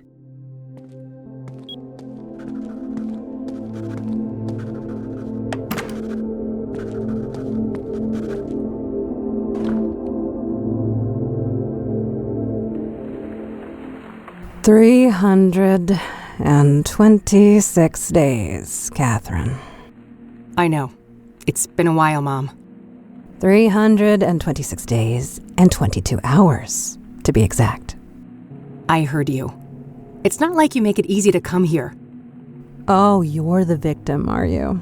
Boo-hoo, my mom won't treat me like a princess when I bother to show up. I'm not doing this again. Can we have a normal conversation? You know, act like we're family for once? Fine. No reason to squabble. I see that you changed your hair. Again. Sure did. I'm guessing you absolutely adore it, right? You know, I'm old-fashioned, honey. I adore what you hide under those clown colors. The gorgeous jet black that your father gave you. You know my only rule, Mom. Don't mention him. Please. Of course, how dare I. Did you bring my royals then? No, Mom. They stopped selling those. Other Rockports are around, but not the purple ones. They're out of circulation. Lies and excuses. You can't even be bothered to get your own mother some goddamn smokes, can you? Maybe next time, okay? I'm told that you're doing better. Is that right? I guess. Earned myself some small freedoms. I've been handling my temper well. And these new pills, they keep me grounded. That's great, Mom. You'll be out of here one day. One day. One day. One day. Yeah. Hey, Mom. Can I ask you about some other things? Huh? Sure. Go ahead, honey. Have you been following the news about the Soothsayer killings? Not in detail. We've got enough misery in here to worry about. You've read Deborah Sinclair, right, Mom? I guess. 1 or 2 books. Been years now, though. Did you hear that she was one of the Soothsayer victims? Oh, really now? I guess this killer doesn't discriminate. Do you know anything about Jane Doe? The young woman that the Soothsayer burned alive? Burned alive? Jesus! I have enough morbid things on my mind. Poor girl. Do you know anything about Benedict Townsend? He was one of the Soothsayer victims. No, I know nothing about him. Are you familiar with scrying mirrors? Why? I've raised you better than to bother with superstitious nonsense like that. Have you heard of the King of Kings Catholic Church? Why? Have you had a religious epiphany? Is it that aggravating Christian girl putting delusions in your head? Her name is Eileen, Mom, and she's not like that. Just forget it. What do you know about Eric Holloway, the second Soothsayer victim? Look, you better ask somebody else about these murders. I don't know jack squat. Do you know the Azure Sky Motel? No, I don't. So, I hear that a woman by the name of Rose Taylor used to work here? You heard right. Quite a piece of work, that lady. A shame she got herself sliced up, though. Quite a piece of work, was she? How so? Oh my, I recognize that tone of voice. How we come across the real reason you're here, Yeah, Mom, you're right. You caught me. Are you gonna help me or not? That depends. Are you gonna be a good girl and get me my fucking royals? Jesus, Mom, relax. I told you they're discontinued. I can't give you cigarettes that don't exist. Doubling down on that horse shit, are you? I've had enough of this. You know my price. Get me my smokes. Then we'll talk about Rose.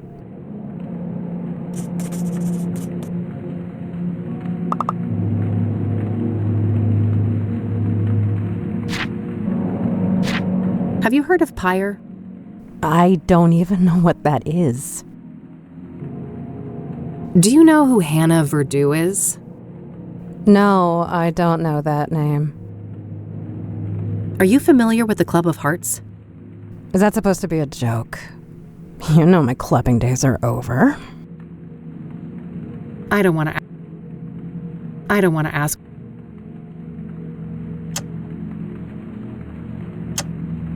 I don't want to show that to her. I'm gonna go now, Mom, but I'll be back soon. If you say so, honey.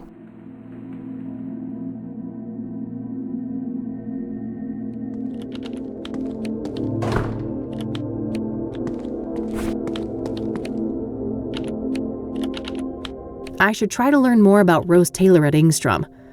Hopefully Mom can help if I can get her on my side. Mom won't budge. She wants Rockport Royals. They're out of circulation though, so I need to get creative somehow.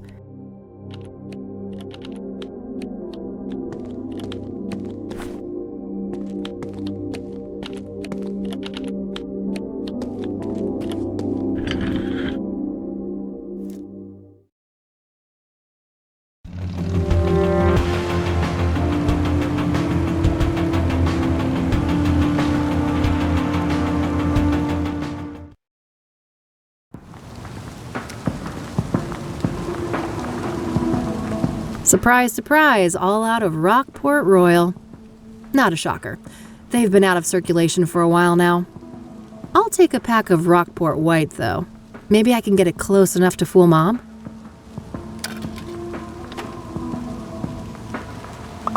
Oh, and come to think of it, didn't I see an ad for Rockport Royal in one of the papers?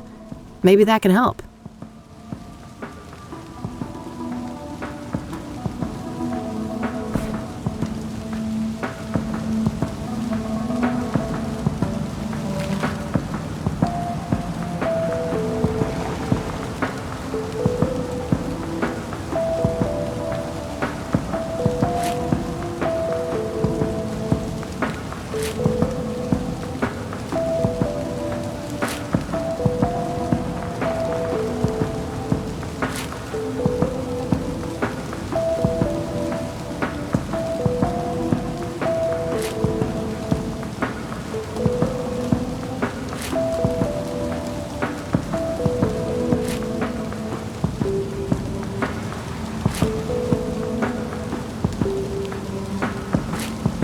Ah, there's that ad.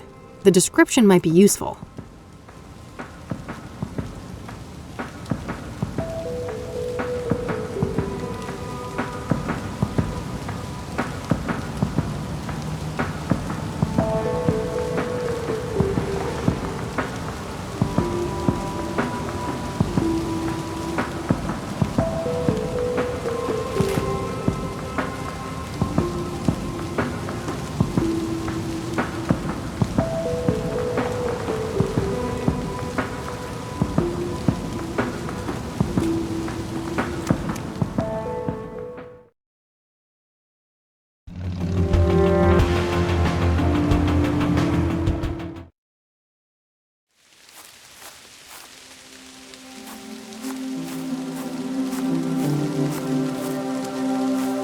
Oh yeah, that's right.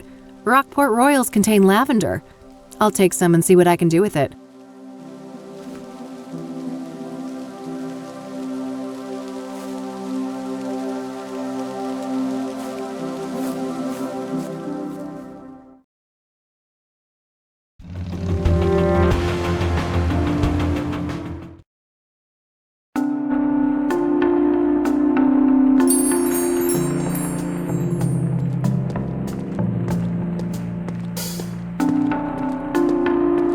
I'm sure a few little leaves won't be missed.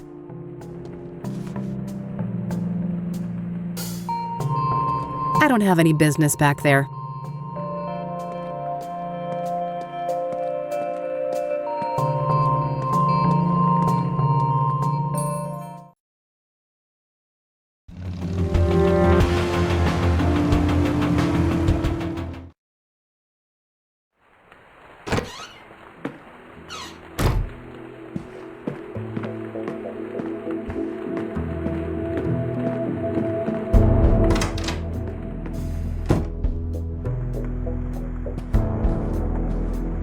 This cinnamon might come in handy. Got it.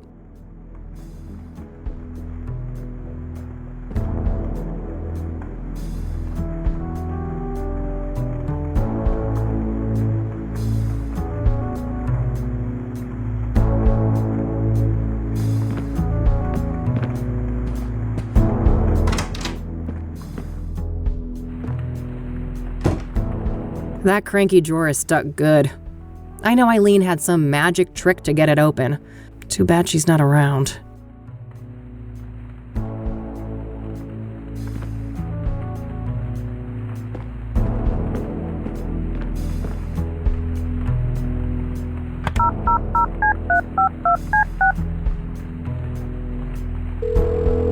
Eileen Summers. Hey, Kathy here. Hey, what's up?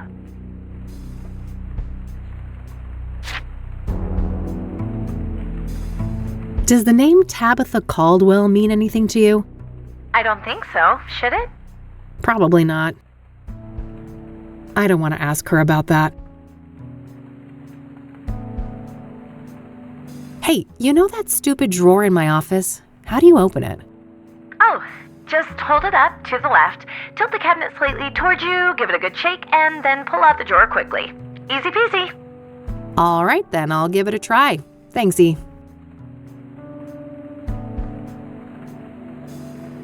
So, are you getting good use out of the book collection I set up in the office? Yep.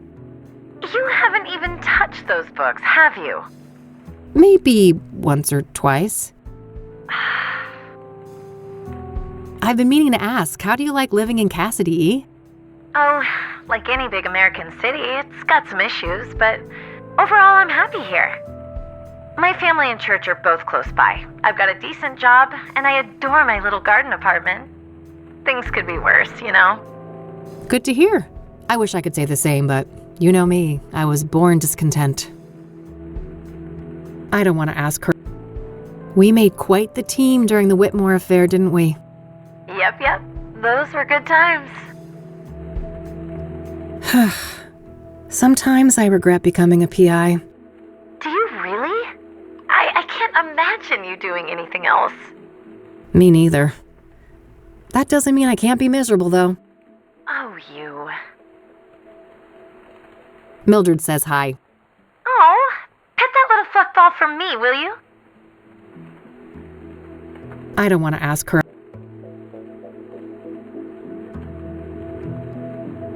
All right, that's all. Okie dokie.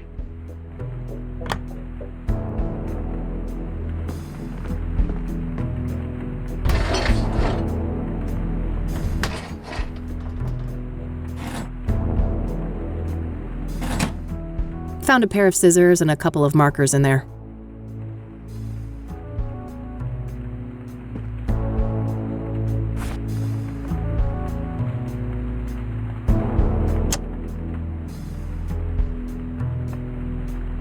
It's a pack of Rockport White, featuring a similar design as Rockport Royal, but without the signature purple colors. Lavender collected outside Deborah's cabin. Some mint leaves that I procured at Tabby's garden. They smell nice and fresh. A cinnamon shaker, nearly full. It's the bright red marker pen that I picked up at my office. It's the bright blue marker pen that I picked up at my office. Standard pair of scissors, sharp enough to do their thing.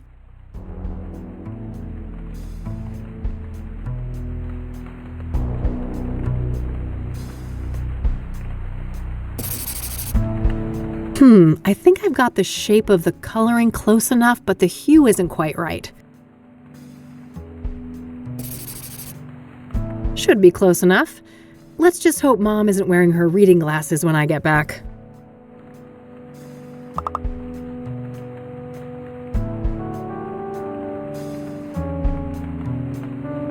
All right, let's see here. Okay, I've spiced up the tobacco, but I think it needs a couple more ingredients.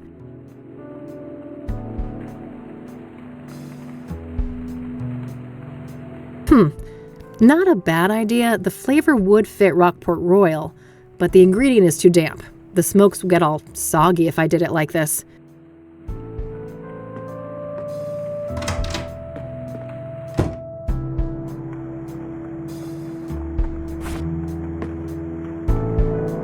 Standard electric oven. Barely used.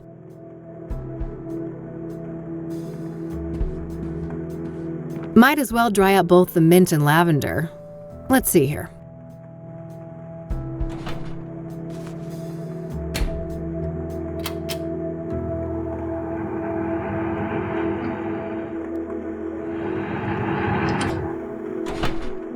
All right, nice and dry.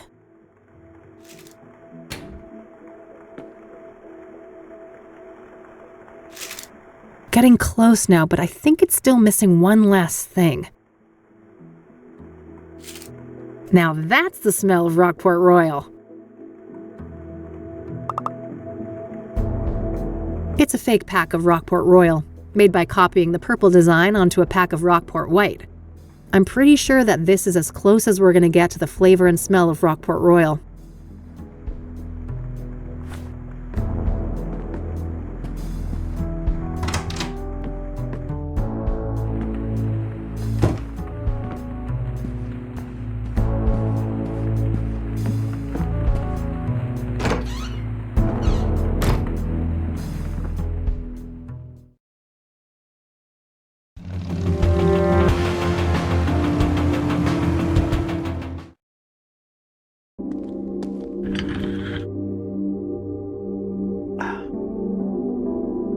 Can you buzz me in?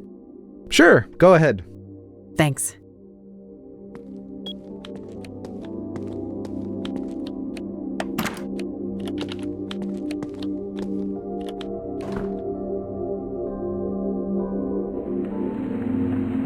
Back already.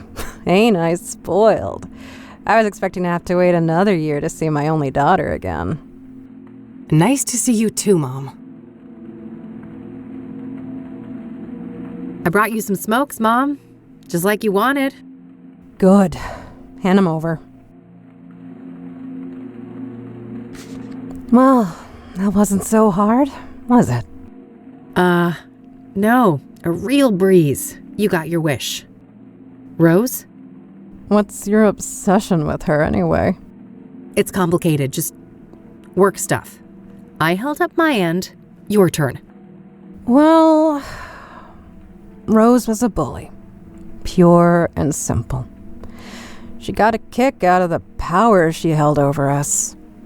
I was over the moon when they finally fired that bitch. Fired, huh? For the bullying? Nah, she got caught fucking a patient. Apparently it'd been going on for a while, too. She got the boot the next day. Oh, wow.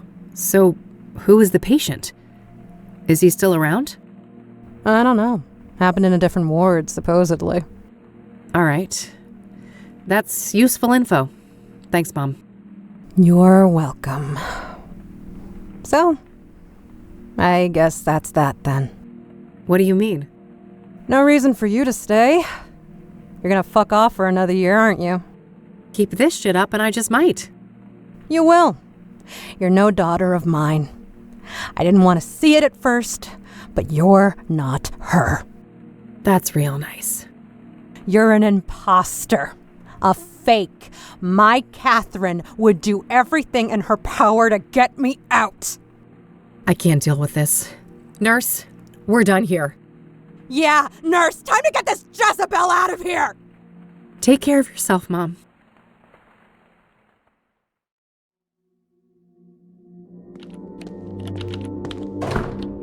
Christ! She had me fooled for a while, but it's still the same old Mom.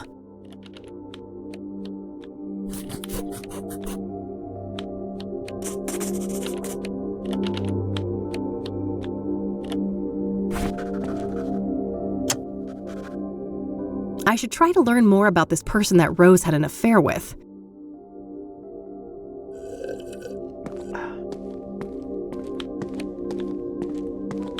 Oh, one more thing. Yeah? A little bird told me that Rose was fired for a relationship with a patient. Sound familiar? Dios mío, are you trying to put me out of a job? I can't talk about that. The guy isn't even a patient here anymore. Just let it go. He's not? Why? Discharged? Transferred? Dead? Oh, Fuck my stupid mouth. No, I'm not saying anymore. Get out of here. This shit ain't appropriate.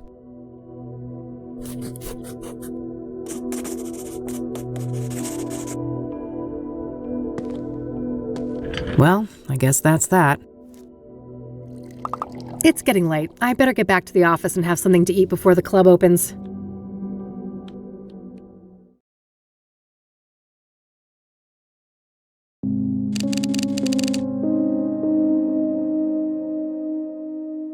All right, I better head to the Club of Hearts. Hannah Verdew awaits.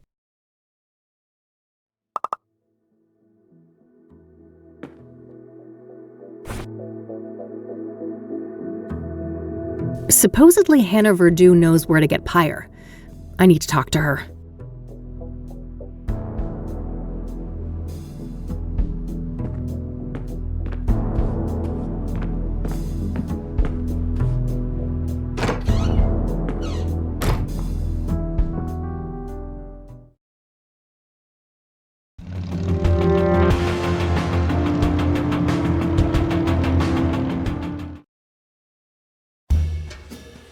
Membership card, please. Oh, shoot. I must have forgotten that. No card, no entry. I'm going to have to ask you to leave, ma'am.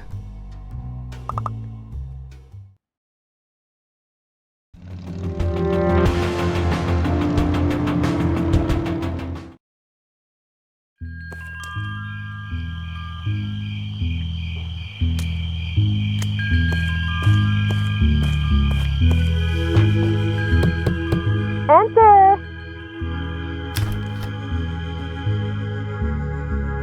Hello again, love! Oh, come join us! Oh, evening, girls. Wow. Isn't this quite the crowd? Hey, Kathy. Meta was just doing my reading. This gal right here, her chakras are off the charts. Huh. I'm well aware of those chakras of hers. Can I talk to you guys for a sec? Sure. It's not like we're offended by your biker smell or anything. Huh. That's good, I guess. I went to the Club of Hearts. You neglected to mention that it's members only, Meadow. Oh, silly me. Well, it's members only. Well, duh. So, you're a member? Sure am. Got the card and everything. Neat. Any chance I could borrow that membership card? Just for tonight, I promise. Oh, I'd lend it to you, but I wouldn't want your chakra to get all over it. No offense. You're killing me. Not this again. I took that photo you wanted. What's next? Dance like a fucking poodle? Oh, wow. So much rage. This is the root of your problem, love. She is right, you know. You need to learn how to handle your anger, Kathy. Oh, geez, not you too. Well, fine. What can I do to fix my chakras again? There isn't enough green in your life. I need you to bathe in green and immortalize it in a photo. Bathe in green? I guess I'll go and try to figure out what the hell that means. That's the spirit. Do you know who Tabitha Caldwell is? Nope, but I wish I did. Great name.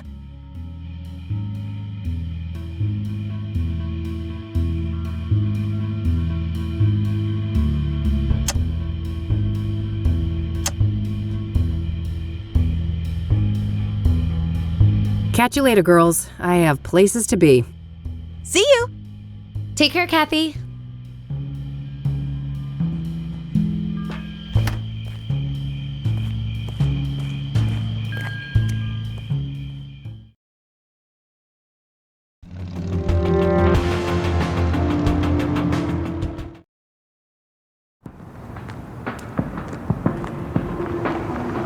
You know, you're really downtown when the amount of neon approaches seizure-inducing levels.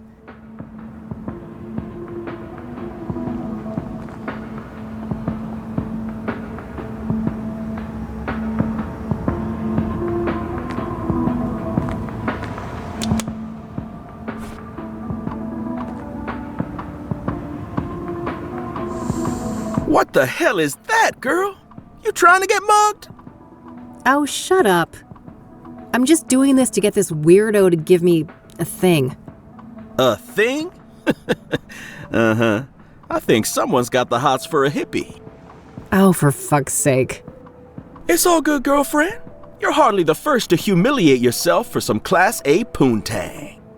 Jesus Christ. Oh, I think my boy JC will stay clear of this one. I doubt he'd like the thing very much.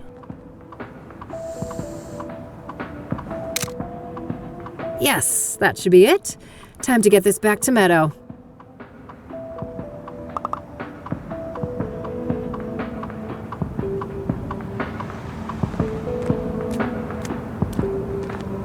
Hey, hey.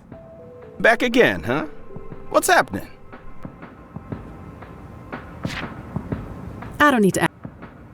I don't need to ask. I don't need to ask. That's it. Later, Lionel. Until next time, hot stuff.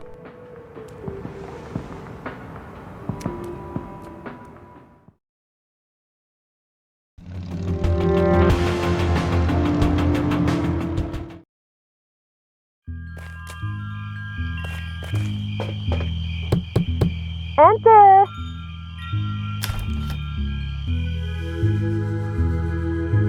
Now that's what I'm talking about! Isn't that much better, love? Sure. Got that shock. We're all sorted out. Wasn't humiliating at all or anything.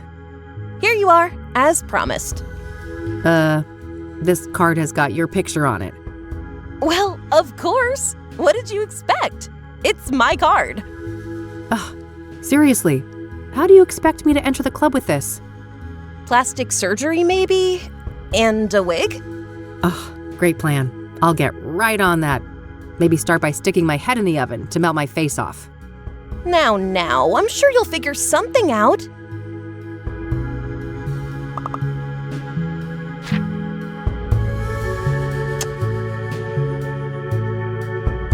Thanks for lending this to me. You're quite welcome. Have fun at the club.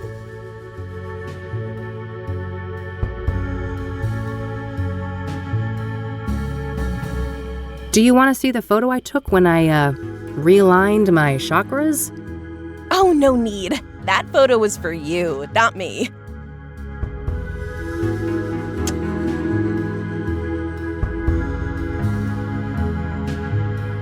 Catch you later, girls. I have places to be. See you. Take care, Kathy.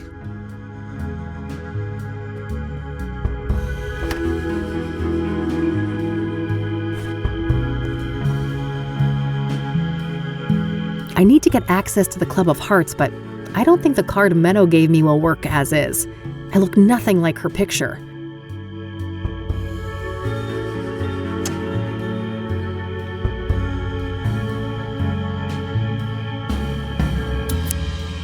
All right, I've cut my face out of the photo. Now what? Not a bad idea, but I'll need some way to attach the photo. Maybe there's something in my office that could help?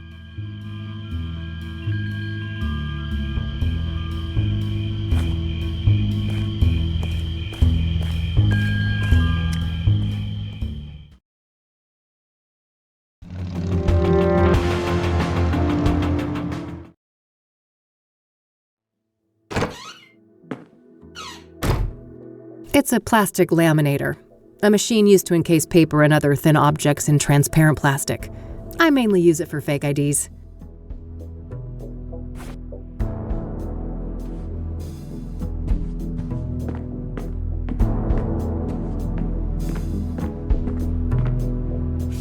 All right, the card is placed in the laminator. I can now use the machine to attach something to it.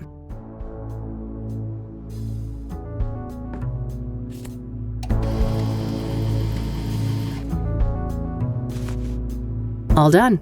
Hopefully this is good enough to fool that bouncer at the club. It's Meadow's membership card for the Club of Hearts. It has my photo on it.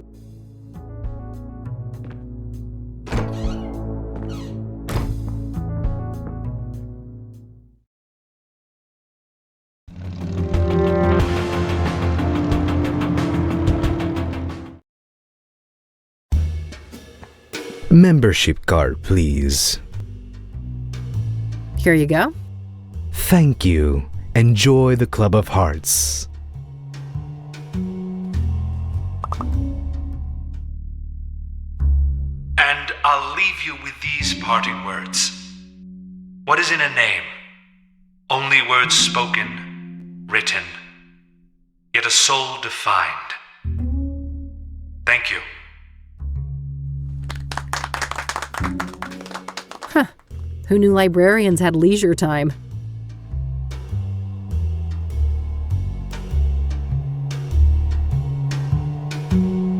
I already got in. I shouldn't push my luck. Open mic haiku night, huh? Looks like anyone can go up on stage and perform. Probably just leads to a storage room or kitchen. Well-stocked bar. Makes sense. Who'd want to do poetry sober?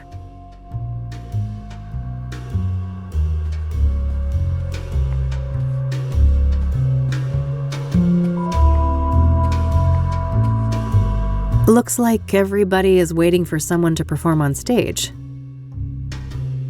Ah, guess the name is a card game pun. Maybe this place used to be a casino or something. Serious-looking security guard. I better not get on his bad side. Hannah? All right, move along. Madame Verdue doesn't want to be disturbed. Oh, but I just need a quick word.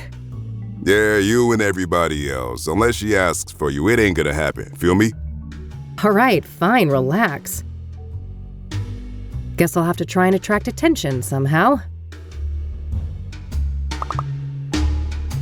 No time for drinks. I'm here on business. Ah, geez, here I was having a semi-good time, and who is here to ruin my day?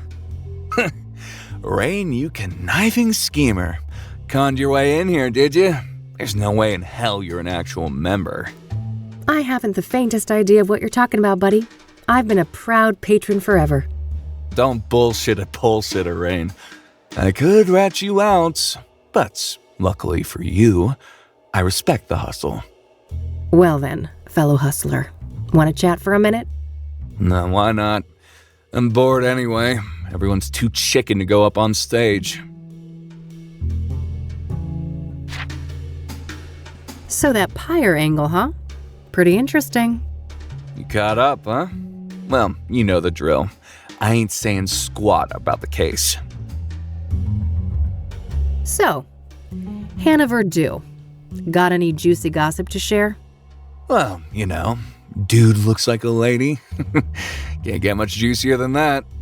I guess I walked into that one. I only have myself to blame for expecting you'd have anything substantial to add. Sucks to be you, Rain. So, what do you think of this place? It ain't bad. I first came here for work when I was covering the arts beats, and I grew fond of the place. Poetry is your jam, huh? I honestly find that a bit hard to believe. Believe what you will. I don't give a crap what you think. I should probably keep that to myself. I don't want to give Art free information. He's competition after all. I should probably...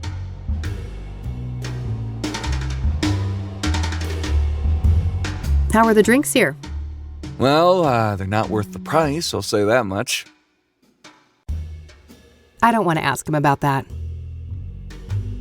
I don't want to ask. Open mic tonight, it seems. How does one write a haiku anyway? Well, lass, Mr. Hopkins is about to teach you a little something about poetry. 3 stanzas, 5 syllables, then 7, then 5 again. Rain is a dummy, whereas Art is a shrewd man. Universe aligned. 5, 7, 5. All right, let's see. Receding hairline, arrogance personified. It's Art Hopkins, folks. 575. Yeah, you got it. You should definitely go up on stage tonight. I could use some Schadenfreude.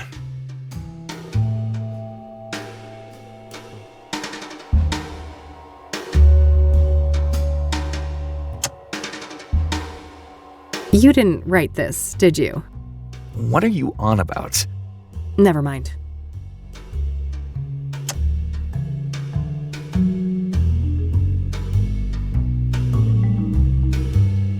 I'm gonna go mingle. See you around. Later. Pyre is the key. T. Damn.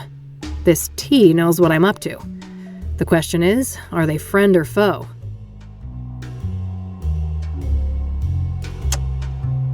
The Queen King of Two Suits longs for human connection and non-conformity, yet is caught in a painful loop of self-destruction. T. What is this cryptic nonsense? Somebody is messing with me.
Beating hearts, scream loud, beyond the norms, stars align, struggle, justified. Oh, just lovely. It had it all. Indeed. Felt that one. Who is she? Get her up here. For sure, boss. Hey, you. Yes? Madame Verdu would like to speak to you. Have a seat. All right, great, thanks. Hello, darling. Why, aren't you a doll? I might be a doll, but don't you get any ideas about playing with me? Oh, what a breath of fresh air. This place usually reeks of sycophancy. It gets tiring, you know. I can imagine that. Anyway, I just wanted to say that your performance was nothing short of divine. Well done. Thanks. I've never written a poem before, so there's that. Incredible. And you went up on stage just like that. Well, I needed to get your attention. I've been told you have information I need. That's so. A woman on a mission, are you? I'm eager to learn more. What do you know about the Soothsayer?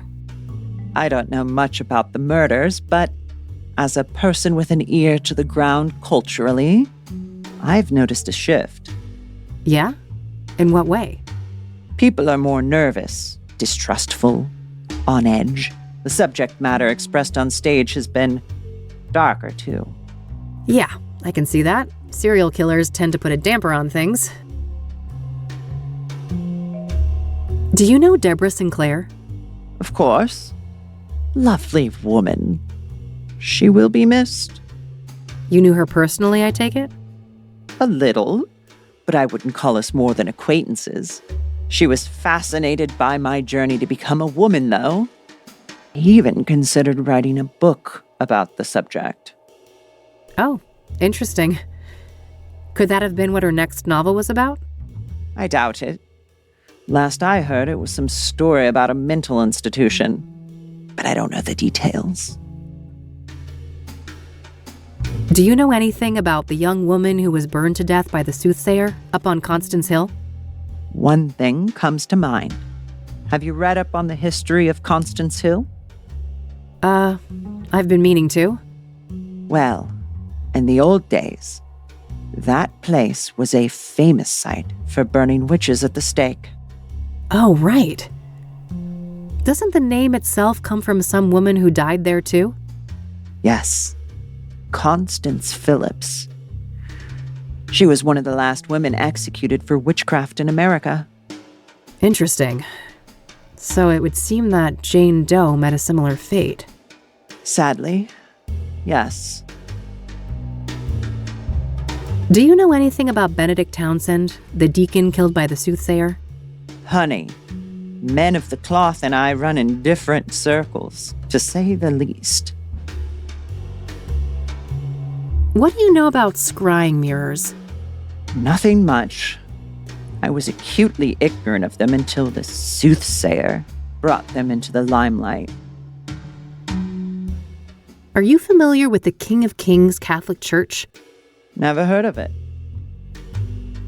What do you know about Eric Holloway, the second Soothsayer victim? Nothing much. I'd just be regurgitating common knowledge. What do you know about Rose Taylor, the first Soothsayer victim? Nothing revelatory, I'm afraid. Just what we've all read in the papers. Do you know the Azure Sky Motel? Never heard of it. Pyre. Someone told me that you might be able to get that? Ah, a fellow connoisseur. Sorry to disappoint, but I haven't been able to procure pyre. Not for a lack of trying. Damn. Well, if somebody like you can't get it, it's gotta be impossible. I never claimed to have superpowers, darling. But from what I have gathered, a curious nameless duo is behind pyre. A man and a woman. Interesting. What can you tell me about them? Very little. The man is supposedly tall, bold, and an intimidating figure. The woman stays in the background, from what I understand. There are rumors circulating about their unusual behavior, too. Apparently, they are quite picky with their clientele, conducting some sort of interviews to separate the wheat from the chaff. Strange. How close have you come to tracking these people down? Not very. My best lead is a graffiti artist by the name Faze. That's Faze. Okay. What's his deal? Well, the word on the street is that he had direct contact with the pyre dealers, and his experience with pyre had a profound effect on him. Supposedly, he's quite obsessed with it. I see. Know where to find him? Alas, I don't. Well, this is still very useful information. Thanks.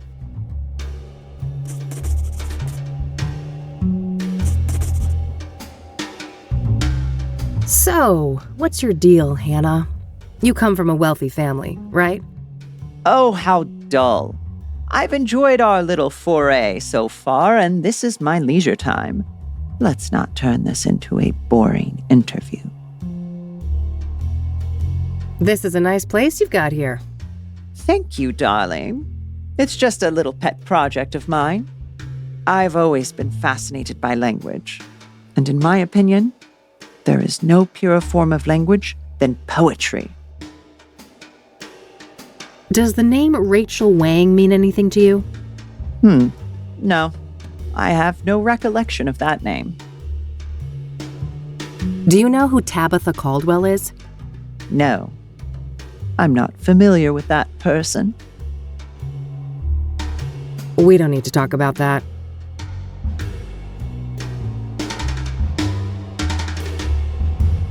Your bodyguard is pretty intimidating. Oh, Lee. He may look like a killer, but he's a sweetheart. He's been with my family for a long time. This is a nice place you've got here. Thank you, darling. Not a very hot stage tonight, is it? It's been quiet, I'll admit. The crowd is not usually this shy. It'll probably pick up as the average blood alcohol level increases. Oh, no doubt. No need to ask.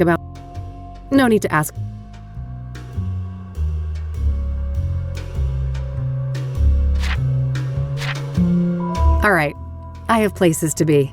See you around. Enjoy the rest of your night, darling. All right, I think I've got what I needed from here.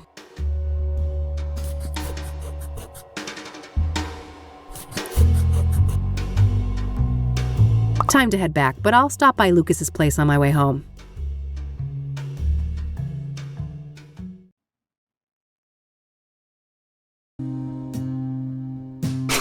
Wish I could have seen that performance. Never figured you for the artistic type.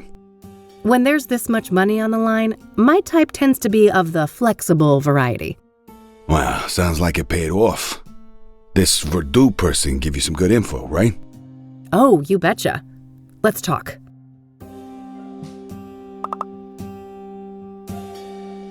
So, Rose Taylor, I've made a little progress, but I was hoping for more. All right. If you want, we can try to untangle it together. Well, okay. Apparently, she was fired for screwing a patient, but that person is no longer at the facility for reasons unknown. That would explain the failed marriage. She's caught in the act, they fire her, the husband files for divorce? Makes sense. And then sometime after that, she's murdered in the azure sky by this lover of hers, possibly? If the husband was cleared, this paramour, if released at the time, would certainly be a prime suspect, yes. Surely the KPD must have been swarming him like flies on a turd then. Indeed. My source at the KPD said no arrests yet. So either patient X isn't our guy, or he's a slippery fuck, and they simply don't have enough on him. Okay, good to know. This pyre business is just getting stranger and stranger. Yeah? How so? I learned today that the dealers don't just give out the drug for free. Their clientele has to pass some sort of test first. Yes, I've heard those rumors too. The drug dealers quiz the junkies before they get a fix. Bizarre. Bizarre indeed. This is looking more and more like organized experiments. I agree.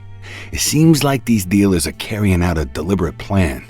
The question is, was murder always part of that equation? Yeah, that's the million-dollar question. Do you happen to know a lady by the name of Caldwell? No. Should I? If you're interested in solving the Soothsayer case, yeah. Bold words. Care for a trade? Maybe. Let's keep talking and we'll see. Have you been able to learn anything about the people behind Pyre? Nada. They're a fickle bunch. You? I did hear that it's supposed to be a man and a woman working together. Small progress, I suppose. Does the name Faze mean anything to you? It does, actually. Do you have his real name? Nope. I just found out that he existed an hour ago. Then I'm one step ahead of you on that one. Quid pro quo? How about Caldwell for Faze? Deal. You first. Fine.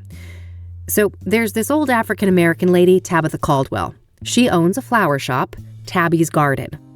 She was fingerprinted in the 1960s for some stupid, harmless crime. Now get this. Her prints ended up on an obsidian shard that I picked up in Deborah's cabin, right next to where the last murder occurred. Holy moly, is our killer an old lady florist? Sounds pretty far-fetched. But maybe that's how she's been able to evade the authorities. My thoughts exactly. Well, don't leave me hanging. Have you followed up yet? We'll get there. Your turn. All right. Faze's real name is Corey Finnegan. He's one of those underground anarchist types. A junkie graffiti artist with no fixed address. His name kept popping up when I was doing research on Pyre. Supposedly, he's met the dealers in person. Nothing new to me except his name. Surely the bombshell I just handed you is worth more than that. I'll tell you what. I got a few contacts looking for Finnegan. If I hear anything about his whereabouts, I'll let you know. All right, Tabitha. I went to her shop, and I shit you not, she's got actual obsidian mirrors for sale right up front. Whoa. Either we found the most arrogant killer of all time, or... These were accidental prints left on mirrors that the Soothsayer bought from her at some point. Did you confront her? No, I didn't want to tip my hand so soon. I plan to follow up on my other leads first. Good idea. Even if she's involved in the murders, you need a stronger case to hand over to the KPD. Lots to think about.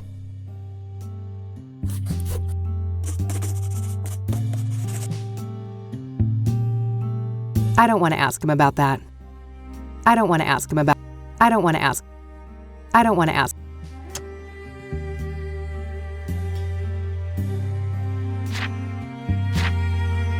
Okay, that should be everything. Understood. I'll be up for a while longer if you come up with more things to discuss. Great, I'll keep that in mind.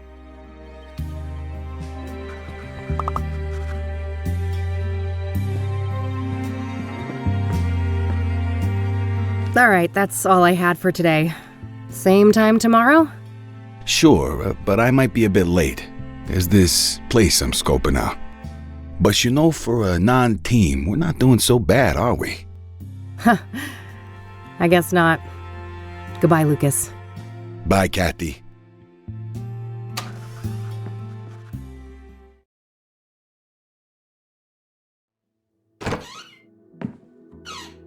Hey, you little menace. Miss me? You better.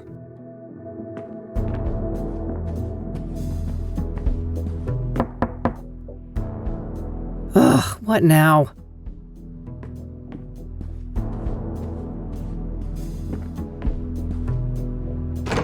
Hey, how about that drink? Beautiful. Jesus, Josh, buddy, it's late. Maybe another time, all right? You know what I fucking think? Nope, but I have a feeling you're gonna tell me. There's never gonna be a fucking another time, is there? You'll just keep squeezing whatever you can out of people. It's what you do. Let's talk about this when you're sober. You need a bed, Josh, not more drinks. Why? You got one, yours available? It's the least you could do, seeing as what your little fucking stunt cost me. What are you babbling on about? The fingerprint thing? Yeah, they suspended me. Why do you think I'm shit-faced like this? I aced up my ass, and those bastards want to make an example out of me. I could lose my job. Shit, that sucks. But I didn't force you to do anything, did I? That's so... so easy for you to say. You knew I still got a thing for you. You knew you could use me. Like you use everyone. You've known me since high school, Josh. I've always been a bitch. Miss a fucking memo? I guess it seemed like you'd changed. I don't know why. People never change, Josh. They just get better at hiding their inner asshole. Go home before I call some actual cops. Christ almighty, what a train wreck. Time to get our asses to bed, Mildred.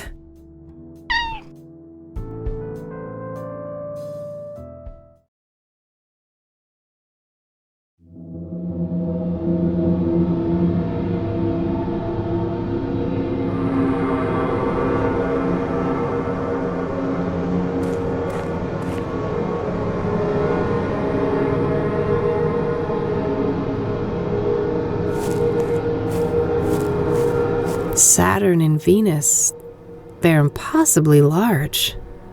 This can't be right. That doesn't seem to matter right now. The city of Gleam. The place I'm terrified I'm meant to be.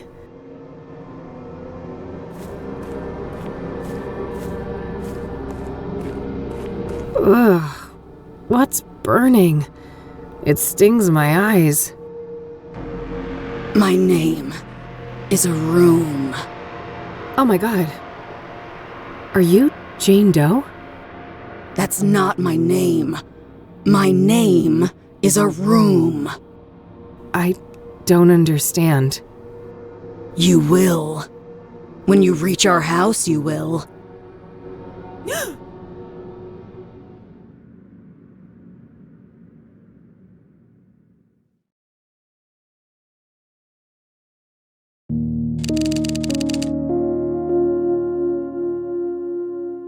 All right, time to track down Corey Finnegan.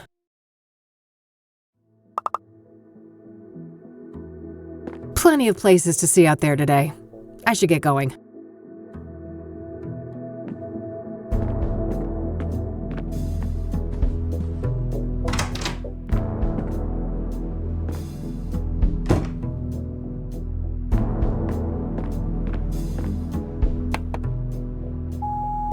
Hey, it's Lucas.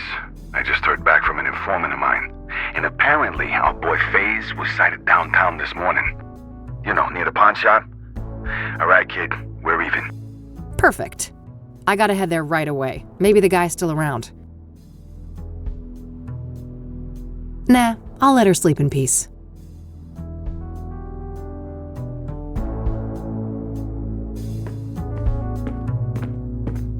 Here we go again. Pattern. Stab, fall, hang, burn. Mirrors are portals. Inception occurred in 1995. T. 1995? No, it can't be. Is this all connected to what happened in Conwell Springs?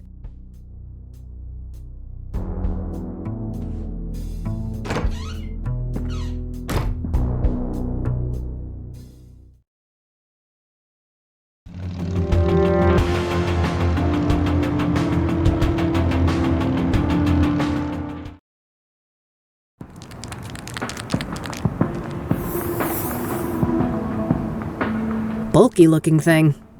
Guess that's a necessity in a neighborhood like this.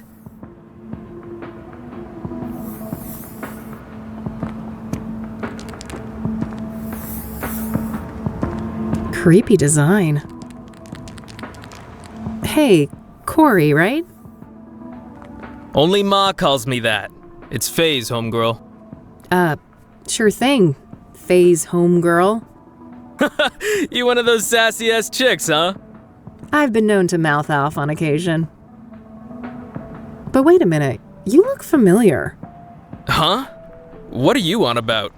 The FaZe ain't never seen you before. Yeah, you're that raving lunatic I electrocuted up on Constance Hill. Damn, that was you? Oh man, my bad. I was fucked up that day. No doubt, yo. No shit you were. You better keep your distance, buddy. Oh, come on, I'm all good now. I just had a tiny little pick-me-up this morning. That's it, I swear. Uh-huh. At least you're lucid enough for a fucking conversation. You got me good, though, no joke. Look at this sick bump on my head, and I still can't feel some toes on my foot, for real. Well, you had it coming. Look, FaZe, people have been saying that you're a guy with some useful information. Oh. Yeah, I guess the FaZe knows a thing or two. Alright then, speak. What do you know about the Soothsayer? That crazy killer? Nothing. FaZe ain't that much of a creep. What do you know about Deborah Sinclair, the latest Soothsayer victim? Look, I know nothing about no murders, What do you know about scrying mirrors? Huh? The what mirrors? Never mind. Are you familiar with the King of Kings Catholic Church? Nope, never went in a church since Catholic school. Fuck that shit. Do you know the Azure Sky Motel? Sure, stayed there a few years back. You heard there was a Soothsayer murder there, right? Oh shit, that was the place? Nah, I didn't know that. I've been told you scored some pyre. Is that right? Oh man, yes, just once. I'd do anything to feel that high again. Yeah? What's so special about it? You'd have to be a junkie to understand. The Phase has tried every psychedelic under the sun. LSD, DMT, shrooms, none of them compare to Pyre. Mind at large, pure and simple. Mind at large? What does that mean? That we have like a filter in our brains, keeping us from seeing what's really out there. Drugs like Pyre numb that filter, allowing us to see alternate realities, astral realms, all kinds of wild shit, yo. Interesting.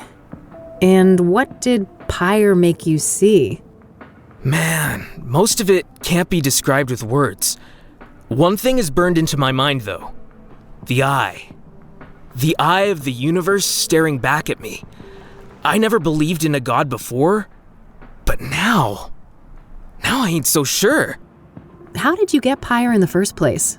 It seems hard to come by. The Pyre dealers came to me. Makes sense, I've been a steady dope fiend for 15-something years now. Guess they went with the tried and true, huh? Right. I've also heard rumors about some kind of interview. Is there any truth to that?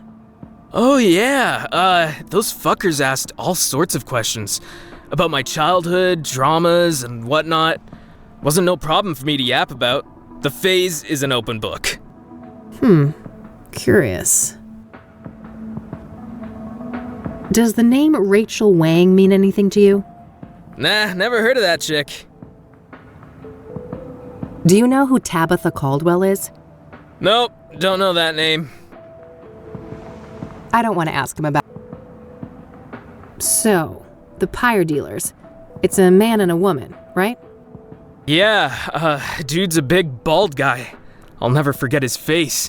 Creepy motherfucker. Creepy how? I don't know, man. He was intense. You know, not looking at you, but through you? Like I was a thing, not a person. What about the woman?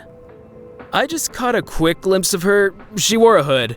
Saw some pretty nasty scars, though. Something seriously fucking bad happened to that chick. She had scars? On her face? Yeah, on one side. Melted skin, like from burns, acid, or some shit like that. Damn. Got any more details on this couple? You know, what they were wearing or what they looked like? Both white people. She didn't seem too old, like your age maybe. Dressed in all black. I guess she wasn't too girly, you know. What's the word for it when you're in between? Androgynous? Yeah, androgynous. That's what she was. Got it. And what about the man? In his 40s or so. Bald head, big black eyebrows, brown eyes, and like I said, intense fucking energy. Major big bad wolf vibes coming off that dude. All right. Thanks.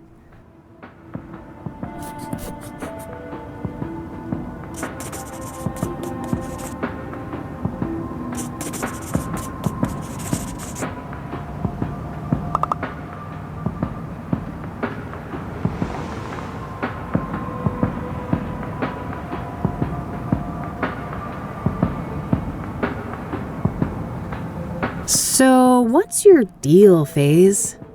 Me? Well, you know, just another street dog trying to get by. Yeah? How's that going for you? Well, fuck, not great. But I mean, could be worse. At least it's summer soon. I see. Have you been making graffiti long? Forever. The FaZe always loved drawing, even as a kid. Art was probably the only subject I ever passed. That's an interesting graffiti you've got there. Badass, isn't it? It's my tribute to Pyre, the best hit I ever had. The eye. That's what you saw? Yeah, the eye of the universe staring back at me. What's up with this little rainbow thing? Oh, just an unprompted gift from this new age girl I met. Hey, have a look at this. Do you recognize any of these men? Oh, fuck! That's him! The tall, bald guy! You sure? The man called Vic? 200%. That's the pyre dealer. Well then, I guess it's time to go visit the ranger station.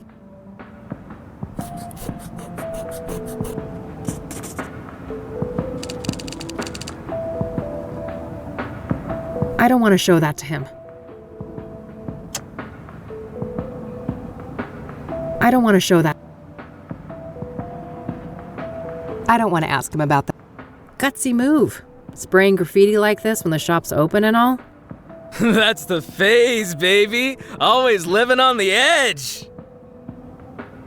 I don't want to ask him. You smoke?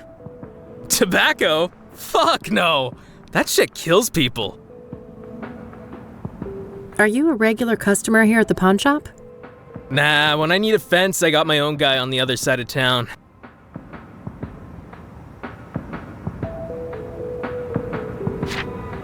I'll let you get back to your tag. Peace out. All right, I think that's everything he knows.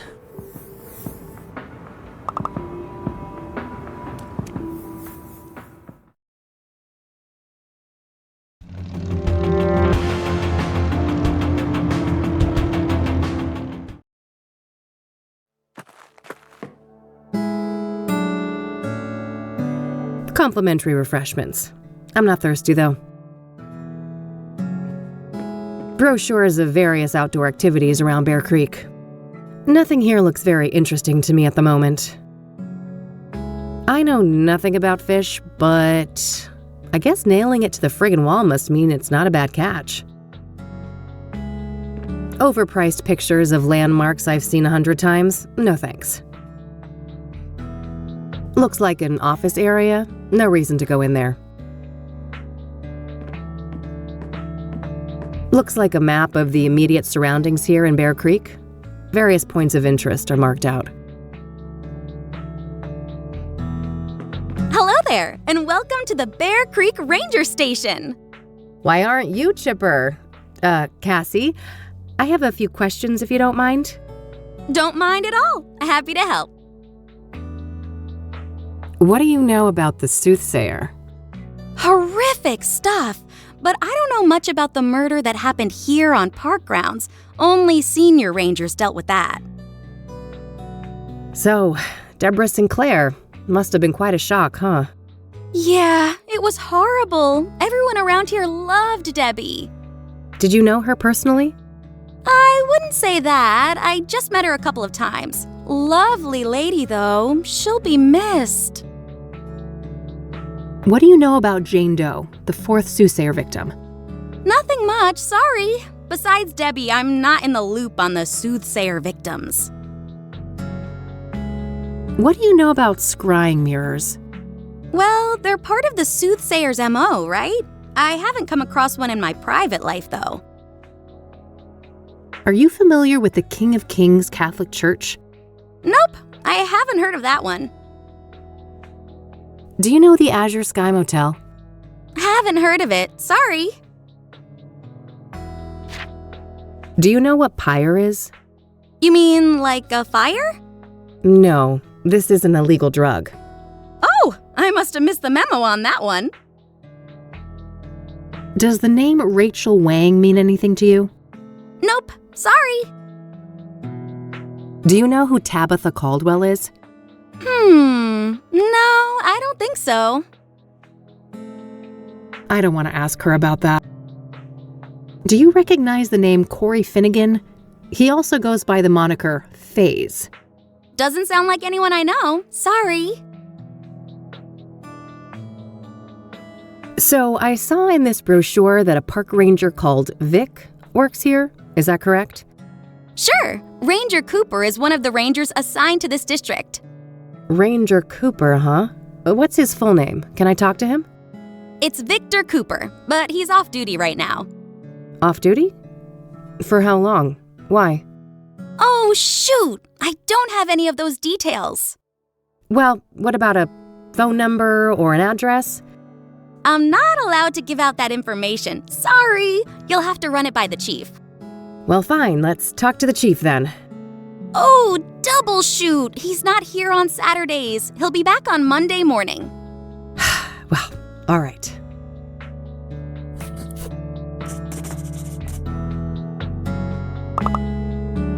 There's this drug dealer I'm pursuing. A woman my age with some kind of facial scars. Oh, I can't help you there. I haven't seen a person like that. I don't want to ask. Big fish over there. Who caught it? Chief Walker, of course. He's a legendary fisherman around here. Biggest largemouth bass caught in over 30 years. That's the biggest ceiling fan I have ever seen. Tell me about it. We wouldn't be able to hear ourselves talking if it was turned on. What's in there? That's Chief Walker's office, but he's not in right now. I don't want to ask her about.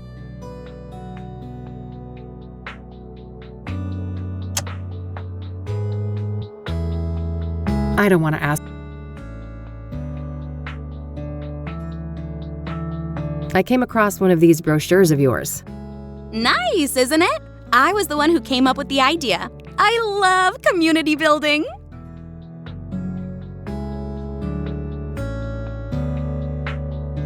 That's all I needed. Thanks.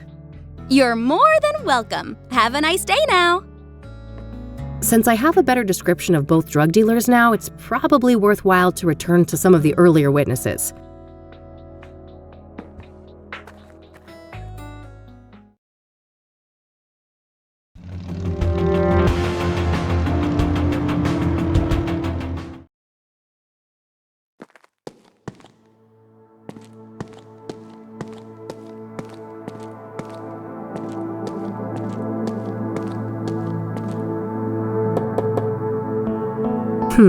No answer.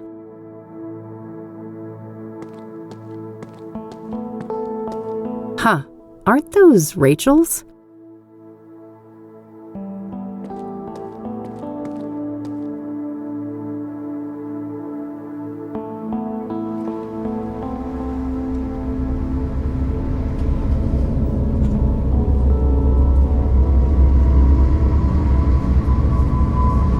Oh no.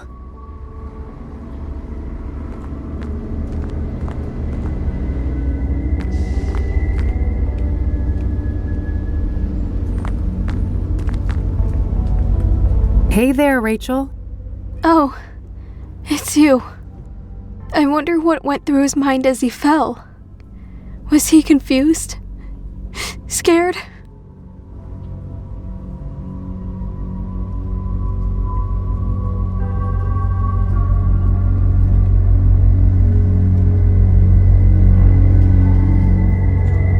Probably.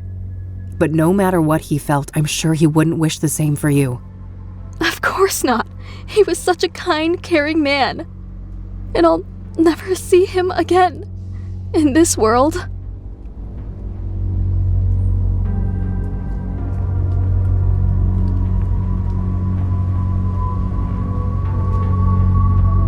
Why do you think you'll see Eric in the afterlife? Because we're supposed to be together. I know it in my heart.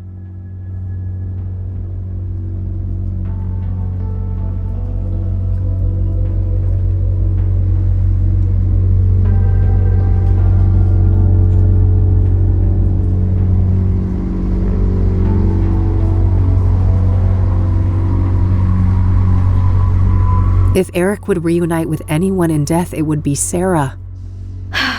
He did love her. He talked about her all the time. Yes. Think about it. What started Eric's spiral of destruction? Sarah's death. She's the one he always wanted. Everything he did was to try and distract himself from that fact. You're right. What am I doing? This can't be God's plan. It can't.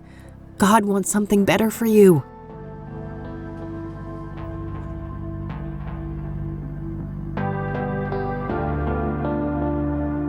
I can't believe I came so close to doing that. You didn't go through with it, and that's what matters. You need to promise you'll get some help, though. I will. Promise. I suppose you had some questions for me, though, since you came back here. Oh, I guess I did. I almost forgot, given everything that just happened. Okay. What did you want to know? Does the name Tabitha Caldwell mean anything to you? No, I haven't heard that name before. I don't want to ask her. Do you know Corey Finnegan? He may also go by the name FaZe. No, I haven't heard that name before. I'm trying to find a park ranger named Victor Cooper. Do you know him? No, sorry. I'm looking for a young woman with some kind of facial scars. Can you recall a person like that? Oh, yeah, her. Looked like burn scars to me, but she wore a hood and wasn't facing me, so I couldn't tell for sure. Wow, really? Tell me more, please. She was one of Eric's girls, I think. I saw them a few times out of the hallway. A real harpy, that one. Yeah? Why do you say that? This is off the record, right? I could get in real trouble for what I'm about to tell you. Of course, you have my word. Well, I was really worried about Eric, so I made sure to write down everything he was up to, so I could help him better, and I overheard them talking. Are you telling me you have a transcript? Yes. Well, Rachel, that would be tremendously useful to me. I realize that. I'm not comfortable giving you all of my notes. Some of them are private, but I can give you a copy of the transcript with the scarred girl. That would be amazing. Thanks. Okay, wait here. I'll be right back. Here you go. Perfect. Thanks, Rachel. You're welcome.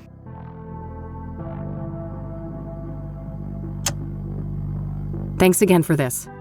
You're welcome. I'm glad I could be helpful.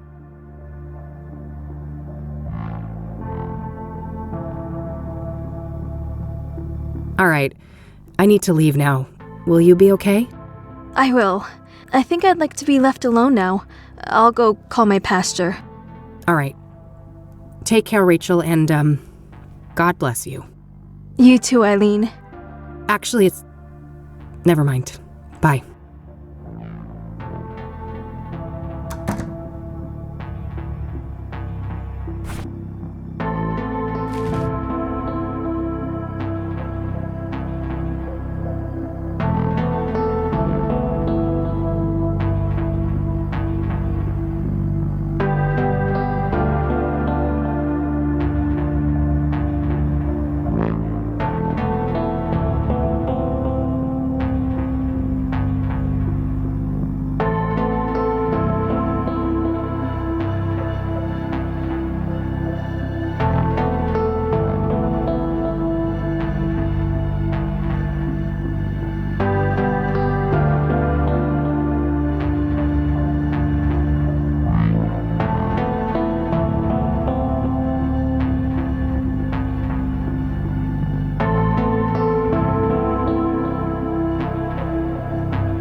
Rachel seems to think they were talking about Faith, but I think that's actually her name.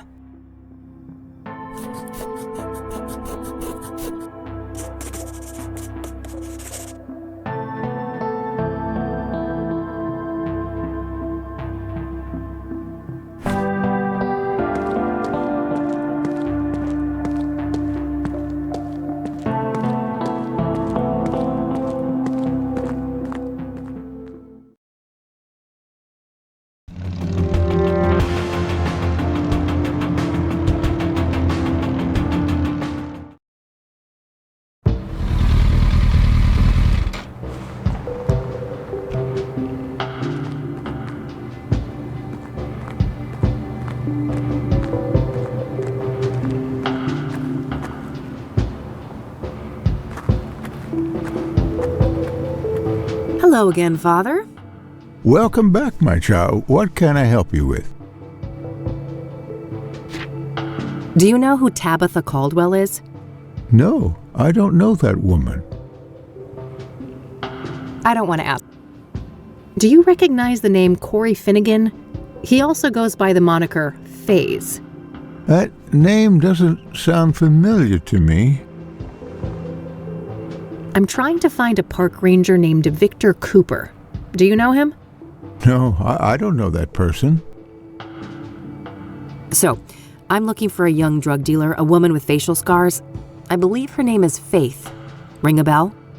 I happen to recall a person like that. A homeless woman whom Ben was helping get back on her feet. Wow, really? Yes, about your age. No drug dealer to my knowledge, but she had some sort of scars on the side of her face, yes. Amazing. Is there anything else you can remember about her? I'm afraid not. My memory has seen better days, and this was years ago. Well, is there any more information about her somewhere? Maybe in Ben's records, if he had any. Give me a moment. I'll go look at the files. Yes, there was a Faith Cyrene. An apartment was arranged for her at 12 Onyx Row in 1996. No phone number listed. That's tremendously helpful. Thanks. You're quite welcome. I sincerely hope she provides the answers you're looking for.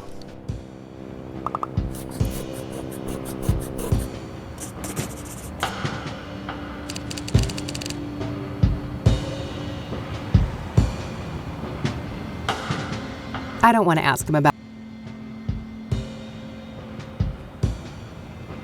I don't want to ask... All right, I'm heading back out. Goodbye, young lady. That's my best lead yet, but it's getting late. I better swing by the office and grab a bite to eat before I check it out.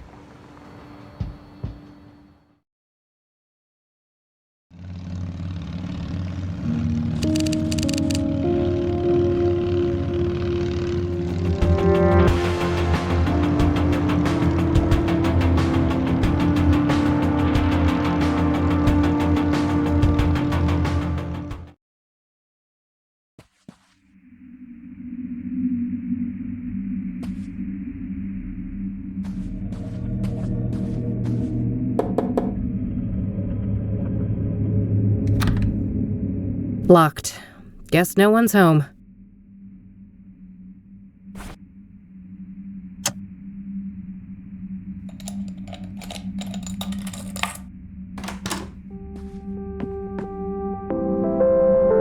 Various groceries. Nothing out of the ordinary. Huh. That poor thing doesn't put a dent in the god-awful aesthetic of this room. I guess she likes to sleep rough. All empty. This isn't a residence, it's a safe house. Pretty decent view of the city from up here. Certainly beats the brick wall outside my office window. Looks barely used. Guess Faith doesn't spend much time here. Freshly eaten. Somebody was here recently. No proper bed, but a cell phone. This gal needs to get her priorities straight. Password protected, of course. I'll see if I can crack this later.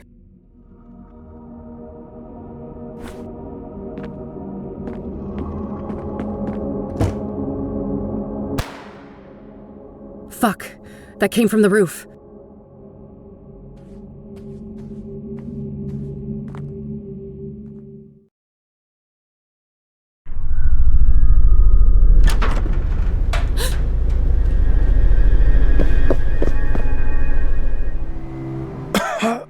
The alley.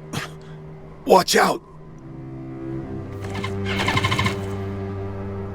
It's fine. She's just trying to get away. We need to get you to a doctor. Too late. I won't. Lucas!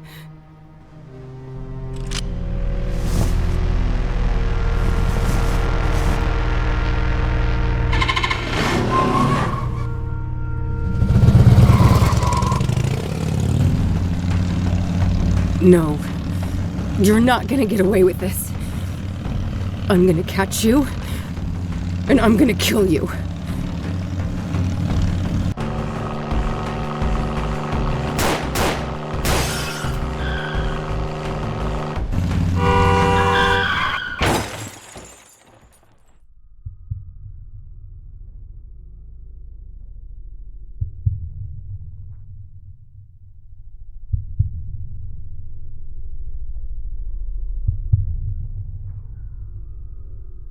Come on, kid.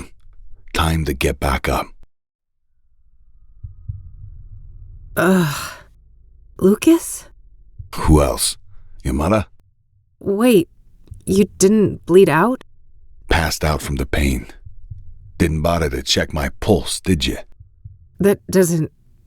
I'm dead, aren't I? Ha! Yeah, I see how that could make sense. Maybe you cracked your skull on the pavement and this is our last tango. That'd be pretty funny.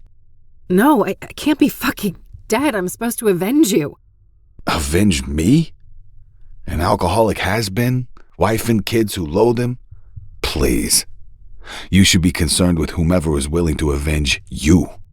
I don't think anyone would do that for me. Anyone alive, that is. No argument there. You haven't been making friends lately, have you? I guess not. I'm sorry, Lucas. I should have been there for you. Why should you? You're too good for that. You're new blood, and I'm just a fossil. That's not... Let's not play games, kid. I know you. Afterlife or not, we can't stay here. This place reeks of gasoline. Come on. I know the way.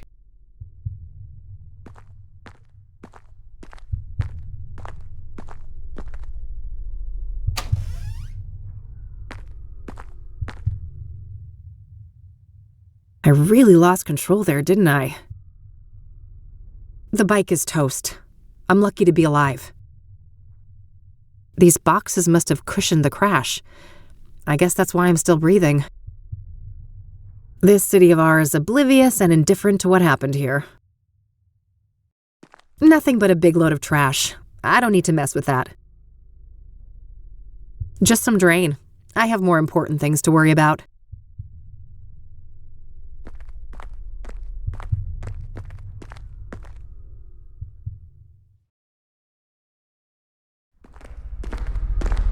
Hey, wait up!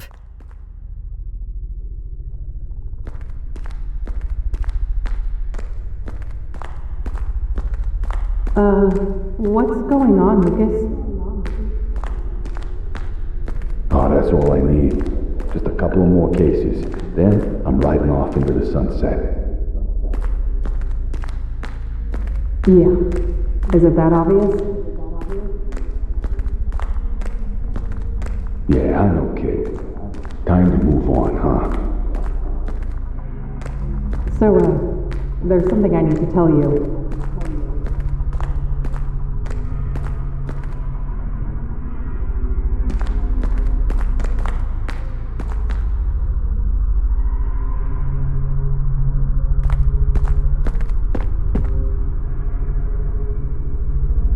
Lucas? Here's Kathy Rain! What the hell is this? Who said that? Now, who's got something to say to the one and only badass bitch herself? I'm tired of being manipulated, Kathy. You've always got some hidden agenda. I've been nothing but a good friend to you, and there's only so much I can take.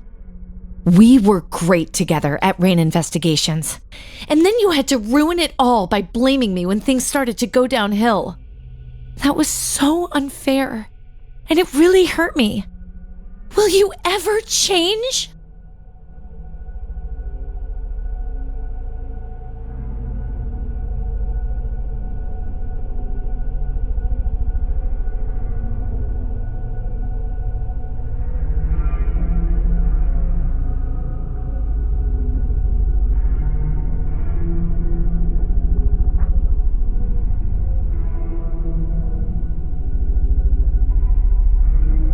I wish I could become the friend you deserve, but I'm broken.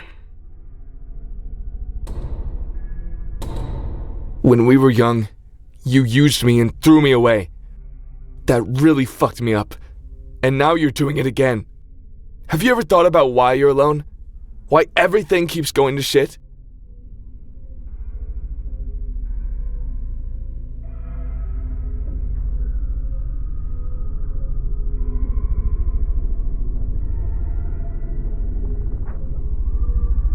People like me are just meant to be alone. I'm damaged goods. It's better if you all stay away. Who are you? And what did you do to my fucking daughter? I'm right here, Mom. Ready to take out the trash.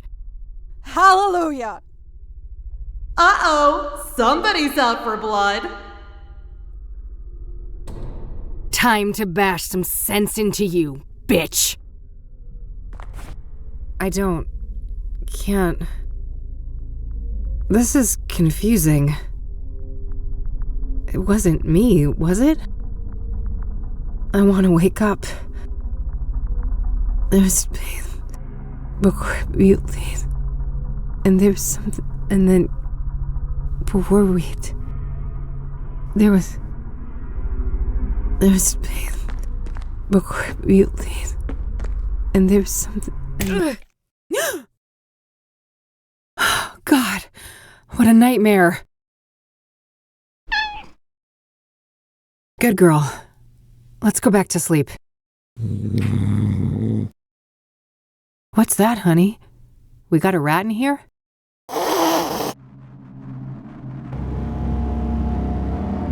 I am in you now. I know your flesh and your fiery heart. A heart that yearns to be crushed before the immolation takes hold and nothing remains. This isn't real. I destroyed you. I destroyed the place you came from. There is no death, only change. I am the limb of man, but you may call me Mr. Burgundy. Now, let the liturgy commence.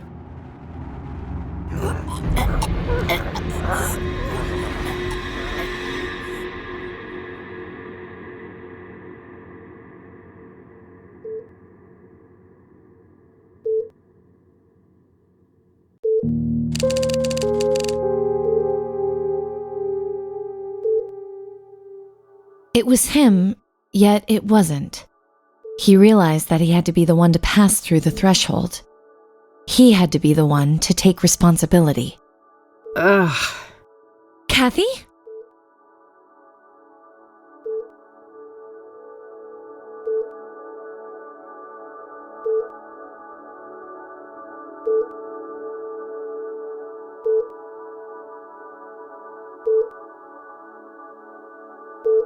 Who else? Do you know many blue-haired comatose girls? Thank God. Are you okay? Just peachy. How long was I out? 4 days. Fuck. What about? Mildred's okay. Don't worry. That's a relief. The bike then? It was pretty beat up, but Dad fixed it. It's standing out in the parking lot. But he hates me. Why'd he do that? I'd be the first to admit that you're not his favorite person, but he happens to love this gal. And I'll tell you, she pouted real bad at him. You didn't have to do that, E. You're right. I didn't. But I wanted to. Sometimes people care. Everything doesn't always have to be some cynical tit for tat. I guess not. So, I heard about Lucas. Don't remind me. He wanted to be a team and I turned him down. If I'd had his back that night, maybe he'd still be alive. Or you'd both be dead. You know better than to blame yourself like this, Kathy. Maybe so, but it doesn't matter. It's over. I'm finished. This medical bill will be the final nail in my coffin. What's up with the defeatist attitude, Detective? That's not how we usually solve a case, is it? You don't really want to help, E. You're just feeling guilty because I got myself hurt. No, that has nothing to do with it. The Soothsayer killed Lucas. He was my friend too. Are we really going to let this monster get away with what they did to him? What's this? Dusting off the good old eye for an eye, are you, E? No, this is about doing the right thing. The Soothsayer has to be stopped. Despite our faults, We've always made a great team. And it's time for us to step up. For Lucas. What do you say? Well, I say we better get some heavy painkillers or we won't get far. I feel like I've been through a grinder. That's the spirit. Hey, doctor! We've got a girl here in need of some heavy drugs. Stat. That's the last thing I thought I'd ever hear come out of your mouth. I'll go grab some lunch while you guys talk, okay? Sure. See you in a bitty. All right, lay it on me, Doc. How bad is it? You've suffered 2 rib fractures and some cuts and bruises, but your most serious condition is what's called a subdural hematoma, a buildup of blood on the surface of the brain. Oh, fuck. That sounds serious. It is. Most cases are treated with cranial surgery to drain the blood and alleviate the pressure. However, your hematoma is relatively small, and its location makes surgery a greater risk, so we chose a more conservative approach, managing it with medication and closely monitoring the results. All right. How has the condition progressed? We performed an MRI yesterday, and the good news is that the hematoma has shrunk in size. We believe it will heal on its own, but I would advise that you remain here under observation for at least 2 weeks. That won't fly, Doc. Money is an issue. Can I check myself out and continue the treatment on my own? Technically, yes. We can prescribe some corticosteroid pills to help manage the symptoms. I wouldn't recommend this course of action, though. You'd have to sign an AMA form. Against medical advice, yeah. I'm aware of how that works. What risks should I know about? Well, physical exertion and additional head trauma may exacerbate the injury, resulting in severe headaches, confusion, and loss of consciousness. If you're unlucky, it may even be fatal. Well, damn. Guess I better take it easy. What about this neck brace thing? Oh, that's just standard procedure in cases like this. Those x-rays came back clean, so you can safely remove it. All right, good. Let's get that form then, Doc. Very well. Oh, and before I forget, there was a young police officer here looking for you. He said he knew you? Sounds like Josh. Thanks for the heads up. All right, all dolled up and ready to go. Time to get out of this joint. Geez, I'm popular. If I knew I'd get this many visitors, I'd have crashed my bike months ago. Greetings. It looks like you are feeling better. Hi. Do I know you? You don't recognize me. We met at the library a while back. Oh, right. The librarian guy. No offense, buddy, but, what are you doing in what will soon cease to be my hospital room? I apologize for barging in. I should properly introduce myself. I am Tom Ward, but you may know me as T. Oh, you're the guy. You left me all those notes. Yes. For reasons I cannot explain, I felt that a subtle approach was safer for both of us. However, given what happened to you and your late friend, the stakes are getting too high, so I'd like to propose an alliance. An alliance? Why? Who are you? Have you been stalking me? Who I am is not an easy question to answer, but I'll say this. Much like yourself, I have a score to settle with the Soothsayer. That's so? What kind of score?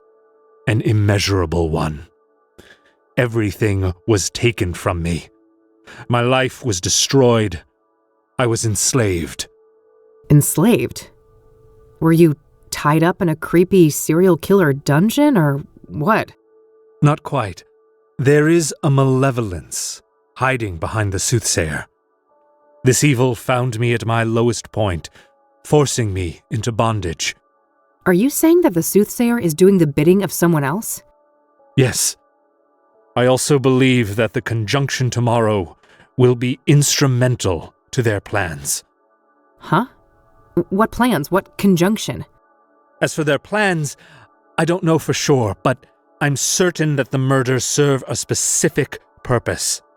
The conjunction I speak of is when Saturn and Venus meet in the sky. It's the first such occurrence in over 80 years. Some believe that this event is charged with, esoteric potency. Uh-huh. I think I've heard enough. You don't believe me. I feared as much. Very well. I will pursue the Soothsayer on my own. Perhaps our paths will cross again. Yeah, you do that. See you, buddy. There was something really off about that guy. Hey, what'd I miss?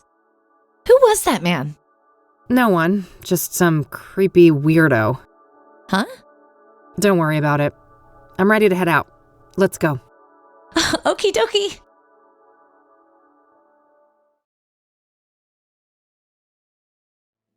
So, yeah, that about sums it up.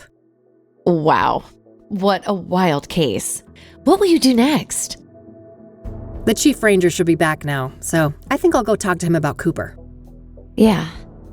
It must be dangerous to confront Cooper himself, though, if he is who you think he is. Yes. Before I go anywhere near him, I should retrieve Lucas's gun. I wasn't kept under police surveillance at the hospital, so the cops couldn't have found it yet. It must still be somewhere around the crash site.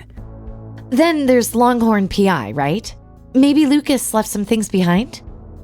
Assuming the cops haven't ransacked the place, yes. But good idea. I should check there sooner rather than later. How can I help with all of this then? Well, there's this cell phone that I found in Faith Cyrene's apartment. Passcode protected. Maybe you could do something with that? You bet. I'll have that cracked in no time. Great. Guess we have a plan then. Meet up here tonight? Okie dokie.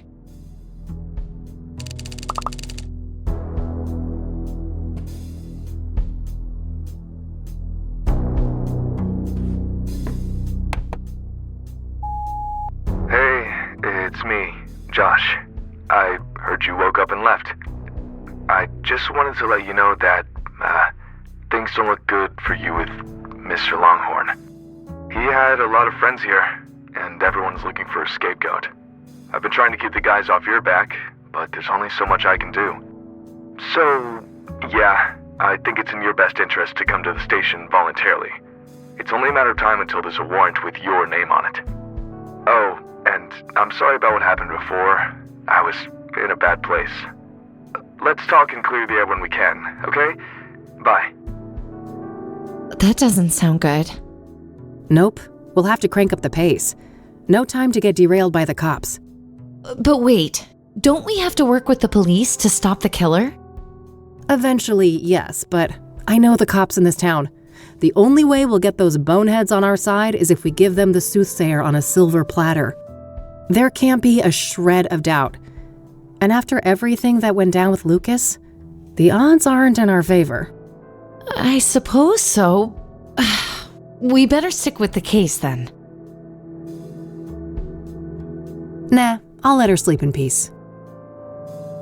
Can I talk to you for a sec? Sure, what's up? What's your take on the Soothsayer? They're sick, whoever they are. I don't want to understand them. I just want to stop them from hurting any more people. So, Deborah Sinclair, how do you think she ended up crossing paths with the Soothsayer? I don't know, but the cabin had no signs of a break-in, right? She probably trusted her killer. Most likely, yeah. What do you think about Jane Doe, the burned woman? Oh, what an agonizing death. It makes me wonder if the Soothsayer had some kind of personal vendetta against her.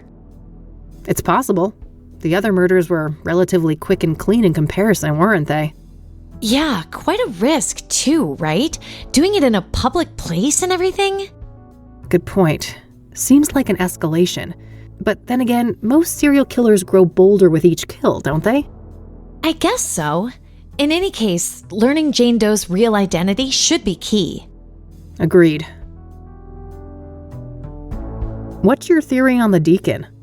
Reverend Winters said that he set up Faith Cyrene with an apartment, right? Well, she probably got close to him just like Eric and then had him killed. The question is how? It clearly looked like suicide by hanging. Yeah, that's a tough one. I can't imagine how that could happen to a devout Christian like the deacon. What do you think happened to Eric Holloway? From what we learned from Rachel, Faith Cyrene had her claws in him, didn't she? Yeah. Eric was murdered on a roof too, just like Lucas. Everything points to Faith as the culprit. Any thoughts on the first victim, Rose Taylor? Not sure, but that affair that she had with an Angstrom patient sounds suspicious, right? Yeah, it wouldn't be surprising if this lover of hers was involved in her death. What's your take on Rachel Wang, Eric's neighbor? From what I know about her, she seems like a really troubled person. I hope she can get the help she needs. How do you think Tabitha Caldwell fits into the case? Hard to say, but everything we have on her is circumstantial, right? So she could easily be innocent in all of this. I guess so, yeah. What are your thoughts on the Engstrom patient that Rose had a relationship with? Well, I'd say it's an odd coincidence if it has nothing to do with her murder. Agreed. Let's hope we can get to the bottom of who this mystery patient is soon. What's your opinion on that Faze guy? Well, drug addicts aren't the most reliable witnesses, are they? We should probably take some of the things he told you with a grain of salt. Yeah, that might be for the best.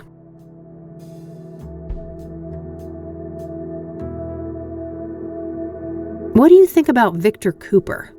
Well, from what you told me, he sounds like a dangerous person. We have to be careful if we decide to go after him. What are your thoughts on Faith Cyrene? Well, she must be a ruthless woman, butchering Lucas like that. I'm guessing it wasn't her first kill. She knew several of the murder victims. And even if she didn't take them out personally, she's gotta be a major accessory. Probably, yeah. I wonder who's in charge, though. Is Faith Cyrene calling the shots, or is it the ranger guy? Good question. It could even be someone else entirely. I don't think we know enough to say for sure. Look what Meadow gave me. Good call. I can imagine your chakras are quite out of whack. Ha ha. So, this is the shard that I found in Deborah's cabin. An important piece of the puzzle. We're lucky you found it. Wow! Is that it? Yep. The Soothsayer used one just like this. I don't want to show that to her. The doctor gave you those? Yep. I meant to take them if my head injury acts up. I don't want to show that to her. How'd you get along with Mildred when I was out? It was like I never left. She's such a cutie. I've been meaning to ask, how do you like living in Cassidy, E? Oh, like any big American city, it's got some issues, but overall I'm happy here. My family and church are both close by. I've got a decent job, and I adore my little garden apartment. Things could be worse, you know? Good to hear. I wish I could say the same, but you know me, I was born discontent. I don't want to ask. We already discussed that. All right, that's all. Okie dokie.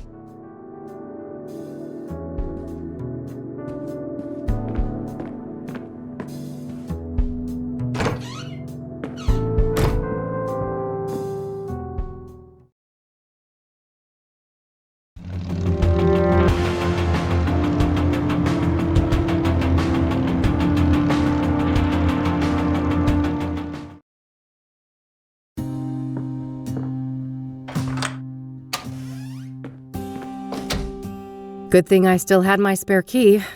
Looks like the cops haven't been here yet, so I better work quickly before they get a warrant and ransack the place.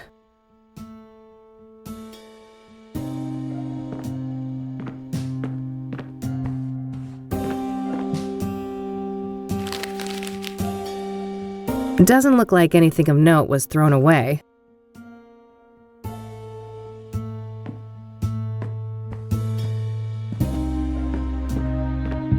No gun, as expected.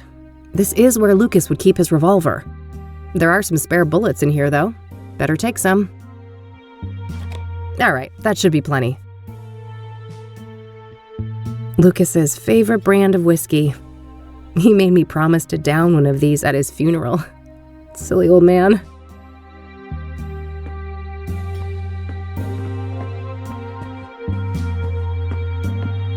Old pictures of Lucas and his army buddies. He served in Vietnam. I've always been jealous of this view. It was the one thing I couldn't hope to match when I set up Rain Investigations. Lucas's favorite cigars. Whenever he was stuck on a case, he'd light up one of those and just sit and ponder in that chair.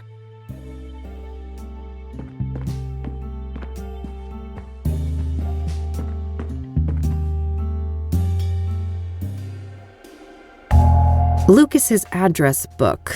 I can cross-reference it with my notes. I don't need to look that up. I don't need to. What if I could, but I don't have a name to search for? I don't need to. Worth a shot, but no, nothing. Nothing new, just her Onyx Row address, which I already have.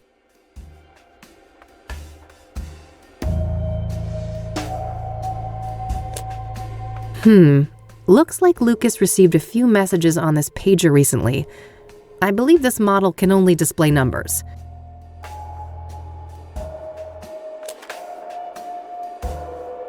Now, I've got my own. The Longhorn Boys, Lucas and his sons.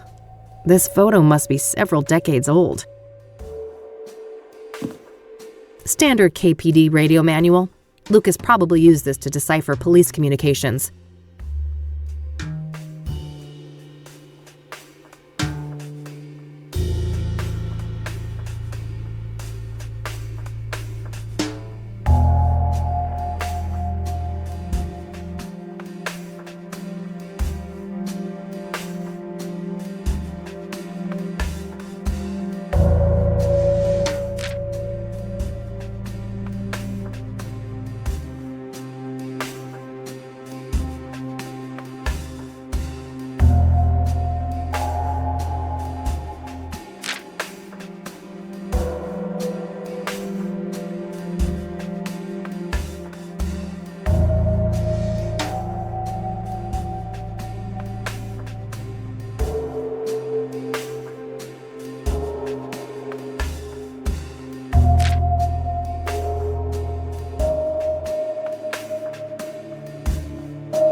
Weird note.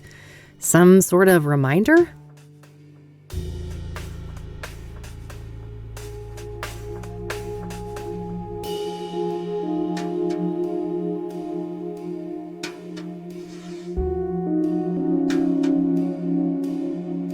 Very cryptic.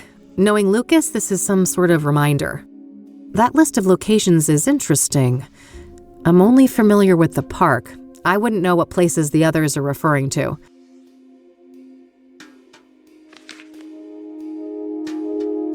A police scanner for eavesdropping on the cops. Common practice in the PI business. All right, so this is what Lucas was up to this month. Hopefully I can find some useful clues in here.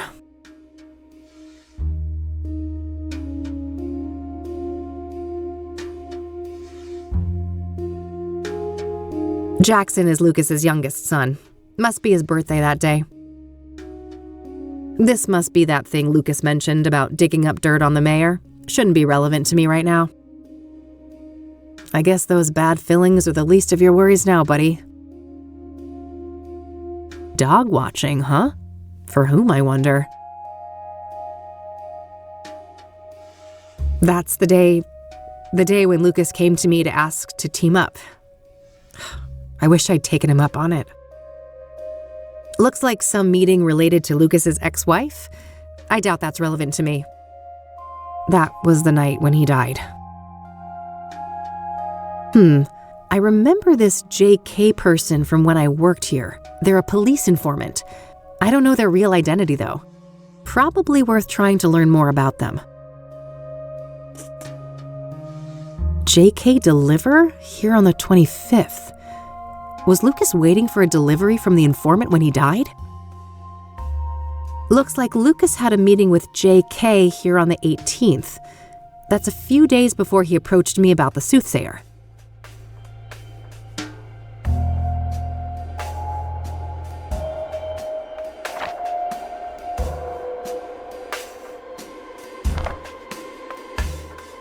Still just the initials, but a number for JK is listed here. I should give them a call.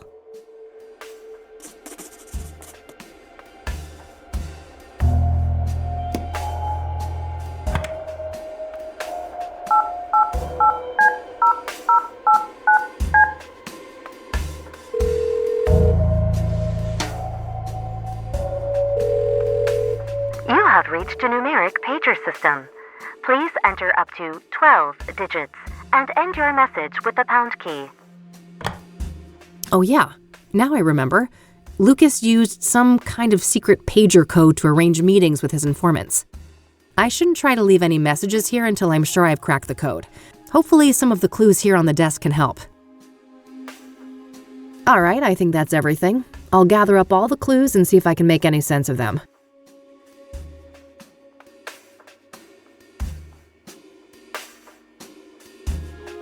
Alright, so I know that Lucas used some sort of pager code to set up meetings with his informants, including JK. My objective should be to crack the code and then send a message to JK, posing as Lucas. All of the coded messages seem to begin with 1011. I should start by figuring out what those numbers mean.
These all share the 1011 prefix.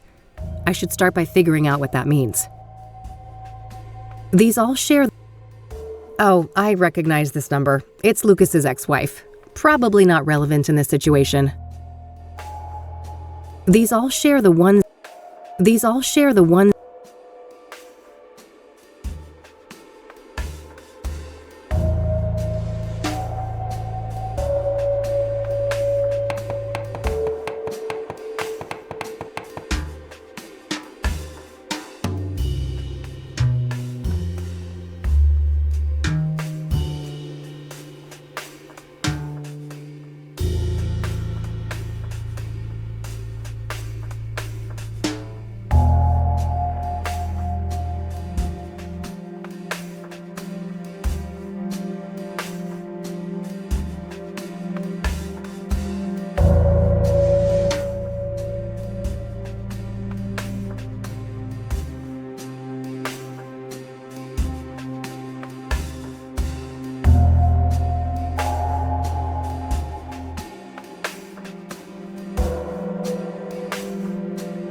No, I don't think that's correct.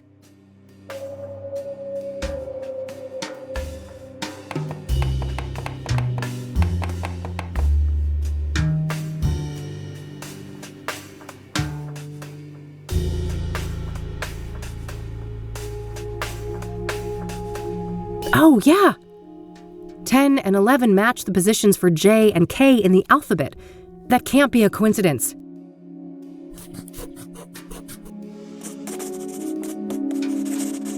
The same letter mapping doesn't seem to be applicable to the rest of the messages, though. The second part must be encoded differently then. First, there's a simple initial prefix to determine the sender, and then some other representation of the message itself. I should try to craft a message for JK now, requesting a meeting in person. I'll set a goal to arrange a meeting at 2 p.m. in the park, but I'll probably need to send multiple messages to convey that.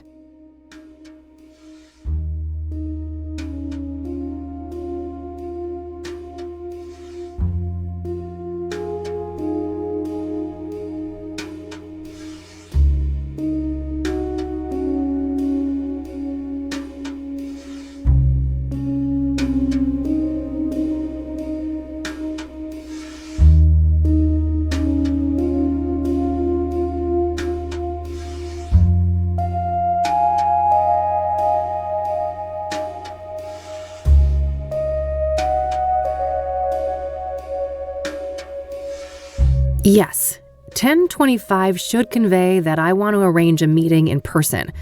I'll send that to JK's pager and see if I can get a response.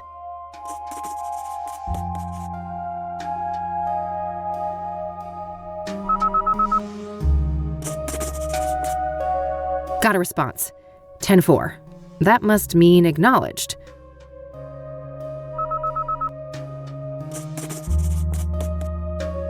Another one. 10-20,000. Not sure what to make of that one, but I have a feeling that they want me to respond.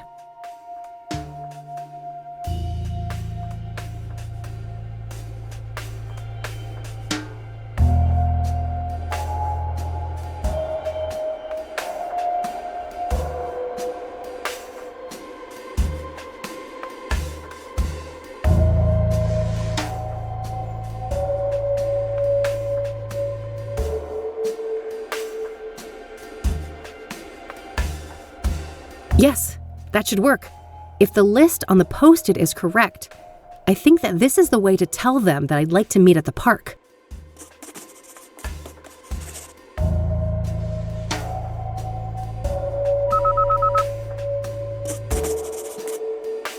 Good.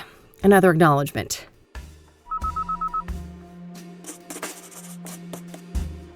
And a query once again, it looks like. If we've settled on the park as a location, what's this now? 3 zeros again. So this must be another query?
Yes, that should work.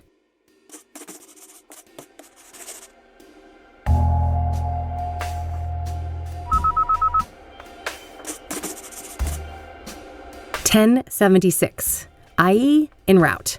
Perfect. I should head to the park and try to find JK.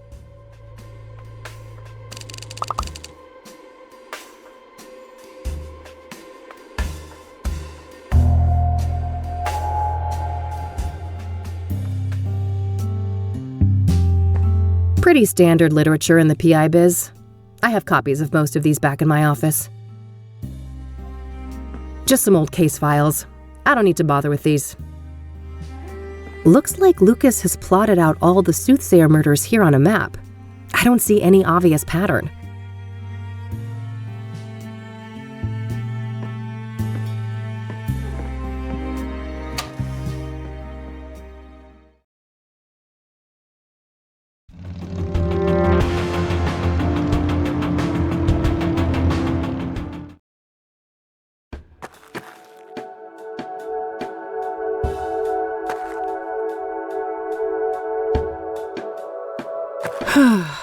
This city. I loathe it. But where else would I be? I guess sometimes we all prefer a comfortable, familiar hate rather than facing the unknown. No. I can smell that thing from here.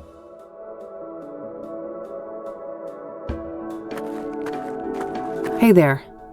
Are you JK? I don't know what you're talking about.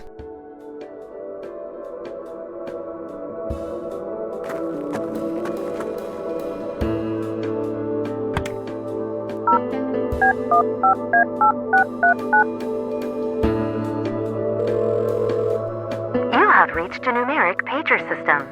Please enter up to 12 digits and end your message with the pound key.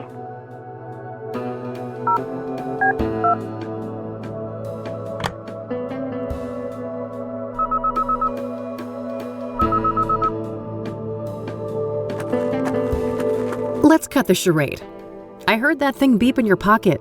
You're JK. That's so. Who am I talking to? I'm Kathy. Lucas couldn't be here. He sent me on his behalf.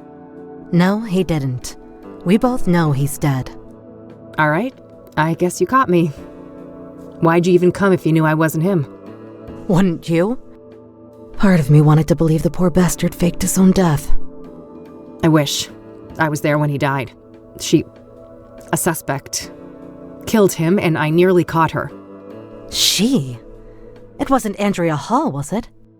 No, at least, I don't think so. This woman used the name Faith Cyrene. Who is Andrea Hall? A senior at KCU. Lucas asked me to trace a motorcycle for him and... And what? No. Damn it. I've already said too much. We shouldn't be discussing this. Look, the damage is done. You already gave me a name. If I wanted to rat you out to the chief or whatever, I could. Oh, honey. I'm not trying to protect myself. I'm looking out for you. Me? You don't even know me. Why do you care? Because Lucas did. He stood up for me when no one else would. I owe that man a great deal. If anything, he'd want me to solve the case and destroy that harpy for what she did to him. No, I don't think so. He loved you like a daughter. You know that, right? Fuck off. Don't tell me that. Don't you think I feel bad enough already? That's what grief is supposed to feel like, hon. You're in a bad way, and I won't help you get yourself killed. Now go on. Get out of here. This lady can go to hell. She doesn't know Lucas. She doesn't know shit.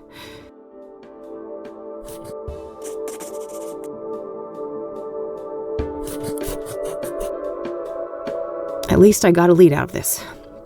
Andrea Hall, whoever she is. Guess it's time to head over to the university.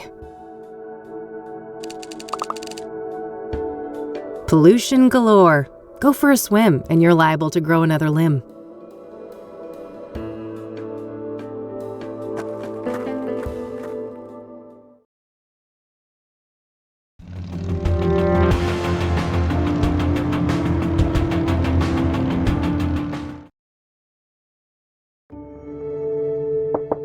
Come in. Yeah?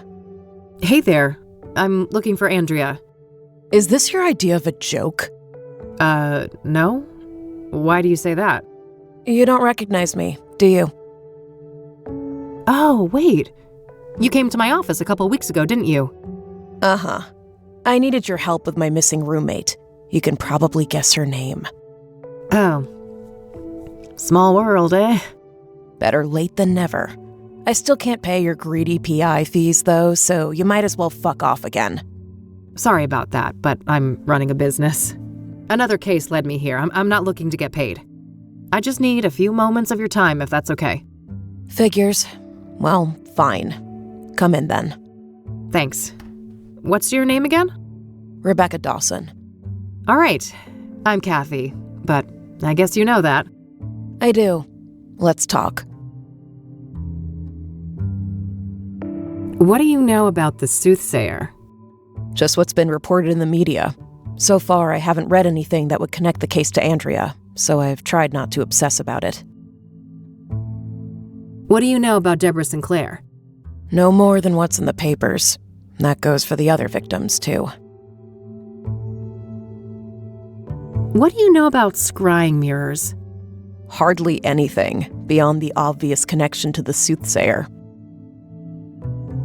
Are you familiar with the King of Kings Catholic Church? Never heard of it. Do you know the Azure Sky Motel? No, I don't know that place. Have you ever heard of a drug called Pyre?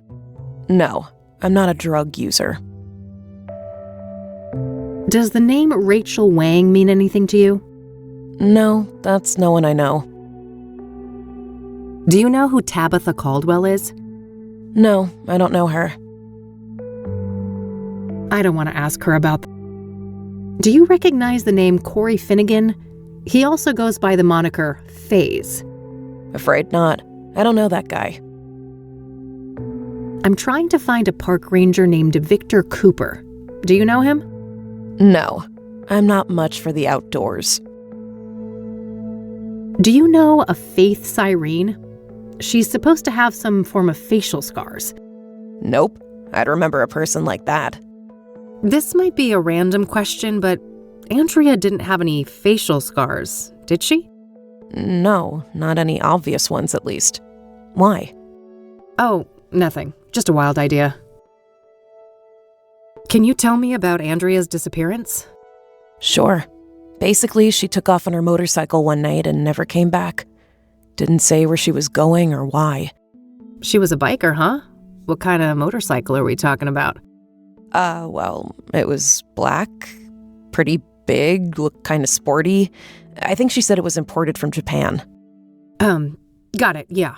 I happened to see one just like it a few days ago. Please, continue. Yeah, so, at first, I wasn't worried about Andrea. Suddenly leaving for a day or two wasn't unusual for her.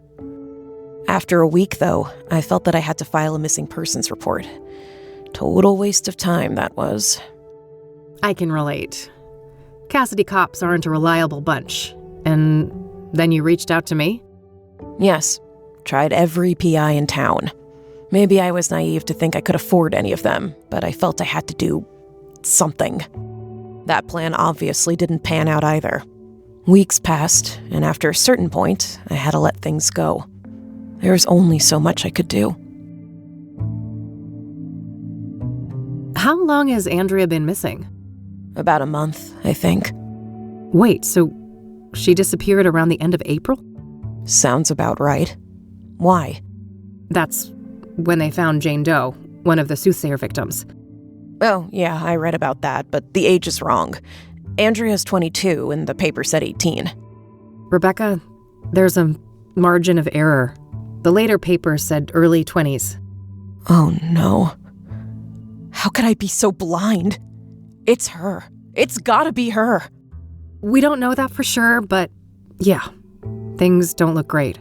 Andrea is not a local, is she? Far from it. She came from Australia.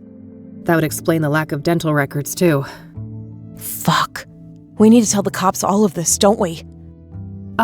We do, but let me handle that, okay? I have more evidence to share with them. Okay. God damn it, Andrea. What happened when you filed that police report? Well, they didn't take me seriously at all. I told them the truth about Andrea, and they immediately dismissed her as voluntarily missing, like she was some stupid teen runaway. They never even bothered to come and look at her stuff. So Andrea has had a tendency to disappear from time to time? Yeah. She's been known to hang out in some sketchy circles. People who like to party hard, if you know what I mean. Ah, drugs were involved? Yes, all kinds. Who were those sketchy people then? Got any names? No, I didn't want anything to do with that crowd.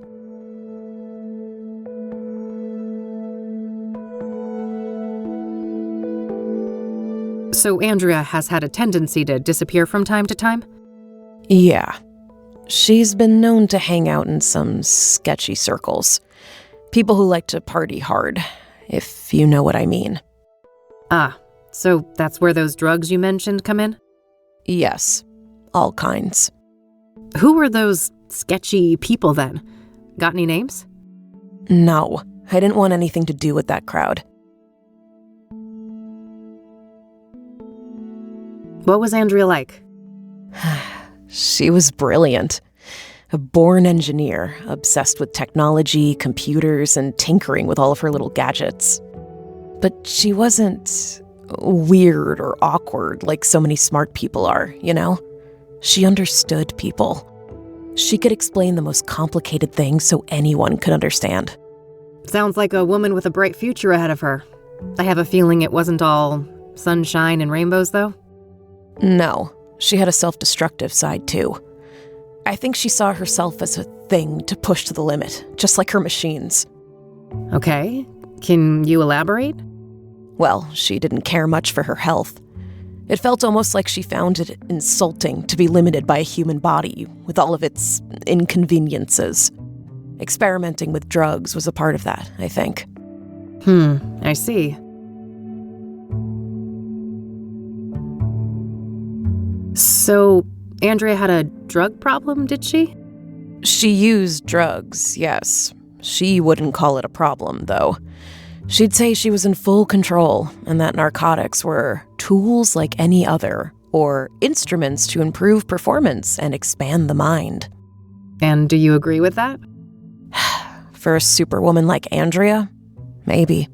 She seemed to have a handle on it. But I mean, she had a whole circle of junkie friends, and I have no idea what messed up things they were doing off campus.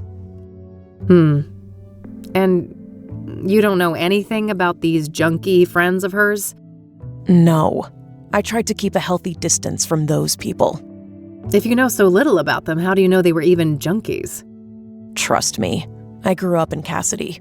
I've seen meth heads on the street since kindergarten. Yeah, point taken.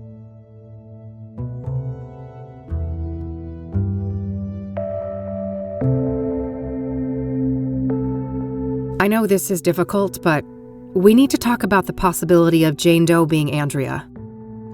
Such a horrible way to go. I wish I had anything useful to say about it. So nothing you know about the murder connects in any way to Andrea or her habits? I don't think so. Sure, she went to Constance Hill from time to time, but so does every other college kid, right? I guess so, yeah. So you're not aware of anyone in particular that she'd hang out with there? No one comes to mind. Sorry.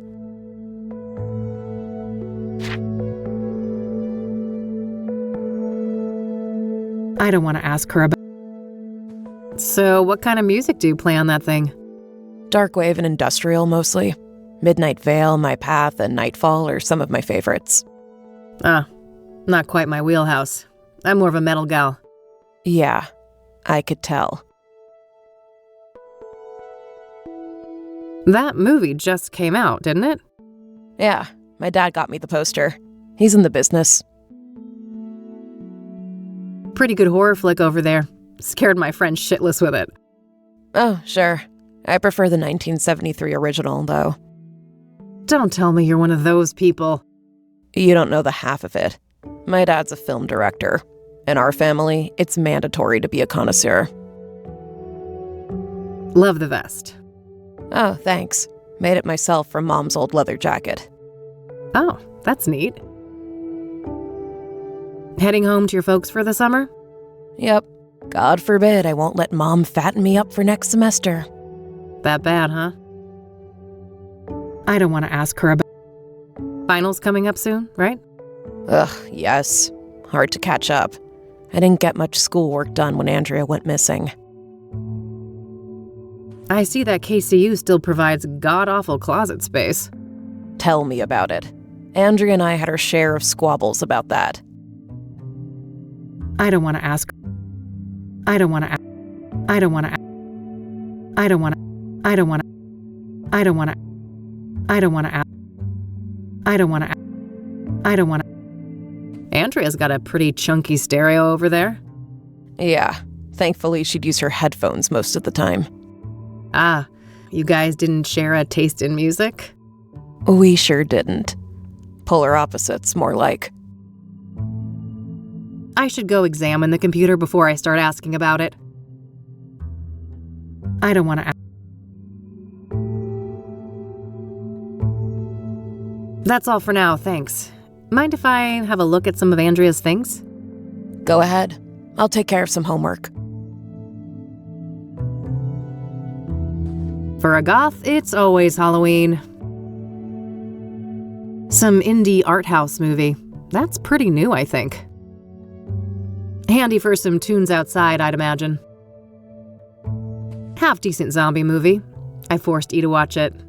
Good times.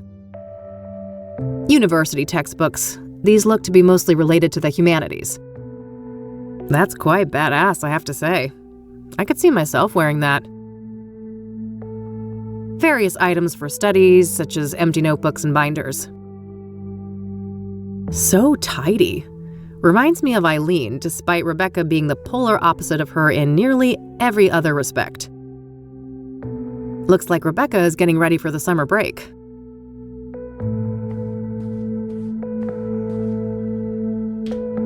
Clothes and motorcycle accessories. I don't see anything out of the ordinary. Makes me think of the Black Hats, the outlaw bikers I met a few years ago. What a mess. There are lots of entangled cables of different types and sizes. If I knew what I was looking for, I might be able to dig up something useful from here. Andrea's CD collection. There are a lot of records by Sunbeat, Route 6, and Perplex. Reggae music, based on the covers and song titles. University textbooks. Technical for the most part. Just your average schedule. Nothing but classes and school events noted here.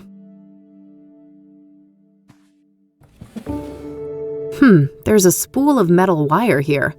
I could probably find a good use for that.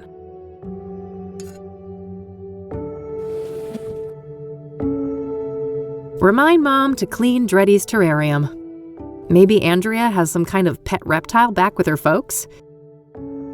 Looks like some Rastafari thing. I suppose Andrea was into that stuff. Various gadgets, gizmos, and doohickeys. Yes, I've been known to take science classes. Zodkill, a classic. I could go for a monster movie and some popcorn right about now. Might help me forget about the monsters in the real world. Looks like Andrea was taking something apart here. A hard drive, I think. I hear magnets like these are quite strong for their size. Might come in handy. Got it.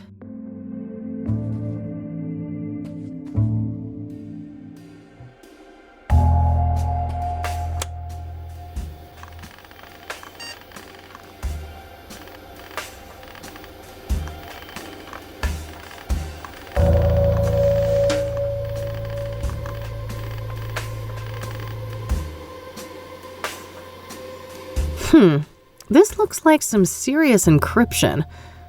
I better head back to the office and see what I can learn about that.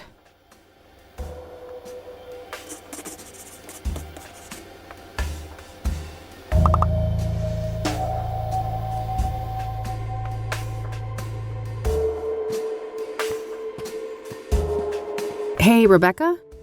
Yes? Do you know anything about hard drive encryption? No way. That stuff goes way over my head. I don't want to show that to her. Okay, that's all I've got for the time being. All right. I'll be here if you have more things to ask.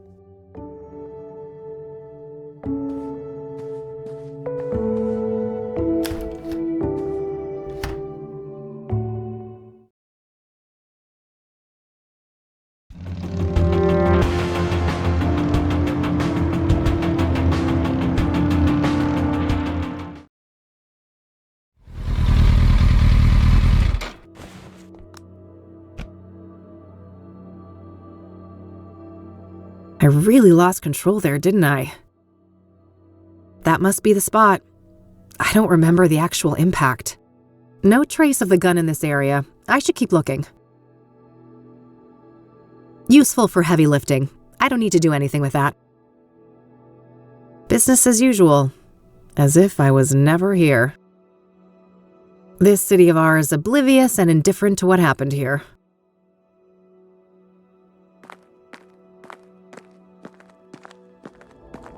Nope, no gun here.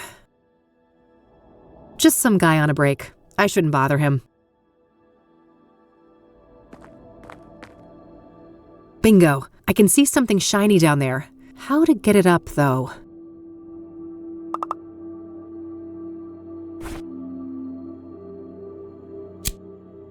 All right, that should hold nicely.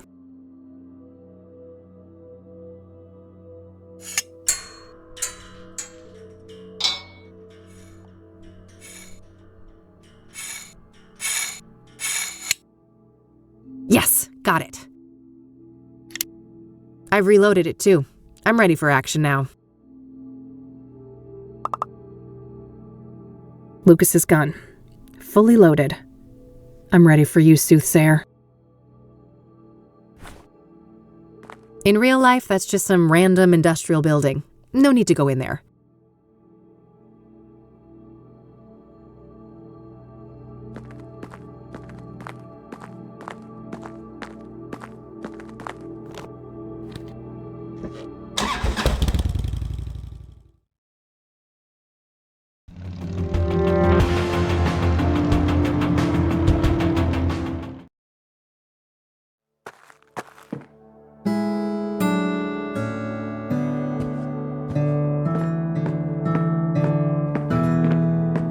Hello again, I'm back.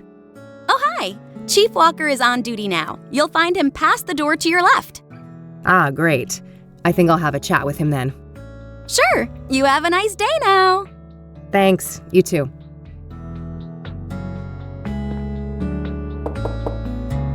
Yes, come in. Chief Walker?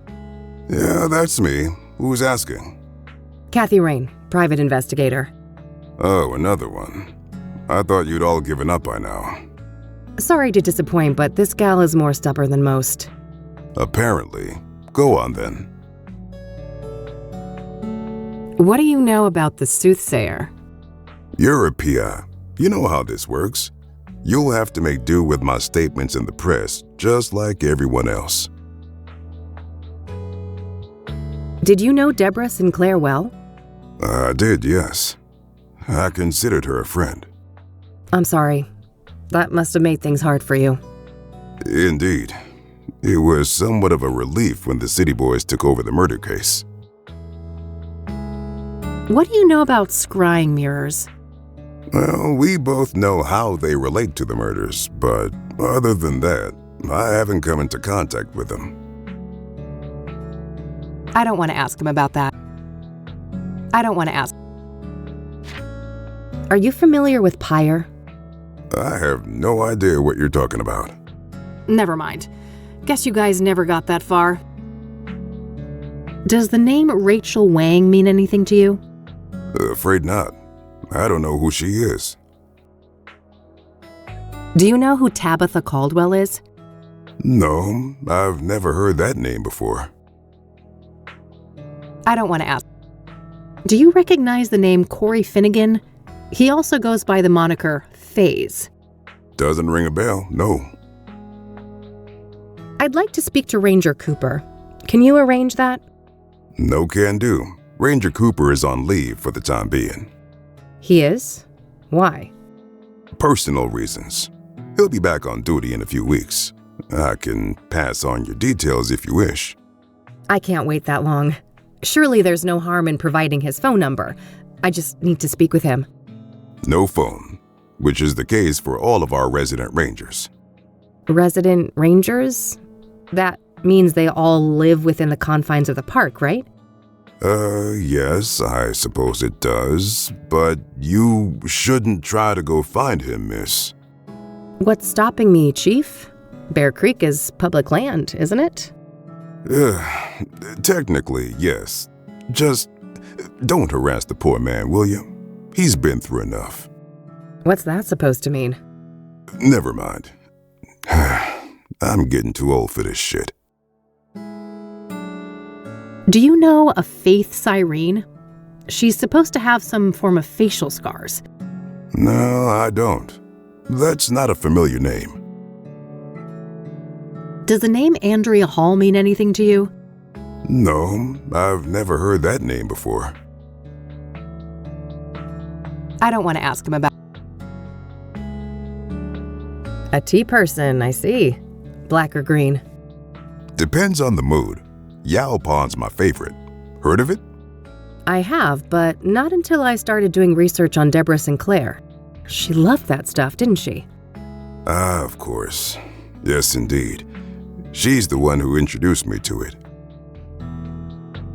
Are you an avid hunter? Of course. In my view, it's an integral aspect of being a ranger. Nature is riddled with death, you know.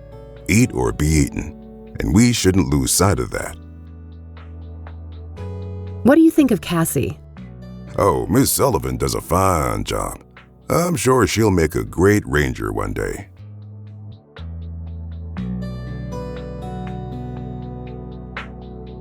What's up with the huge fan outside? Beggars can't be choosers. We don't have the budget for a proper AC.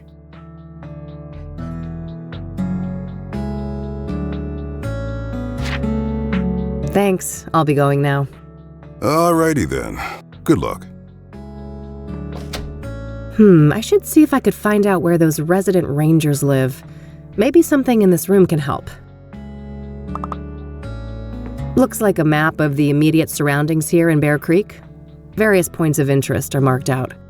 Ah, there's the ranger accommodations. It's not that far of a trek from the nearest parking spot, so I should be able to cover the rest of the distance on foot.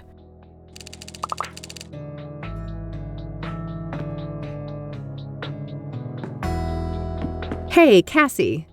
Yeah? Do you know a Faith Cyrene? She's supposed to have some form of facial scars. No, I don't know anyone like that. Does the name Andrea Hall mean anything to you? Nope, sorry. I don't want to ask. All right, I'm off again. Bye-bye.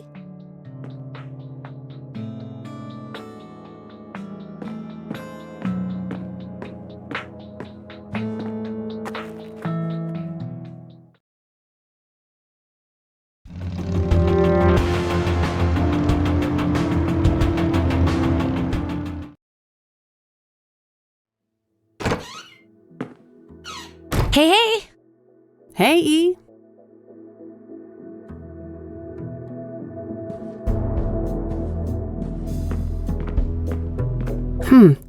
I think I might have something here about hard drive encryption. Yeah, this one looks useful. There are a few pages about the type of encryption I saw at KCU.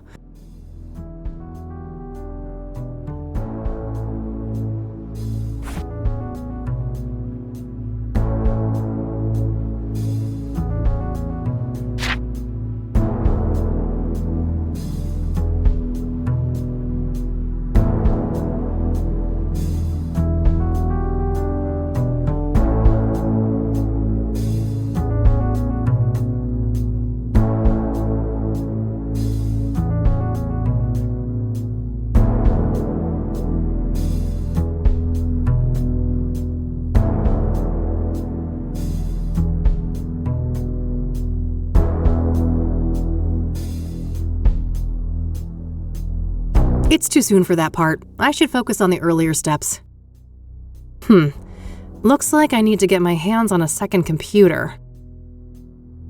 It's too soon for that part. I should focus on the earlier steps. It's too soon for that. This should be useful.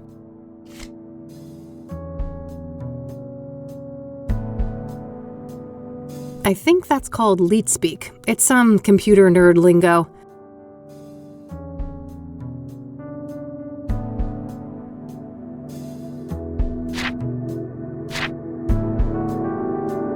First things first, I need another computer.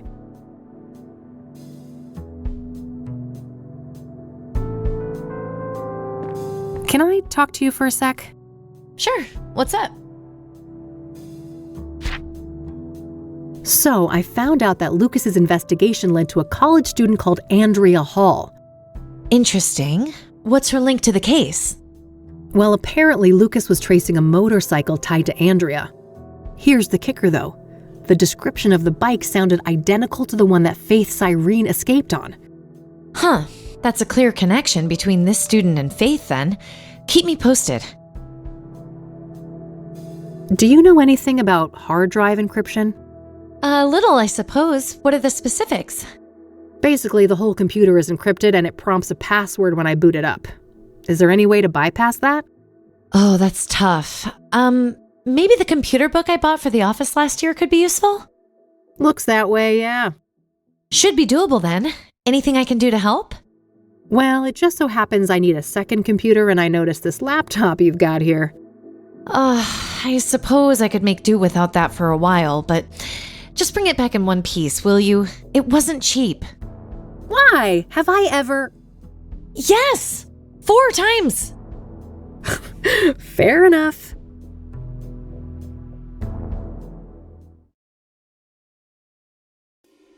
All right, there we go. I've got the laptop set up. Time to deal with the next steps in the book.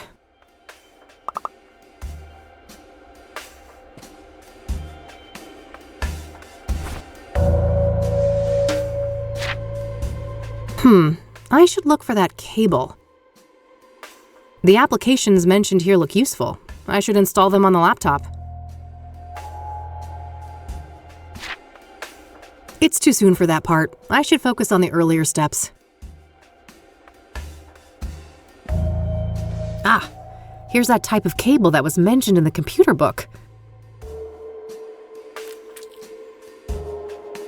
Got it. It's pretty short as far as cables go, but it should get the job done.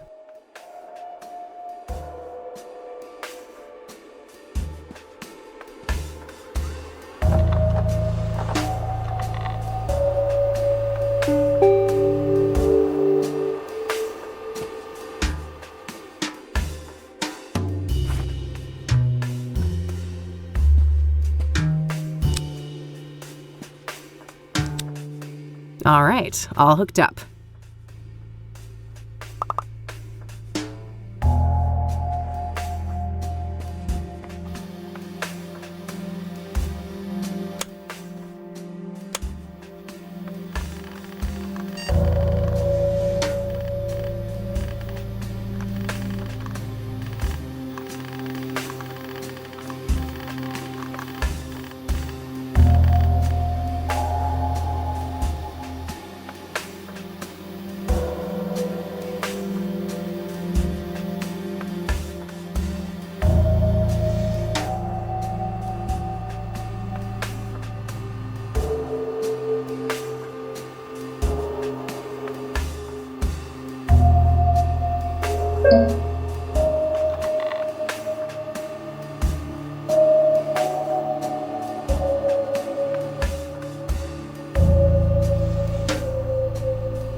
I don't need to mess with that.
I should have another look in that computer book.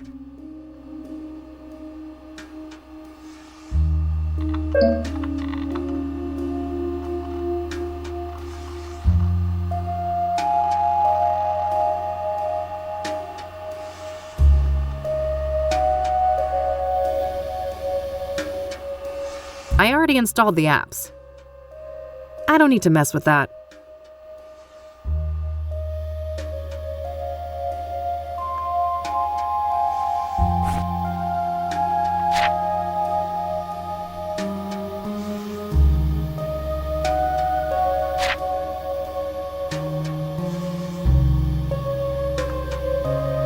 It's too soon for that part. I should focus on the earlier steps.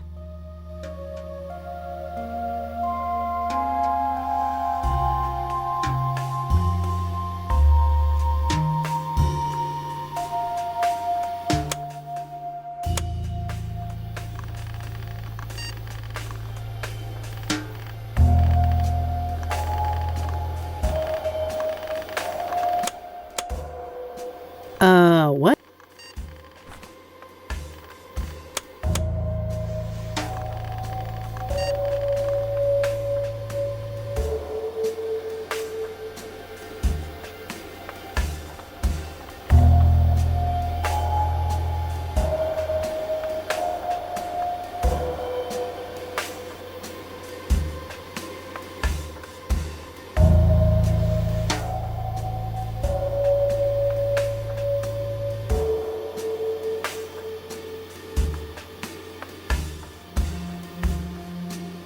Alright, I should be done with all the setup for the hack now. Coming up next, capturing the password. I should have a look in the next section of the book.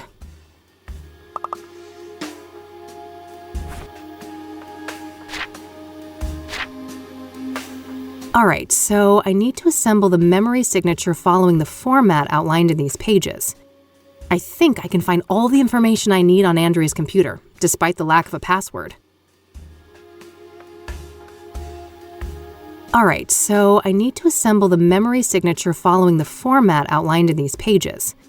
I think I can find all the information I need on Andrea's computer, despite the lack of a password.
Damn.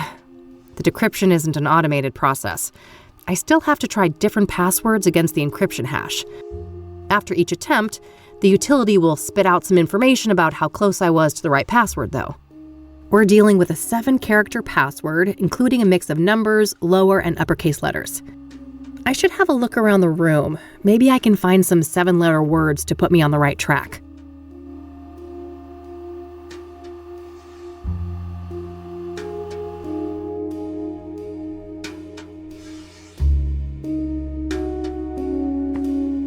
Andrea's CD collection. There are a lot of records by Sunbeat, Route 6, and Perplex. Reggae music, based on the covers and song titles. University textbooks, technical for the most part. Remind Mom to clean Dreddy's terrarium. Maybe Andrea has some kind of pet reptile back with her folks?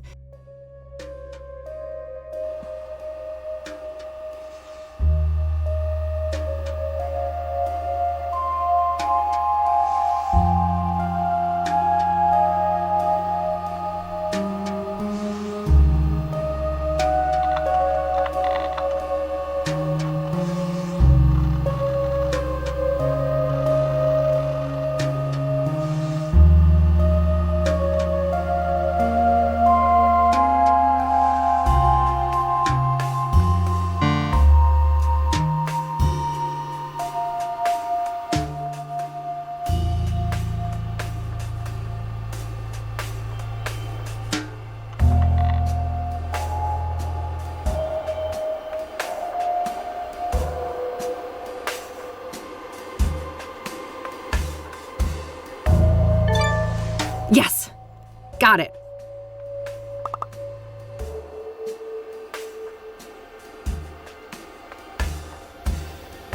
Moment of truth.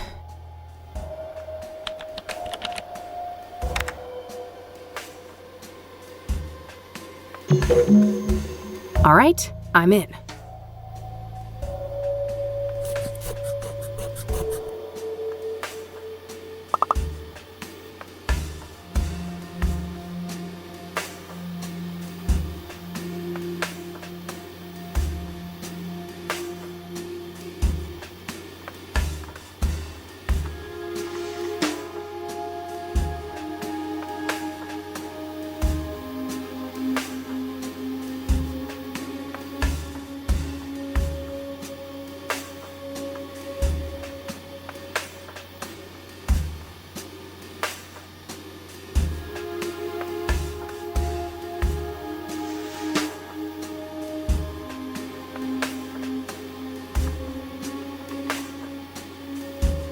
No, I shouldn't write anything on here. No, I shouldn't write any. The old mines, huh? A good place to hide. They're enormous. Practically half the state is filled with them. I'll need more specifics to track down a site like that.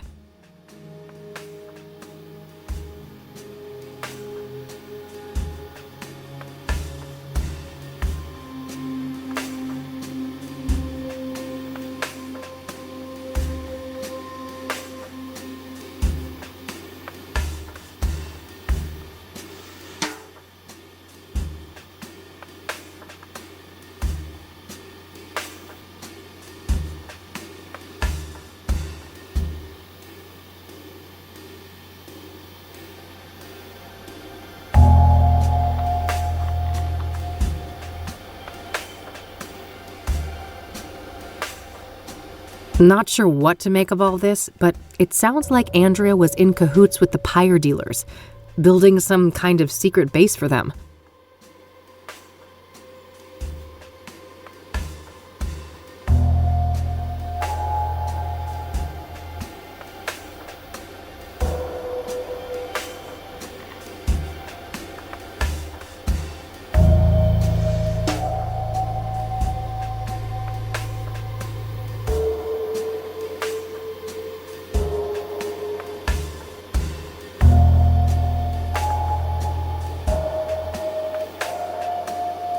Well, that removes any shred of doubt.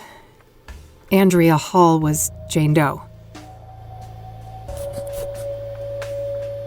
Sounds like something about Pyre scared the shit out of her. Did that have something to do with her death?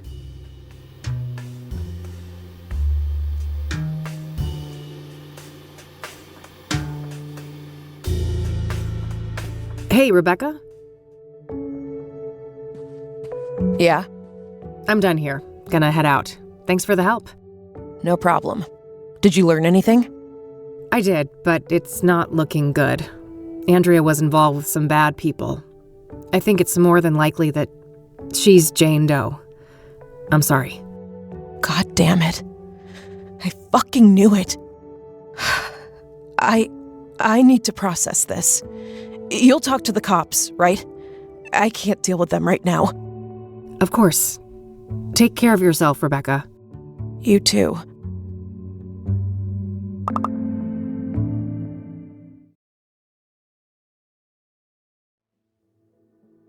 This laptop worked like a charm. Thanks. Glad to hear it. What'd you find out? Too much to explain now. I'll fill you in tonight. I still need to go and track down Cooper. Okie dokie.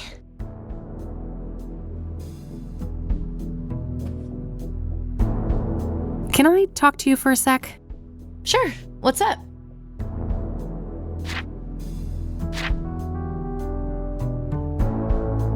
Wow.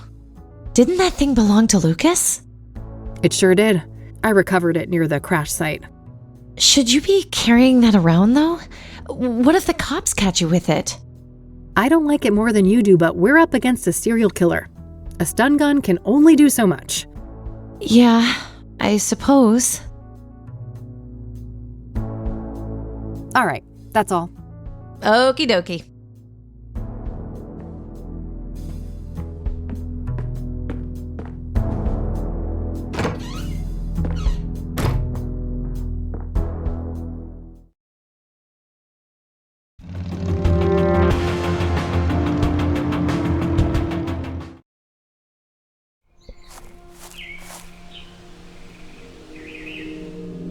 All smudged. Can't see jack shit in there.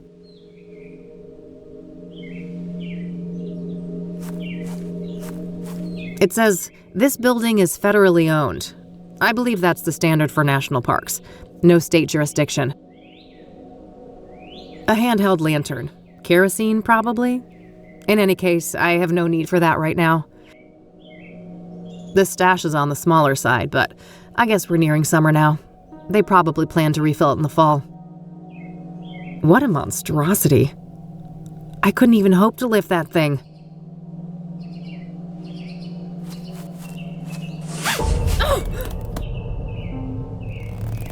Well, fuck. Oh, my head. This is not good. Need my pills. No!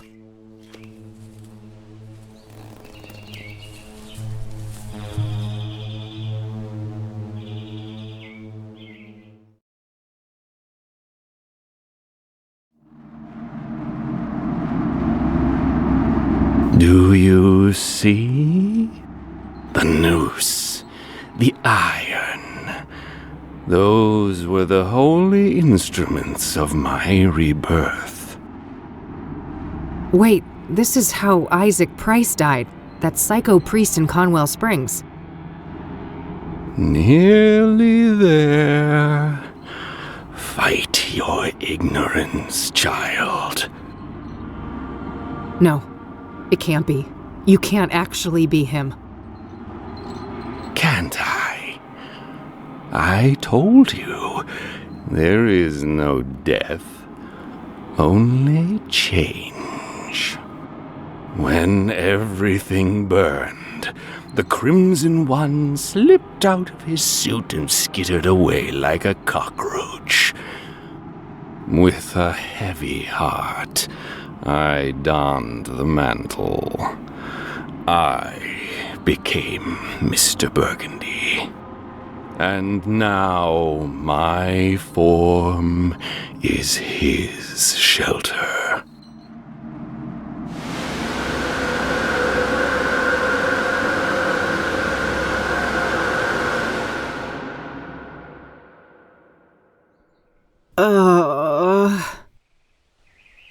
Easy.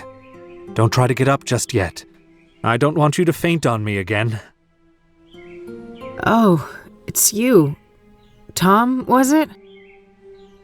Yes. My name is Tom Ward. But for the longest time, my name was taken from me. And in its place, you were only given a hue of red. You're the Crimson One. Yes. When you burned the threshold, I was set free. I'm ashamed of my past, and I wish to make amends. That's so? Why should I believe anything you say? You put me through hell in 1995. Things were out of my control. You don't wear the suit wears you. You can stretch it, bend it, but if you go too far and rip the fabric, you rip yourself. I see you haven't lost your penchant for nonsense metaphors. At least you're not fucking rhyming again. There's the Katy we all know and love. I was afraid I had lost you there for a while. I'm still me. Not that that got me anywhere. I'm broke and brain damaged, my friend was killed, and I'm chasing some of the most dangerous people on the planet. Dangerous indeed. Which is why I will urge you to reconsider a cooperation. We have a common foe, and you will need allies. For all I know, you're the same bastard you always were, and this is all some kind of double-cross. If it was, it would be quite an elaborate one. Weren't you completely helpless a few minutes ago? I guess so. I should say thanks for that. You're welcome. I understand that all of this is a lot to take in, and in due time, I'll explain everything. You better. I don't know what the hell is going on, and you're just giving me more questions. I realize that, but this is neither the time nor the place. When circumstances allow, I'll come find you again. Just wait a minute. Oh, getting woozy again.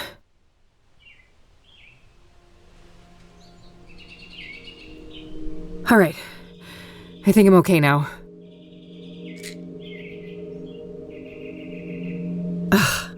Well, he's gone. Again. Guess there's nothing I can do but check out the cabin. Locked. What a shock. Say what you will about Tom, but he did save my sorry butt.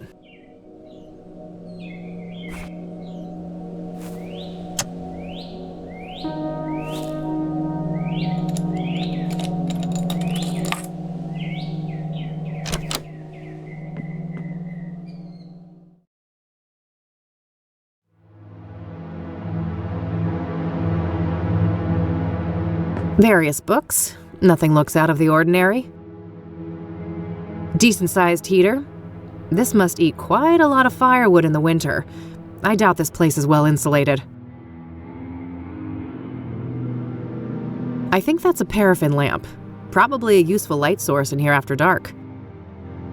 Dishes and cutlery. Nothing interesting. A case of something. Beer, maybe? Gas stove. Guess there's no electricity out here. He's got running water, though, at least. Must have been used recently. This floor is spotless. Well, either that or Cooper doesn't spend much time here. Probably for that high shelf with potted plants.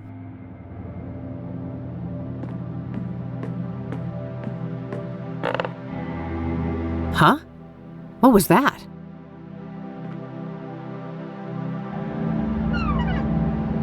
A secret compartment. There was a hand-drawn map and also some kind of document in there.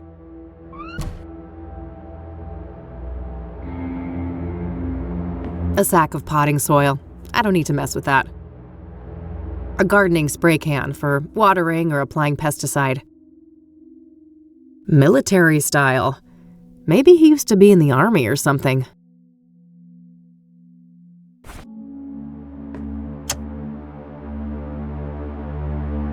Whoa, this is an Ingstrom discharge form from last year. The name on here is Victor Kopernik, though, not Victor Cooper. Cooper, Copernic. They're quite similar. Maybe he changed his name after they let him out? The timeline fits perfectly with Rose's affair, too. This guy has got to be her secret lover.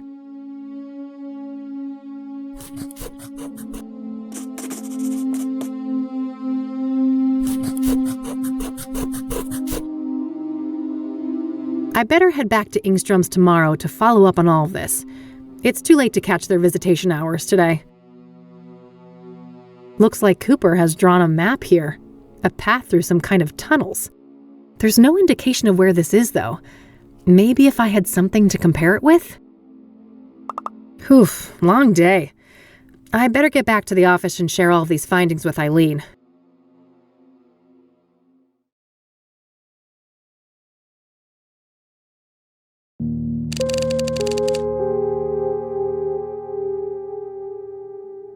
Copernic, huh? I wonder why he changed his name. He was discharged from a mental institution. Maybe he just wanted to throw a wrench in background checks? Yeah, I suppose that could be it. What about this Tom guy then? Do you think we can trust him? I don't know. I think so, but it's complicated.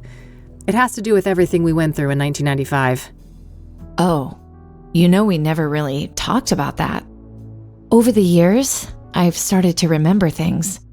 Fragments. It wasn't just some nutty priest, was it? No, it was something much more sinister than that. And I think that these murders are somehow connected to it. All the more reason to stop the Soothsayer then. Agreed. How did things go at KCU then? I never imagined you'd go back to school. Huh, me either. Let me tell you what I found.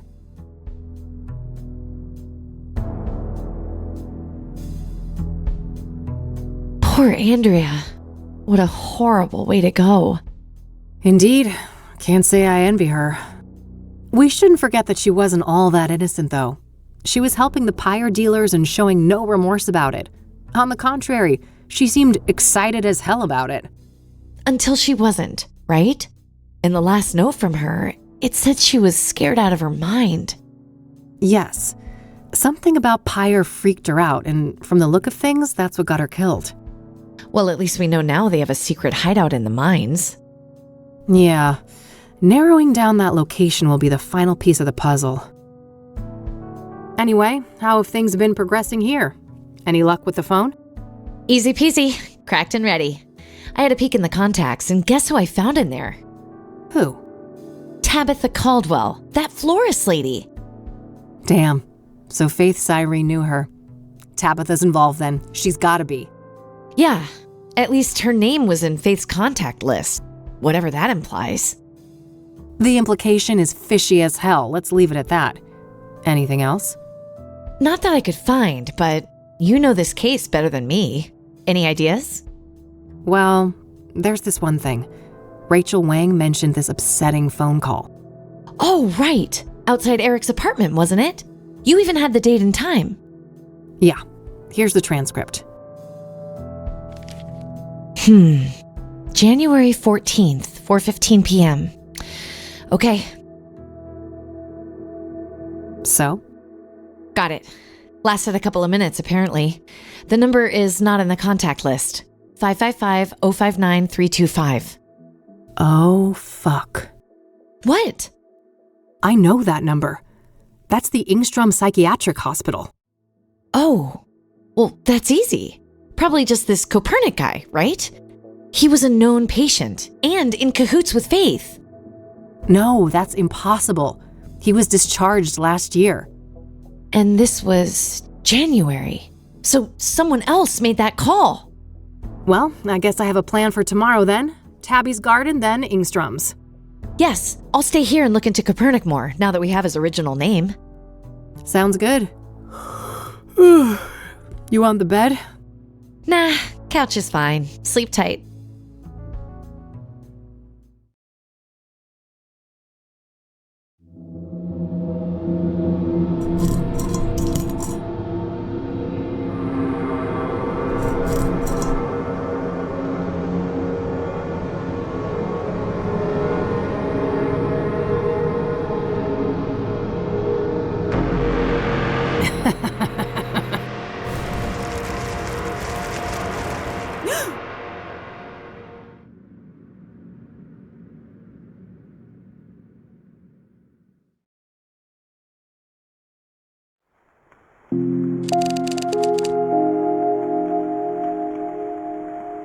Rain again, huh? Let's go see if E is up yet. Pouring down, huh? Lovely time to be a biker.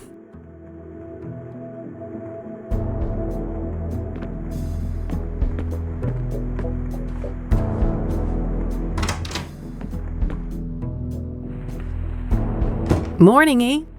Hey, sleep well? Nope, but that's par for the course. You know that. Yeah, I suppose I do. So what's on the agenda for today? Tabitha Caldwell, first of all. She knows more than she's letting on, or she wouldn't be in the contacts of that cell phone. Right. Just don't underestimate her. She could be dangerous. And then there's Engstrom's, right? Yeah. Somebody called Faith Cyrene from that place and made her throw a tantrum all up in Eric's face. Yup. That was an odd one. Anyway, if you need some help, remember I'm only a phone call away.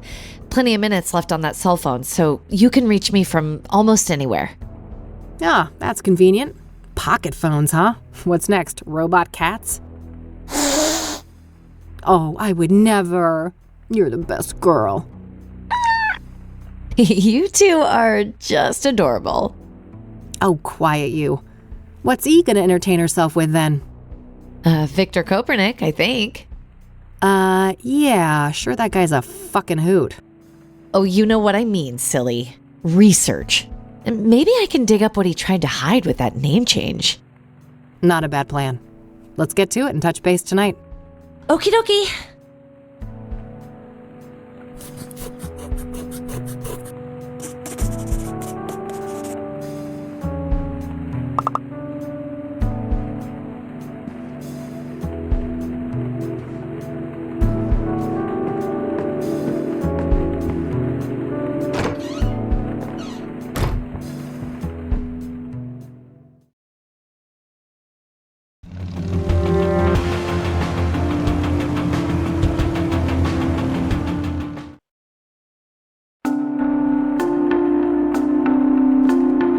Closed on a regular workday, huh? Let's pick this door open.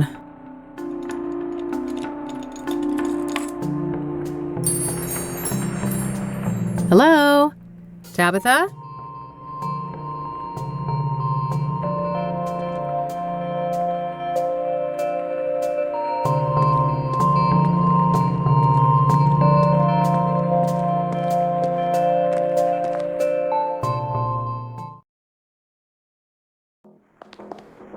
Oh, fuck. It's a bottle of ipecac syrup.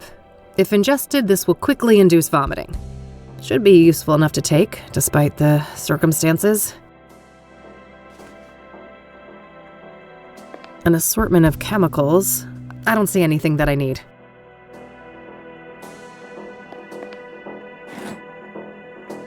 Nothing but office supplies. Looks like Tabitha's address book. Might contain some clues. Miscellaneous notes related to the store. Nothing out of the ordinary. It's the mirror. The Soothsayer was here.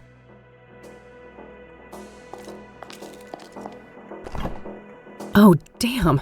These are red scythe flowers. She's been growing them. Something tells me I just found the key ingredient of pyre. The question is, was Tabitha an unwitting participant or a full-on co-conspirator? Looks like an area for wrapping gifts. I don't need to mess with that.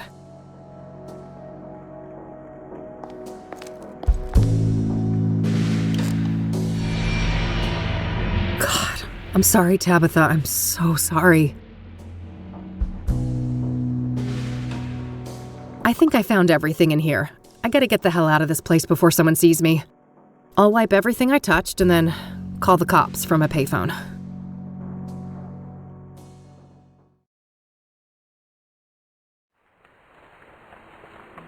That poor lady. It seems everyone who has something to do with Faith Cyrene ends up dead. Yes.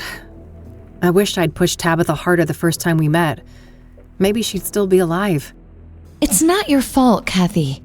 At least you found some clues in there. Yeah, I'll follow up on those now and see what I can find. All right, I'll stick with the research. Be careful, and call me if you need me. I will.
Police tape?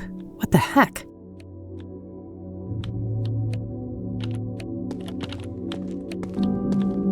Hey, what's going on? There's police tape. Oh, shit. Nobody call you yet? Nope.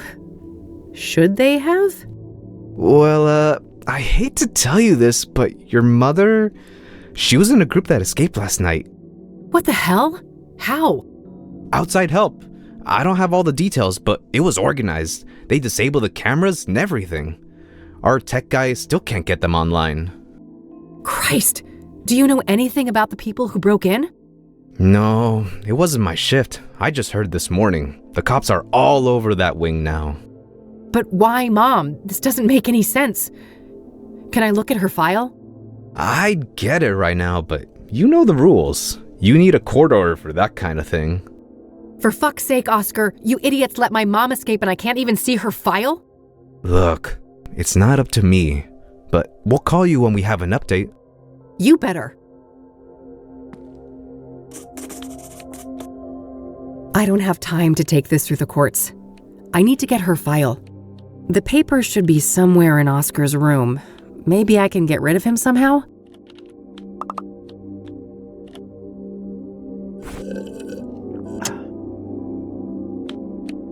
Apparently, a group of Engstrom patients broke out of the facility, including Mom. The question is not only how, but why.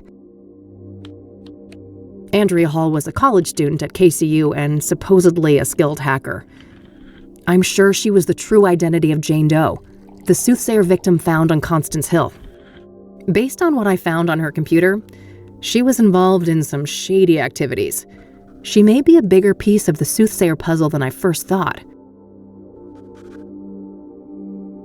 Victor Kopernik is the original name of the park ranger who has been dealing pyre together with Faith Cyrene. He's also an ex-patient at Engstrom's, which makes him a prime candidate to be Rose Taylor's secret lover. In all likelihood, just like Faith Cyrene, Victor is somehow involved in the Soothsayer killings.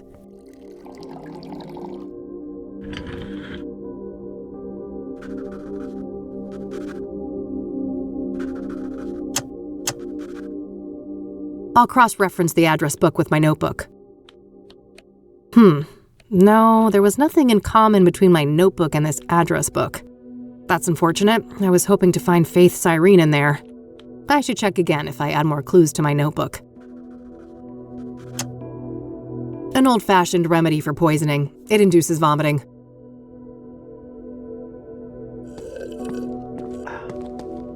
Hey, that's employees only. Geez, okay, take it easy. Well, that didn't work. Maybe if somebody could distract him.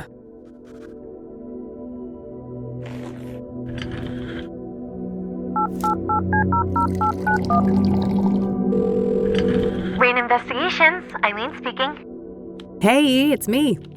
Hey, how are things going out there? Well, not great, and I could use your help. I'm at Ingstrom's. Say no more. I'll be there in a jiff. Great. Thanks, E.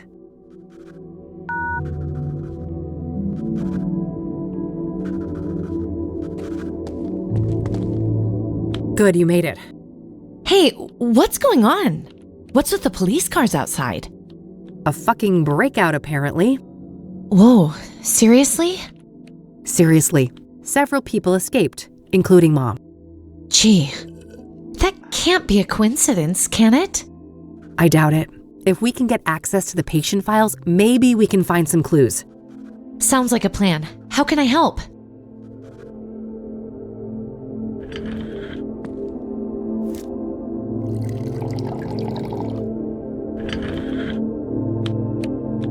Can you distract that guy behind the desk? Distract him? How? I don't know. Make something up. Act dumb. I mean, be yourself. Ha ha. I guess you'd know all about that. Hi there. Eileen Summers. I'm with the Gazette. Can I ask you some questions? Oh, yeah, I guess so.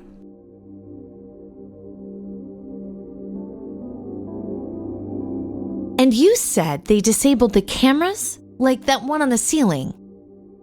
Yeah, exactly. Our computer nerd boss here on site. Don't print that. Our head of IT, that is, he's still working on it. Perfect. That's all the questions I had. Thanks, Oscar. Anytime. So, when will this print? I gotta tell my mom. Le va encantar. Very soon. Gotta go, bye. Any minute now.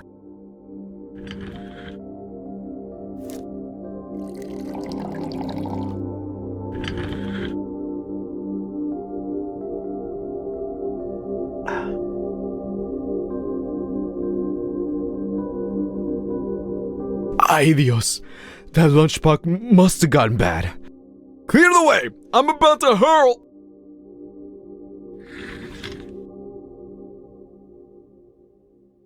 That should keep him out of commission for a while. Poor Oscar. He'll be okay, right? He'll be fine. Those are legit meds. Keep watch for me, all right? Okay.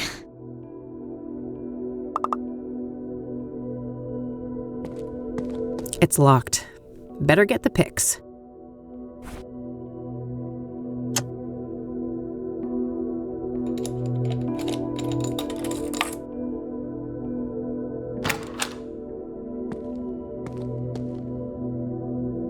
Probably just some spare work clothes in there. Various work-related notes. Nothing out of the ordinary. Couldn't have done it without you, Mr. Cooler. All right, where do we have Sharon Evans in here?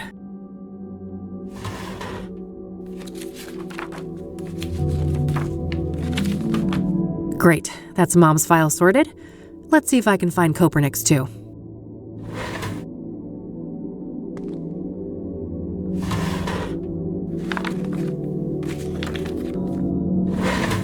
Perfect, got that too. Looks like this is supposed to display surveillance feeds, but there's nothing but static right now. Let's see here. Huh. Apparently a Marla Stone has visited Mom multiple times in the last year. I don't recognize that name.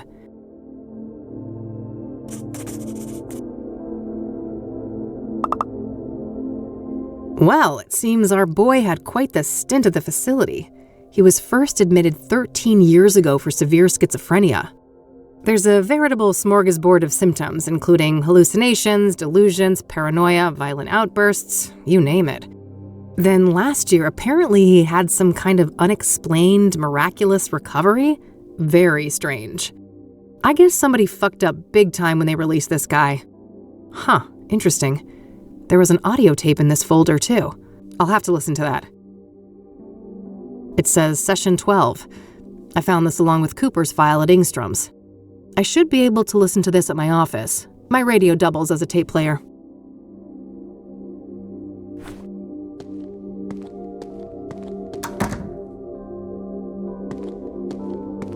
Hey, I got what I needed. Nice. Meet at your office later? Yep. See you tonight.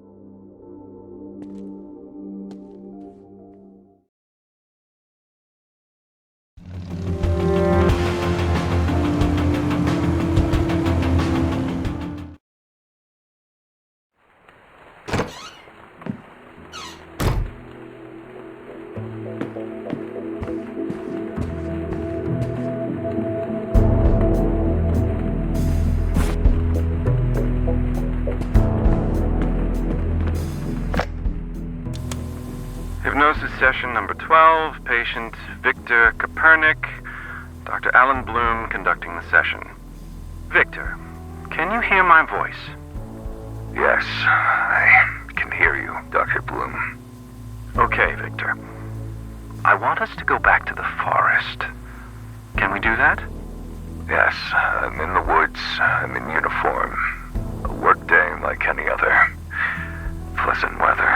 This is nice. No people. Very good, Victor. Now take me forward to when you start to feel that something is amiss. Okay. I've wounded a stag. I'm tracking him. He's run off the beaten path. There's a strange smell mixed up with the iron of the blood. Probably nothing. I need to catch up with him before dark. There he is, finally, collapsed in a clearing. Red flowers all around him. What a neat display. Wait, a sinkhole. That's not on the map. How far did I... That god-awful smell is making it hard to think. It stings. My eyes are watering.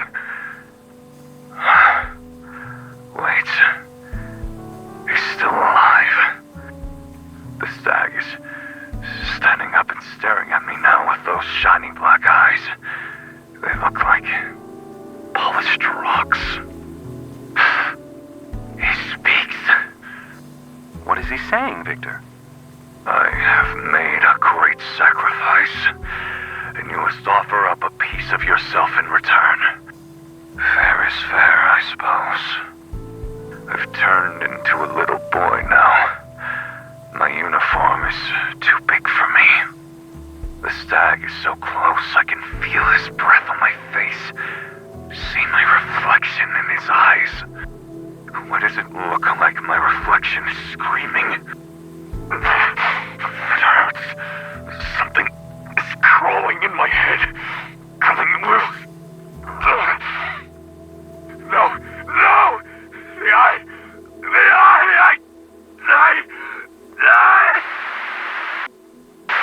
Addendum, Dr. Alan Bloom speaking.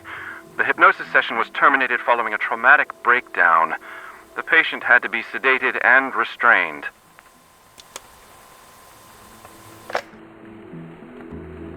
That was Conwell Woods he was describing, wasn't it? Where everything happened to us in 95? Yeah, it sure sounded like it. I'll look into that. Maybe I can find a record of Victor Kopernik in Conwell County. Sounds good. I'll follow up on my other leads for the time being.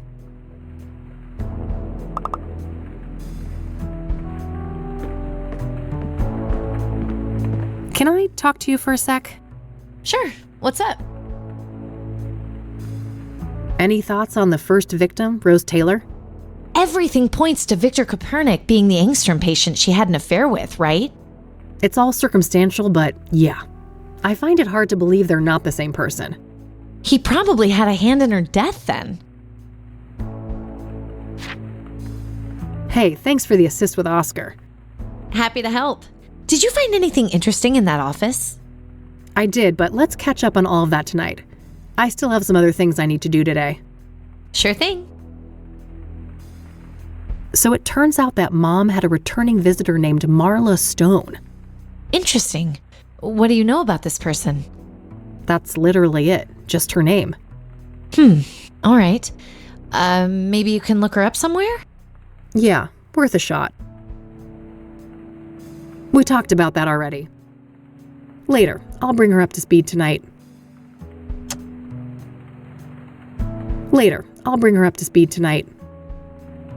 All right, that's all. Okie dokie. I'll cross-reference the address book with my notebook. Whoa, Marla Stone is a hit. Huh. Faith's cell phone number is listed under that name. Does that mean Marla Stone and Faith Cyrene are the same person? If they are, Mom could be the mystery caller from Engstrom's that Rachel overheard. It looks like the address for Marla Stone isn't the Onyx Row apartment, though. It's some P.O. box at the library, number 14. I better go check that out.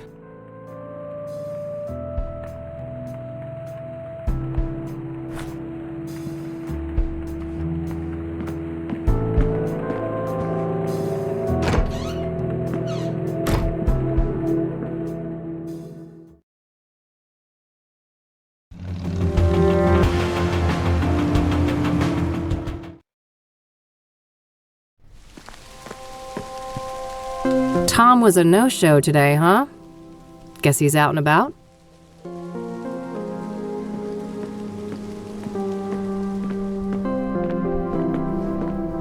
Here's number 14, Marla Stone's box.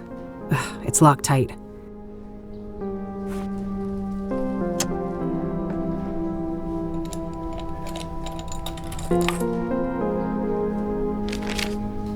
There was a letter in there. It's a letter addressed to Marla Stone from a retired mining foreman. Interesting. He seems to be answering questions about obsidian veins in the mines around Cassidy. There's some kind of topographical map of the mines here, too. I'll separate it from the letter. It's a topographical map of all the mines around the greater Cassidy area. One of these mines may well be the one mentioned on Andrea's computer, but I'll need to narrow it down somehow.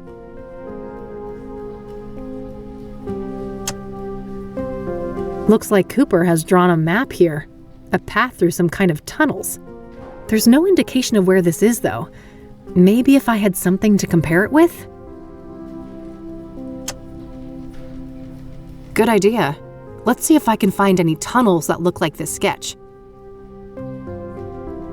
There it is, right next to an entrance to an old quarry. Fuck. I think this is it. This is where their hideout is. I gotta get back to E and make a plan.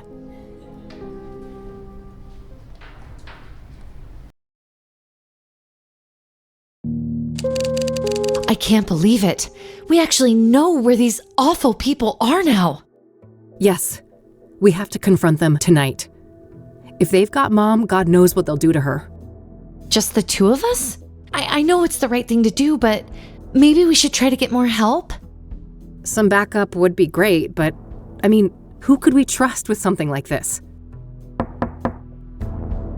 Hold that thought. I'll get it.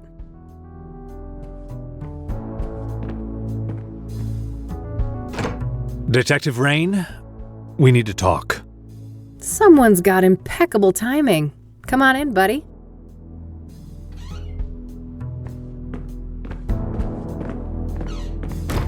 Oh, hello there.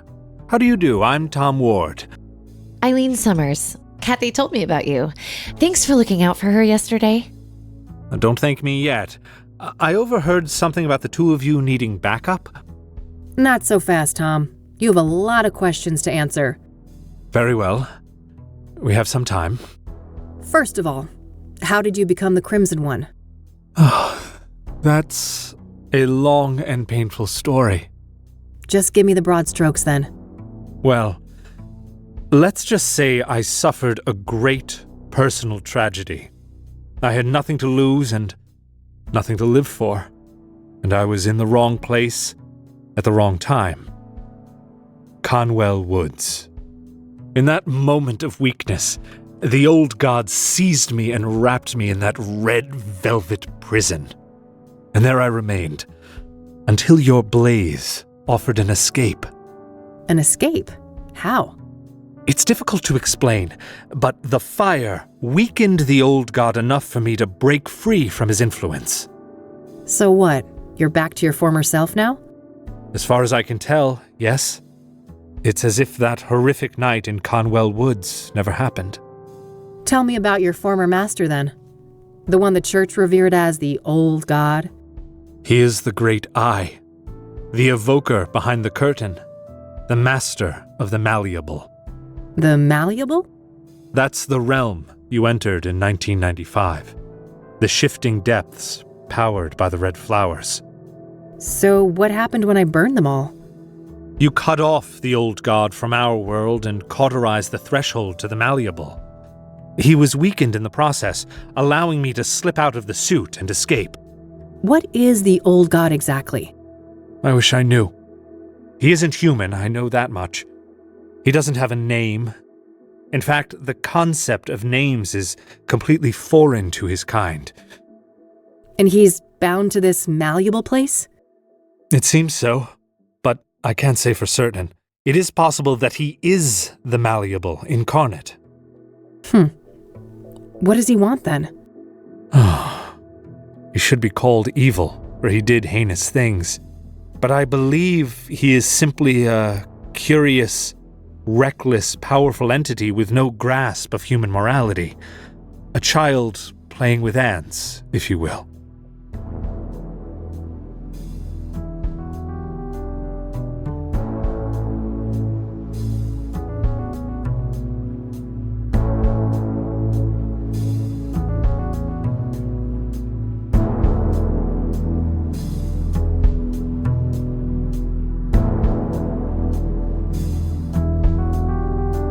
Oh, great. We're at the whims of a supernatural entity behaving like a 4-year-old with an empathy disorder. You may be sarcastic, but that simile might be closer to the truth than you think.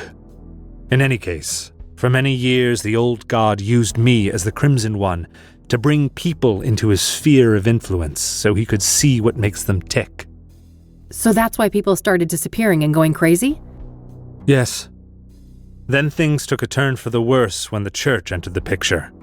When Price the Elder, Father Bill, found the threshold in the sinkhole, and the malleable began to be used for their fanatical practices. So Father Bill was corrupted by the old god? If anything, they corrupted each other. I watched as the old god assumed a role of divine authority, aligned with Father Bill's zealous ideas of penance and contrition. So where does the Soothsayer come in? You think the killings are related to the old god? Yes. I believe that whoever is committing these murders is trying to restore the threshold to the malleable. How would they even do that? Through ritualistic killings. Obsidian is a material with mystical properties and intimately linked to the old god's power. Wait, isn't that supposed to be the red flowers? One does not exclude the other, and when combined, both of these elements have an even greater potency. That makes sense. I found indications that the bad guys have been cultivating red scythes, probably to make pyre with, right? Oh, yes. That's been my working theory for some time now. As for what motivates these villains, I cannot say. Concerning Cooper, I might have a clue. I just found proof that before he changed his name, he used to work as a ranger in Conwell County. That's when he was admitted to Engstrom's. There you have it. He must have come into contact with the threshold in Conwell Woods, and the old god sank his claws into him. Makes sense. What about Cyrene, then? Is that the scarred woman? I've come across descriptions of her, but never a surname. That's her. She calls herself Faith Cyrene. I wish I could provide some insight, but I've learned very little of her. All right. I also wonder why the heck these people may have broken Mom out. Both Cooper and Sharon were at Engstrom's at the same time. They must have had some contact there. I guess so. Regardless, if she's with these people, Mom is in serious fucking trouble. Agreed. I'd go as far as to say mortal peril. Another thing, Tom. You mentioned a planetary conjunction? Ah, yes.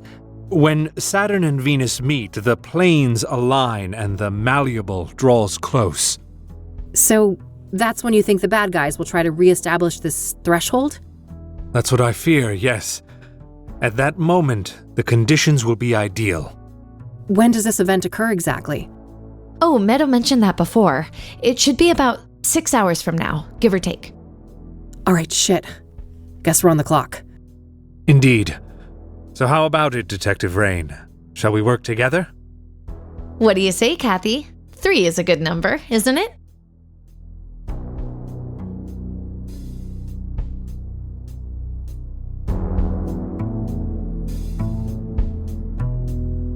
Sure, why not? We all have 6 hours to live anyway. Oh, let's not succumb to gloom already. Yeah. I guess we better make a plan.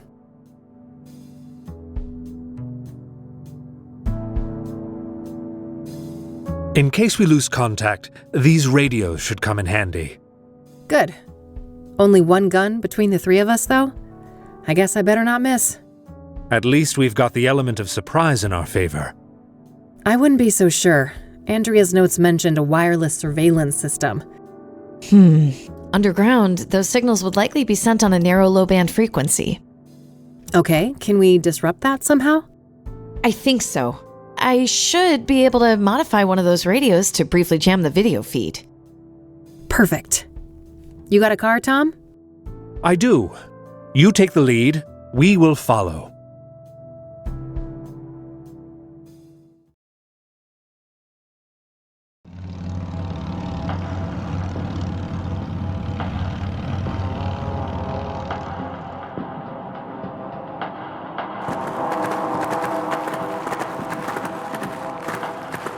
All right, this should be it.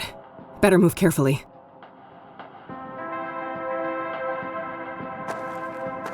You've got this, Kathy.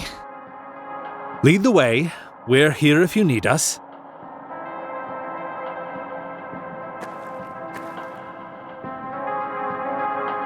As expected, we've got a camera. Better not stay in view for long. That door must lead deeper into the complex.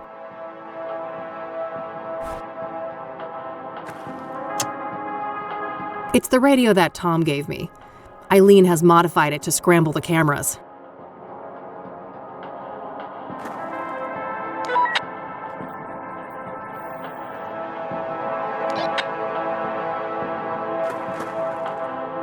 All right, the coast is clear. Let's go.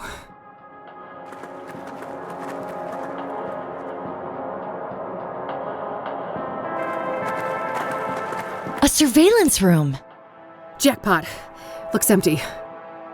Let's check it out. You two go ahead. I'll scout the rest of this tunnel. Good idea. I'll be with you in a sec.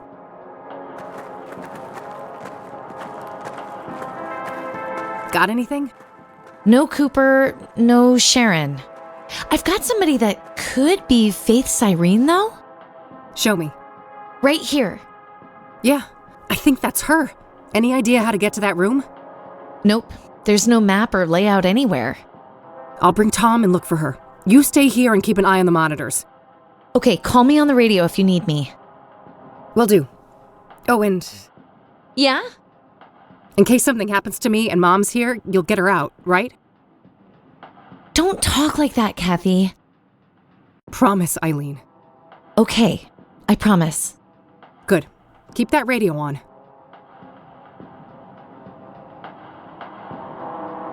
Just some scribbles from when the mine was active.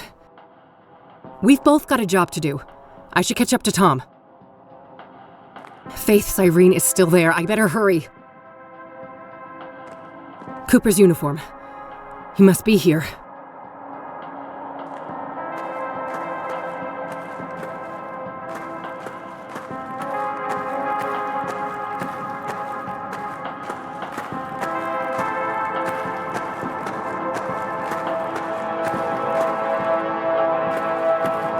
Looks like it splits off here. Yes. I'll take this path. You go straight. Any sign of trouble, we'll connect on the radio. Fine. Take this at least. Your famous electric weapon. What an honor. Don't read too much into it, you weirdo. I'll try. Be careful.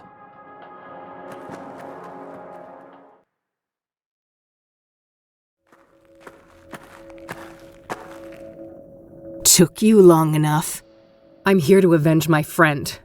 Murderer. I may have killed your friend. But you killed my world. No. It can't be. You're her. My doppelganger. Thought you'd won back then, did you? In the burning woods. So you escaped from that place? The Malleable? Oh, I've been to hell and back. And Big Daddy, he is very, very angry with you. He'll return soon, thanks to us. And when he arrives, he will tear you from limb to limb. Whatever you're planning, you won't live long enough to see it. This is for Lucas, bitch. Don't you dare harm my child, Vixen! No, Mom. You've got it all wrong. Victor, get your useless hide over here. It's not what you think, Mom. She's fooling you. Enough lies.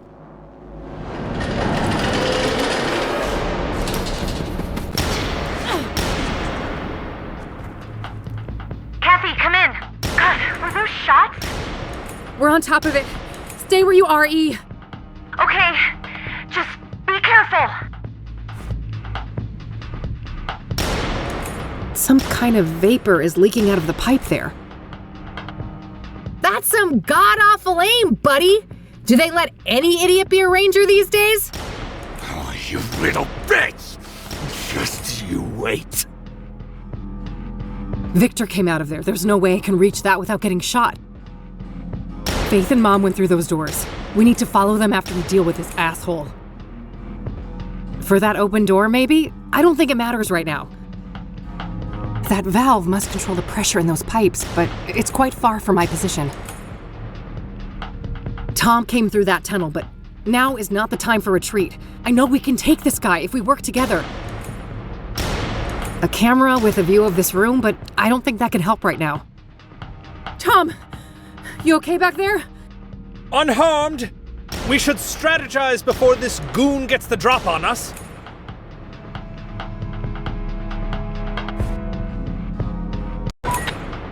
Hey, Tom, come in. Over. I hear you. Over. Could you make a run for that valve? I'll do my best. Cover me. I'll make a move shortly after we hang up. Will do.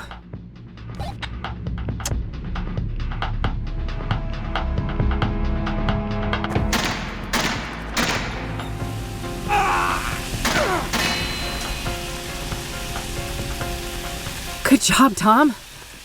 I hit that bastard. Yes, but let's not celebrate just yet. We've got the advantage, but we better not dawdle.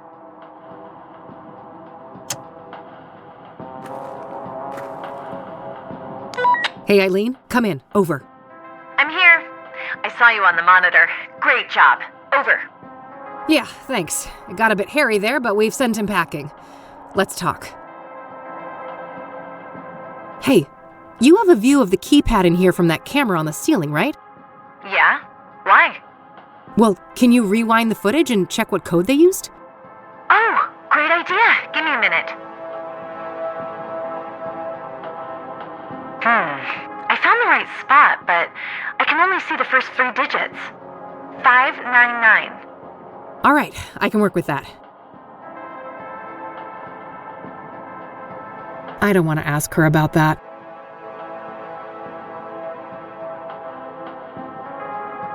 Can you tell where that elevator goes? No, sorry. I don't have any visuals of the other floors. That's all for now. Over and out.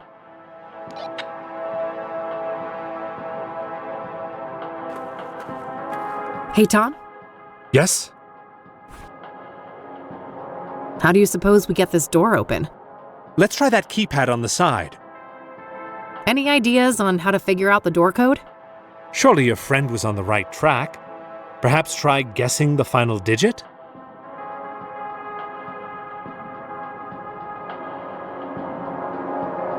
Okay, that's it for now. Understood. I'll be here if you need help.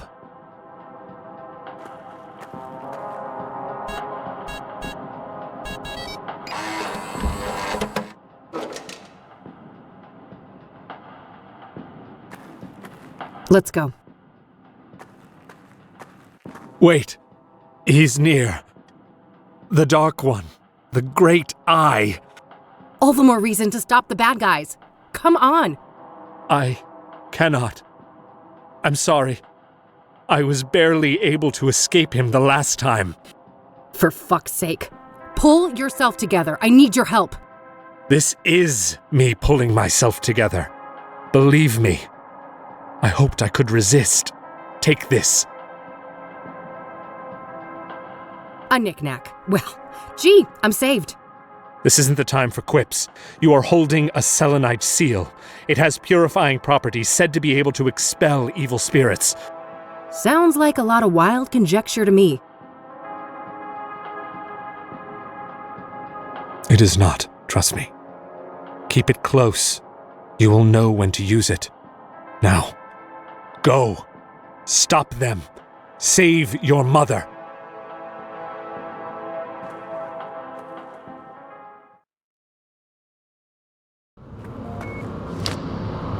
Damn it, she's here!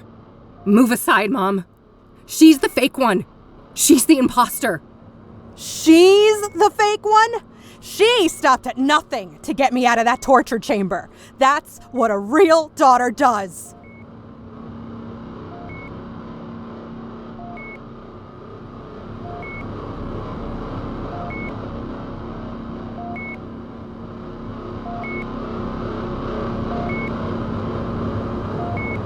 She only broke you out to use you, Mom. And you're playing right into her hands. She hasn't asked me to do jack shit. Unlike you. She was there for me. Like a real daughter would.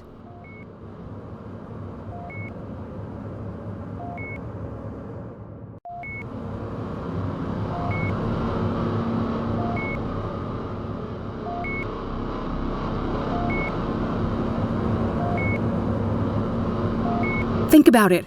When have I ever done what you want? No questions asked. Well, I thought you'd changed. I thought you had become the daughter I wanted. I wish. We've always been like this. You and I, at odds with one another. And as painful as that is, I think it will always be part of our story. I'm too proud to ever beg for help. You know that.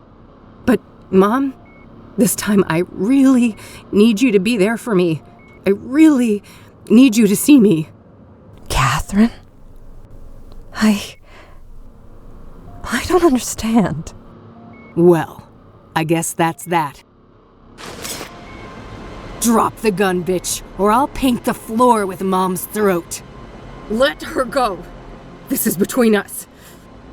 Petty fools, with your pointless little feuds. We are on the cusp of a glorious transformation! Victor, you fucking idiot, it's too early. It won't be stable.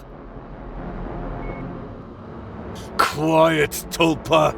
You are nothing but a lowly familiar. The fire in my veins will bind the threshold, once and for all. And our two worlds will become as one.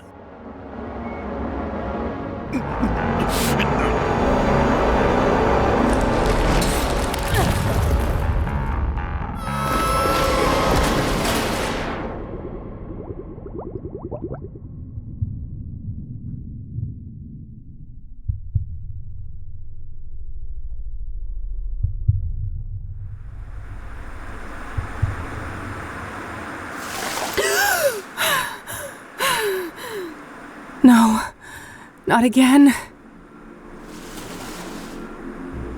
I've beat this place before. I can do it again.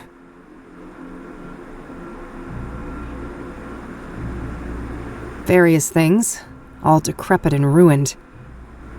The cogs again. I'm back in the machine. The bathtub is drained. There's no way back from where I came. Everything is out of tune. It's like it's growing out of the ceiling. Nothing useful, just a terrible smell. More moving machinery.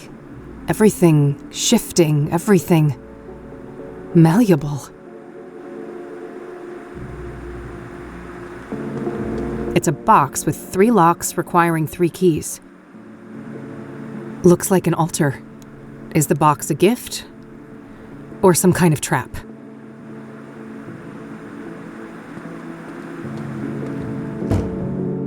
Well, well, well. Look what crawled out of the gutter. Ready for a world of pain? The malleable will make you squirm, and I've got a front row seat. When I get through this door, you'll be the one in a world of pain, Soothsayer. Soothsayer, huh? Don't give me too much credit. For all his faults, that deranged psycho Victor managed to stab 3 out of 6.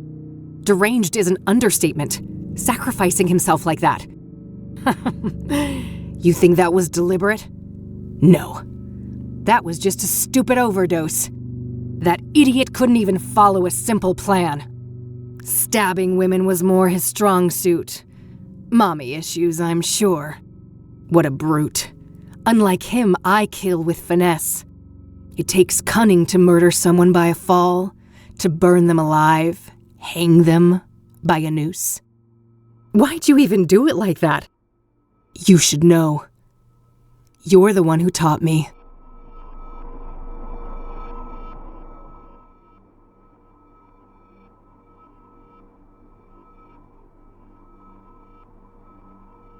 We may look the same, but I am nothing like you. Keep telling yourself that. In 1995, you left a trail of corpses in your wake. Wait, are you talking about the monsters in the malleable? They're not fucking monsters. They think, they feel, they suffer. And you stabbed them, pushed them down a pit, burned everything, did this to my face. What I've brought to the world is justice. So, wait, hanging the deacon? That was because of how Isaac Price died in jail? Penny finally dropped, huh? Good for you.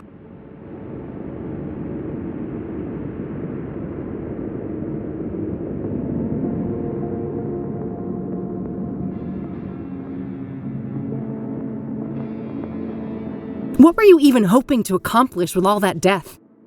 Everything! Each sacrifice for Mr. Burgundy brought us closer to the old god's awakening. So you're just Mr. Burgundy's obedient pet, are you? Aw, jealous. We both know you never stop longing for a daddy of your own. Poor broken girl, always searching for a new daddy to take you away. And oopsie, I took one from you, didn't I? That old fat pile of misery on the roof. You actually cared about him, didn't you? Yes, I cared. And you'll fucking pay for what you did. Oh, we'll see about that. At least you never got to slit Mom's throat, you unhinged freak. That was a ruse, you imbecile. I would never actually hurt her. I love her like you never could. I'd go to the ends of the earth for her.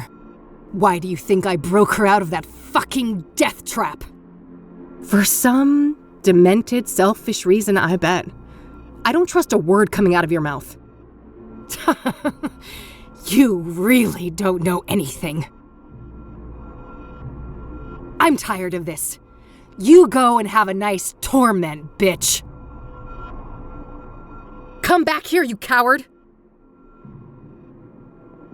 I can't find a way to open that door.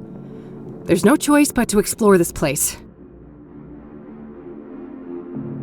Better not get close. That looks deadly. A sturdy door. No handle, knob, or keyhole. I can see a set of stairs on the other side.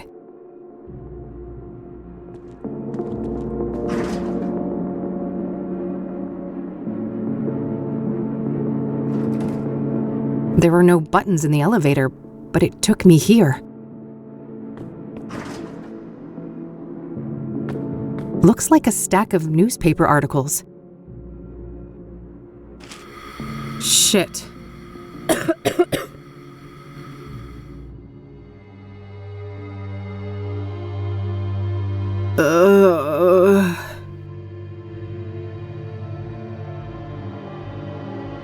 Huh? What's this around my neck? Ah! It tightens when I try to remove it.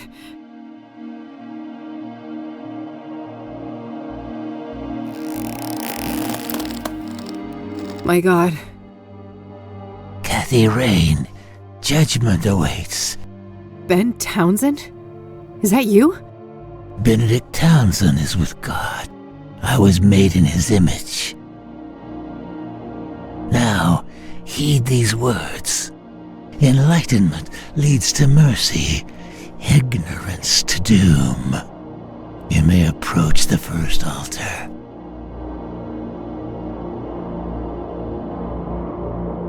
Neat rows and columns of what looks like unmarked graves.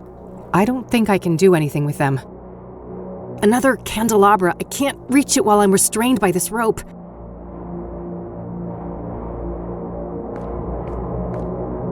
The rope keeps me from walking further this way. State the sacrificial pattern.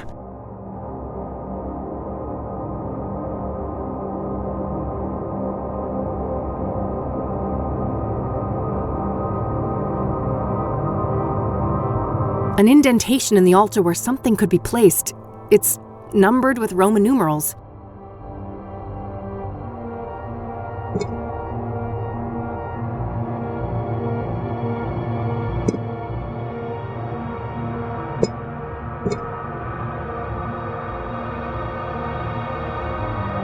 You have passed. Proceed to the second tribulation. He watches me with a dead expression. Order the vocations of the sacrificed souls.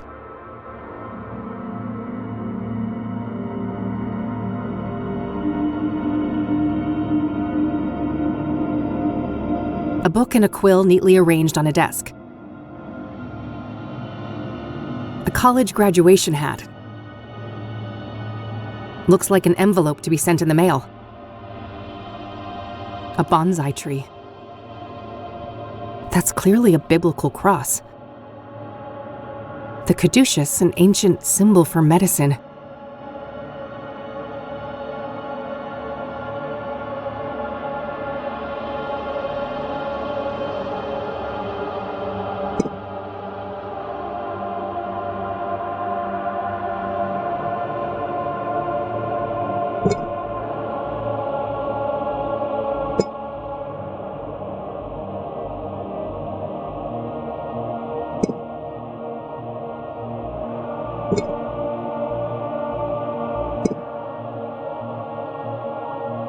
You have succeeded.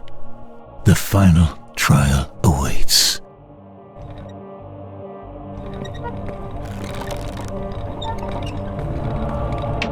I can't reach it from here. State the sequence of the sacraments in the ritual. That looks like one of the obsidian mirrors. A skull, an obvious symbol for death. A medical syringe. The eye of the old god.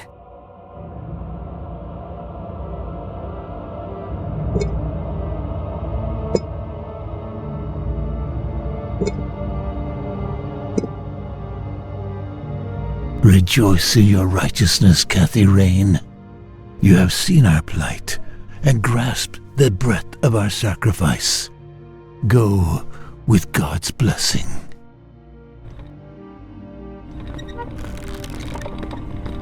Looks like I can release the ropes here.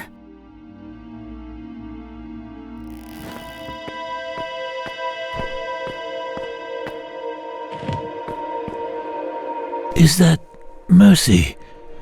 I am unconstricted. What happened to you, Ben? The Dark One tricked me, put a taint in my drink, dulled my senses, made me obedient. I failed to see the devil in her eyes until the noose was chafing on my skin.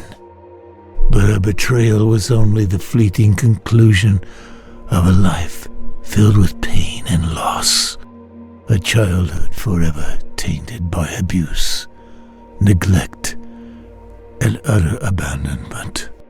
Alas, the sorrow in this heart granted no respite until its final mournful beat. That's horrible. I'm so sorry. You are blameless, Minda, but be aware that the malleable is far from done with you. The only way to emerge victorious is by defeating the true enemy, the one who assumed and grasped beyond his station. Who are you talking about? Sadly, I'm not allowed to say. This wretched shell cannot defy its creator, as certain boundaries are out of my reach. But take this before I depart for the void.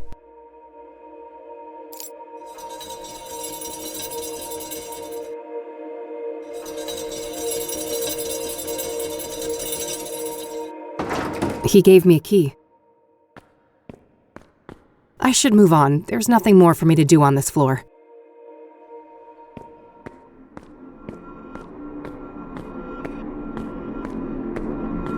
A statue of a robed woman with her hands clasped in prayer. A candelabra filled to the brim with burning wax candles. A statue of a robed male figure with his right hand raised in a blessing gesture.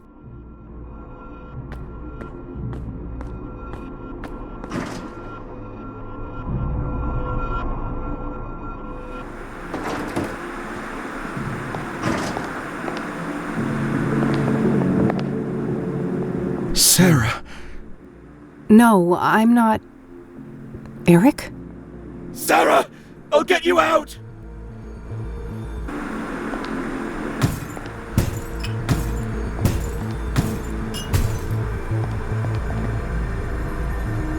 Something made him stop here. It seems this area is safe.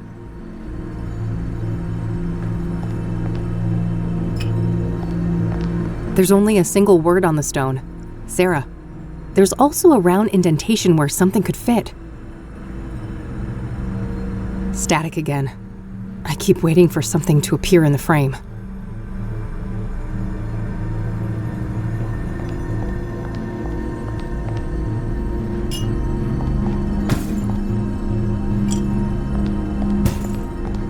There's only a single word on the stone.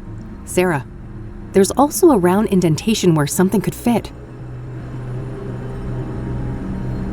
The stairs are completely blocked. I can't get through.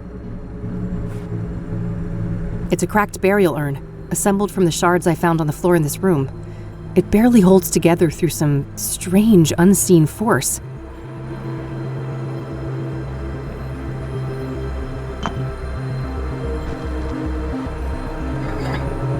The shards fuse together, repairing the urn.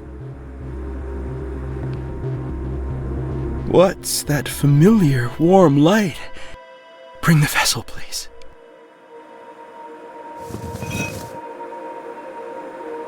I remember now.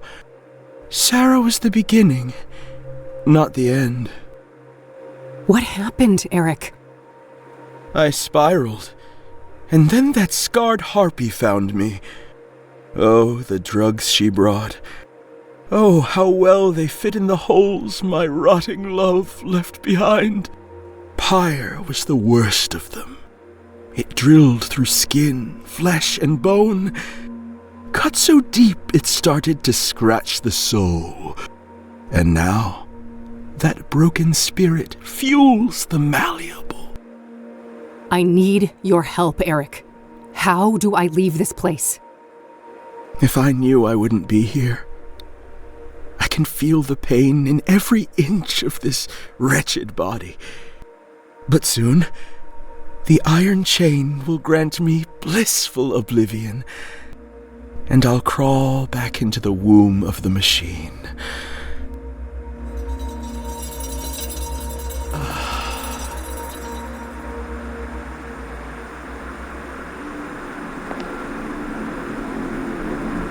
Everything I had on me is gone. Except this. It looks like the thing Tom gave me, the selenite seal, but morphed into the shape of a bullet. The urn is whole. I should put it back where it belongs. It's the key given to me by Ben.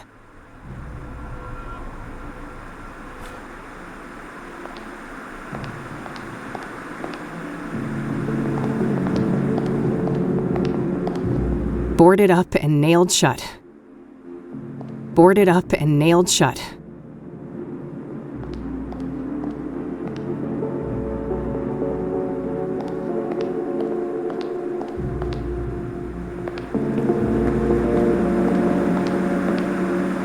It's still locked up. It seems I can't leave yet.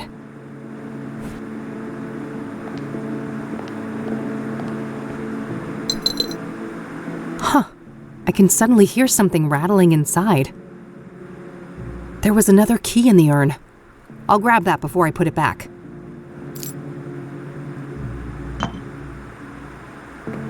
I guess it's time to move on.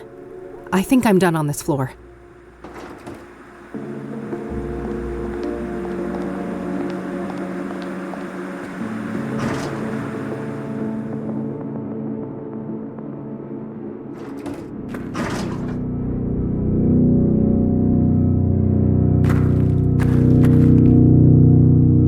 The mechanism seems stuck.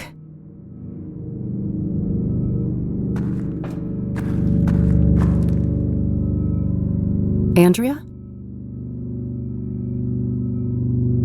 You did this to me. No, that was Faith. I'm not her.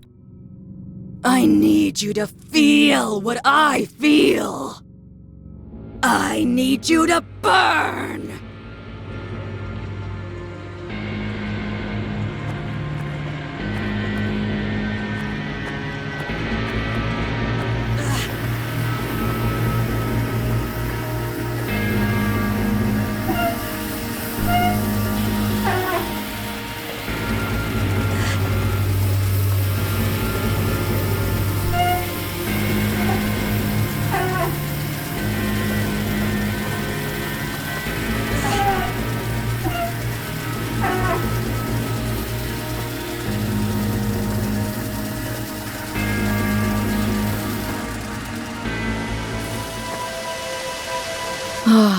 The pain subsides for a time.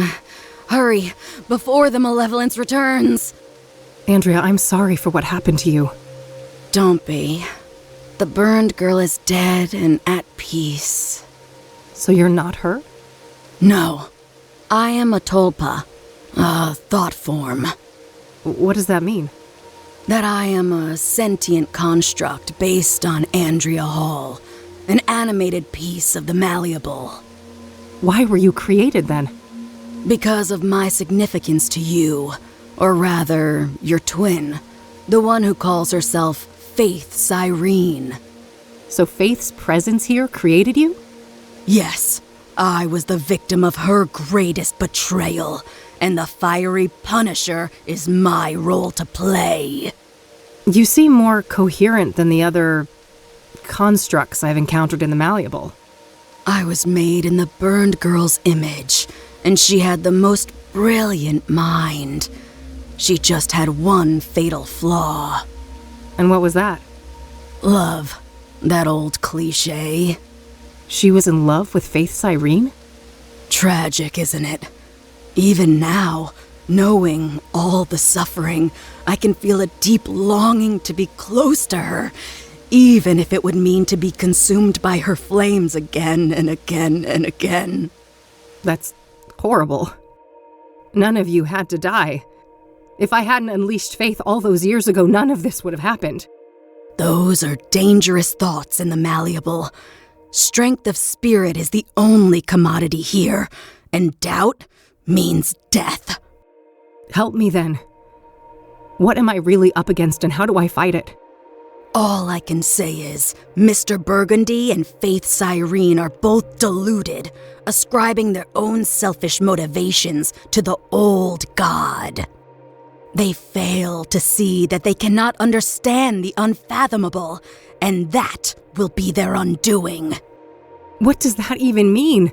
How can I leave this place? I'm sorry, but I cannot say, and I must leave soon. This existence is unbearable for me. Please, not yet. I have so many questions.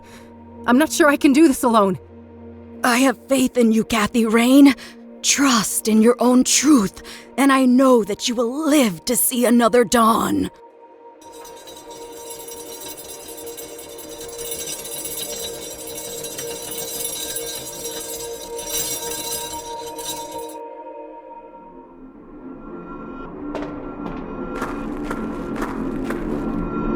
There's something in the fire pit. There was another key inside.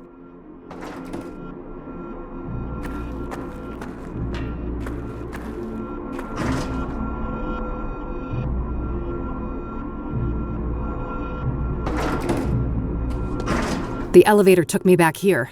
I guess I'm done on the other floors.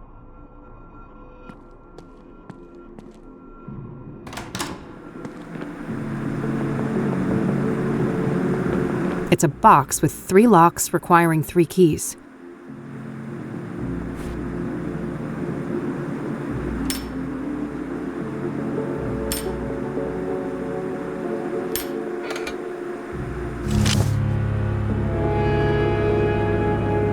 Lucas's revolver. Only 1 bullet in it, though. Better make it count. Time to end this.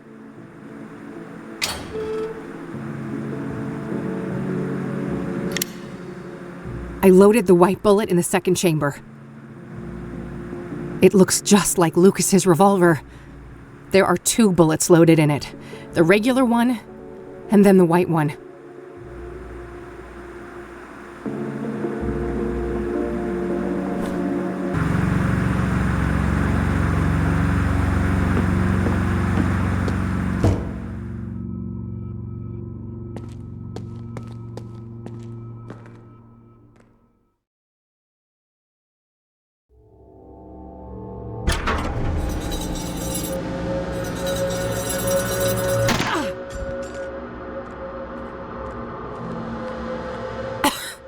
Wasn't supposed to go like this. Oh, thank God you're here, Mr. B. Help me. I've done everything you asked for. I killed all those people for you, just like you wanted. There, little thrall. It will soon be over. Alas, your time has come. But you promised. You said I'd be the one. That the old god would... That he would make me prime. That he'd make me the real one. Hush now. With the sacred power I carry within, I consecrate you, and I bless you. It is time, Kathy Rain. Vengeance is yours. You want me to do your dirty work for you? Take out your own trash, Isaac. Everything she did was because of you. You were the one behind the murders. Of course, as was my duty. I am ever the old god's servant. Every sacrifice made his voice clearer, his will more tangible. Soon, his dormant spirit will be ready to emerge from the confines of my flesh form. And his glory will be greater than ever before. Now, stop this bickering and fulfill your destiny. End her life and avenge your friend.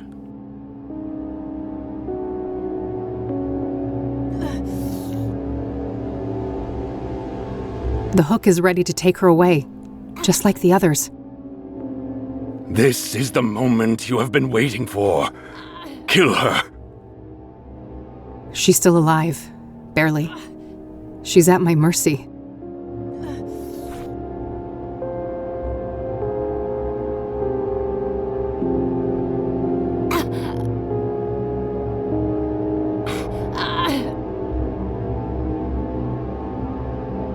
No, I'm not going to do what you want. You feed on the misery of others. I know who the true enemy is. You fool. Nothing from the malleable can harm me. Oh, I don't doubt that. It just so happens I brought a little present with me. That insolent betrayer slipped you something, didn't he? Goodbye, Isaac.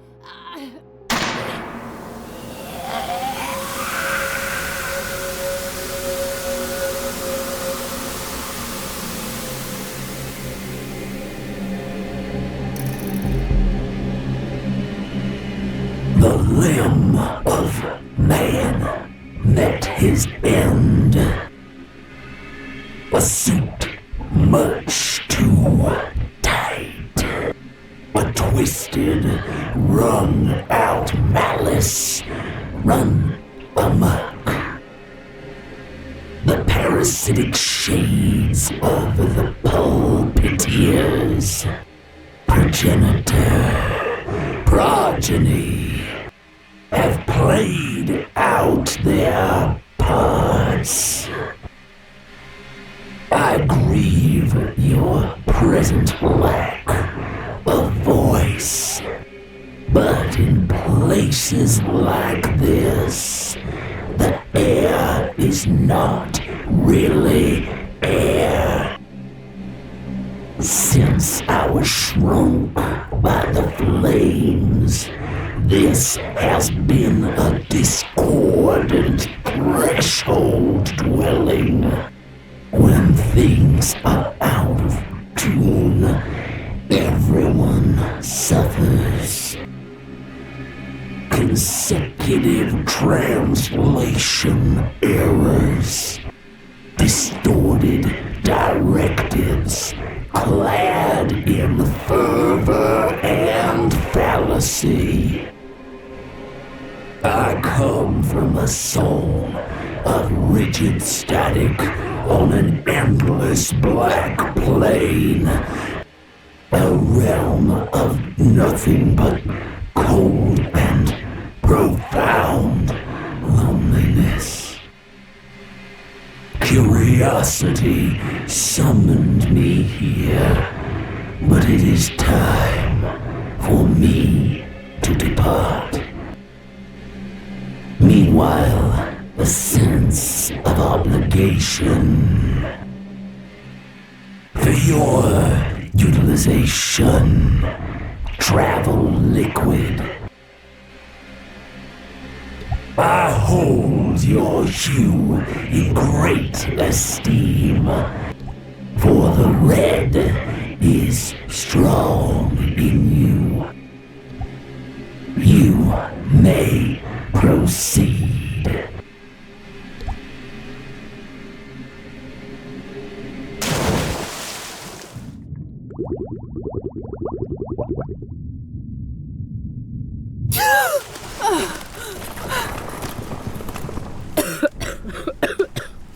Fuck. I can't believe I'm still breathing. I gotta hurry. This whole place is about to come down. I've had my share of near drowning, thanks.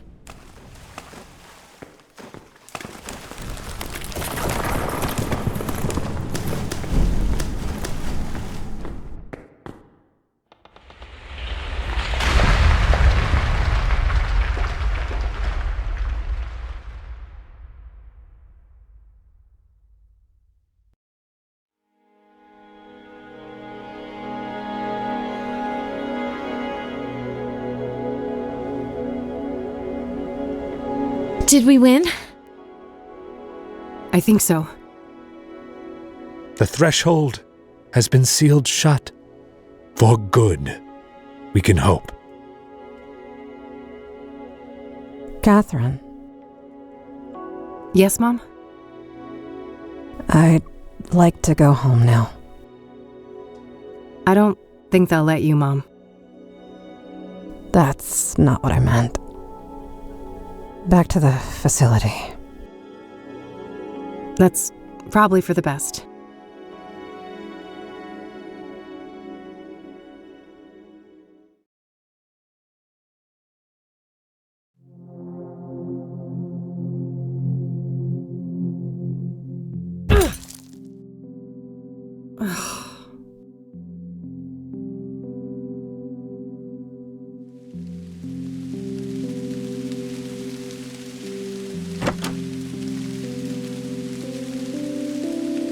Hey.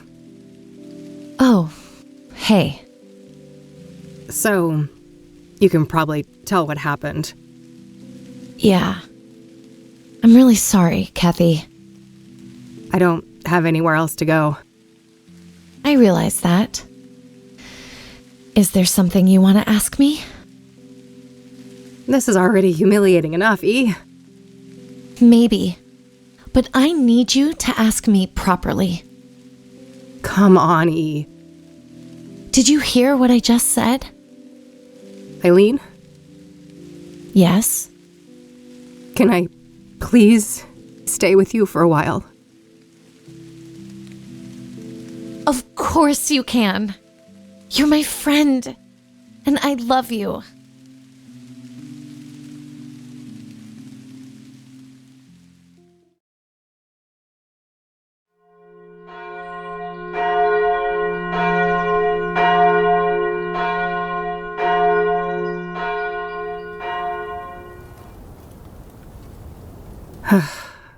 So, you really died for nothing, huh? All that evidence buried under tons of rubble. And the reward goes bye-bye. But hey, look on the bright side. At least the cops didn't pin your murder on me. Fan-fucking-tastic, eh? Miss Rain? Let me guess. The debt collector? You must be here for my organs. Not quite. Bill Davenport, Esquire. I'm the executor of Mr. Longhorn's estate. Good for you, buddy. I guess you'll be spending plenty of time with Lucas's sons, huh? Enjoy hanging out with those juvenile assholes. I would, if that was part of my mandate. However, the wishes stated in Mr. Longhorn's will were different. No, he fucking didn't. I think we can take care of that medical debt for you. And more.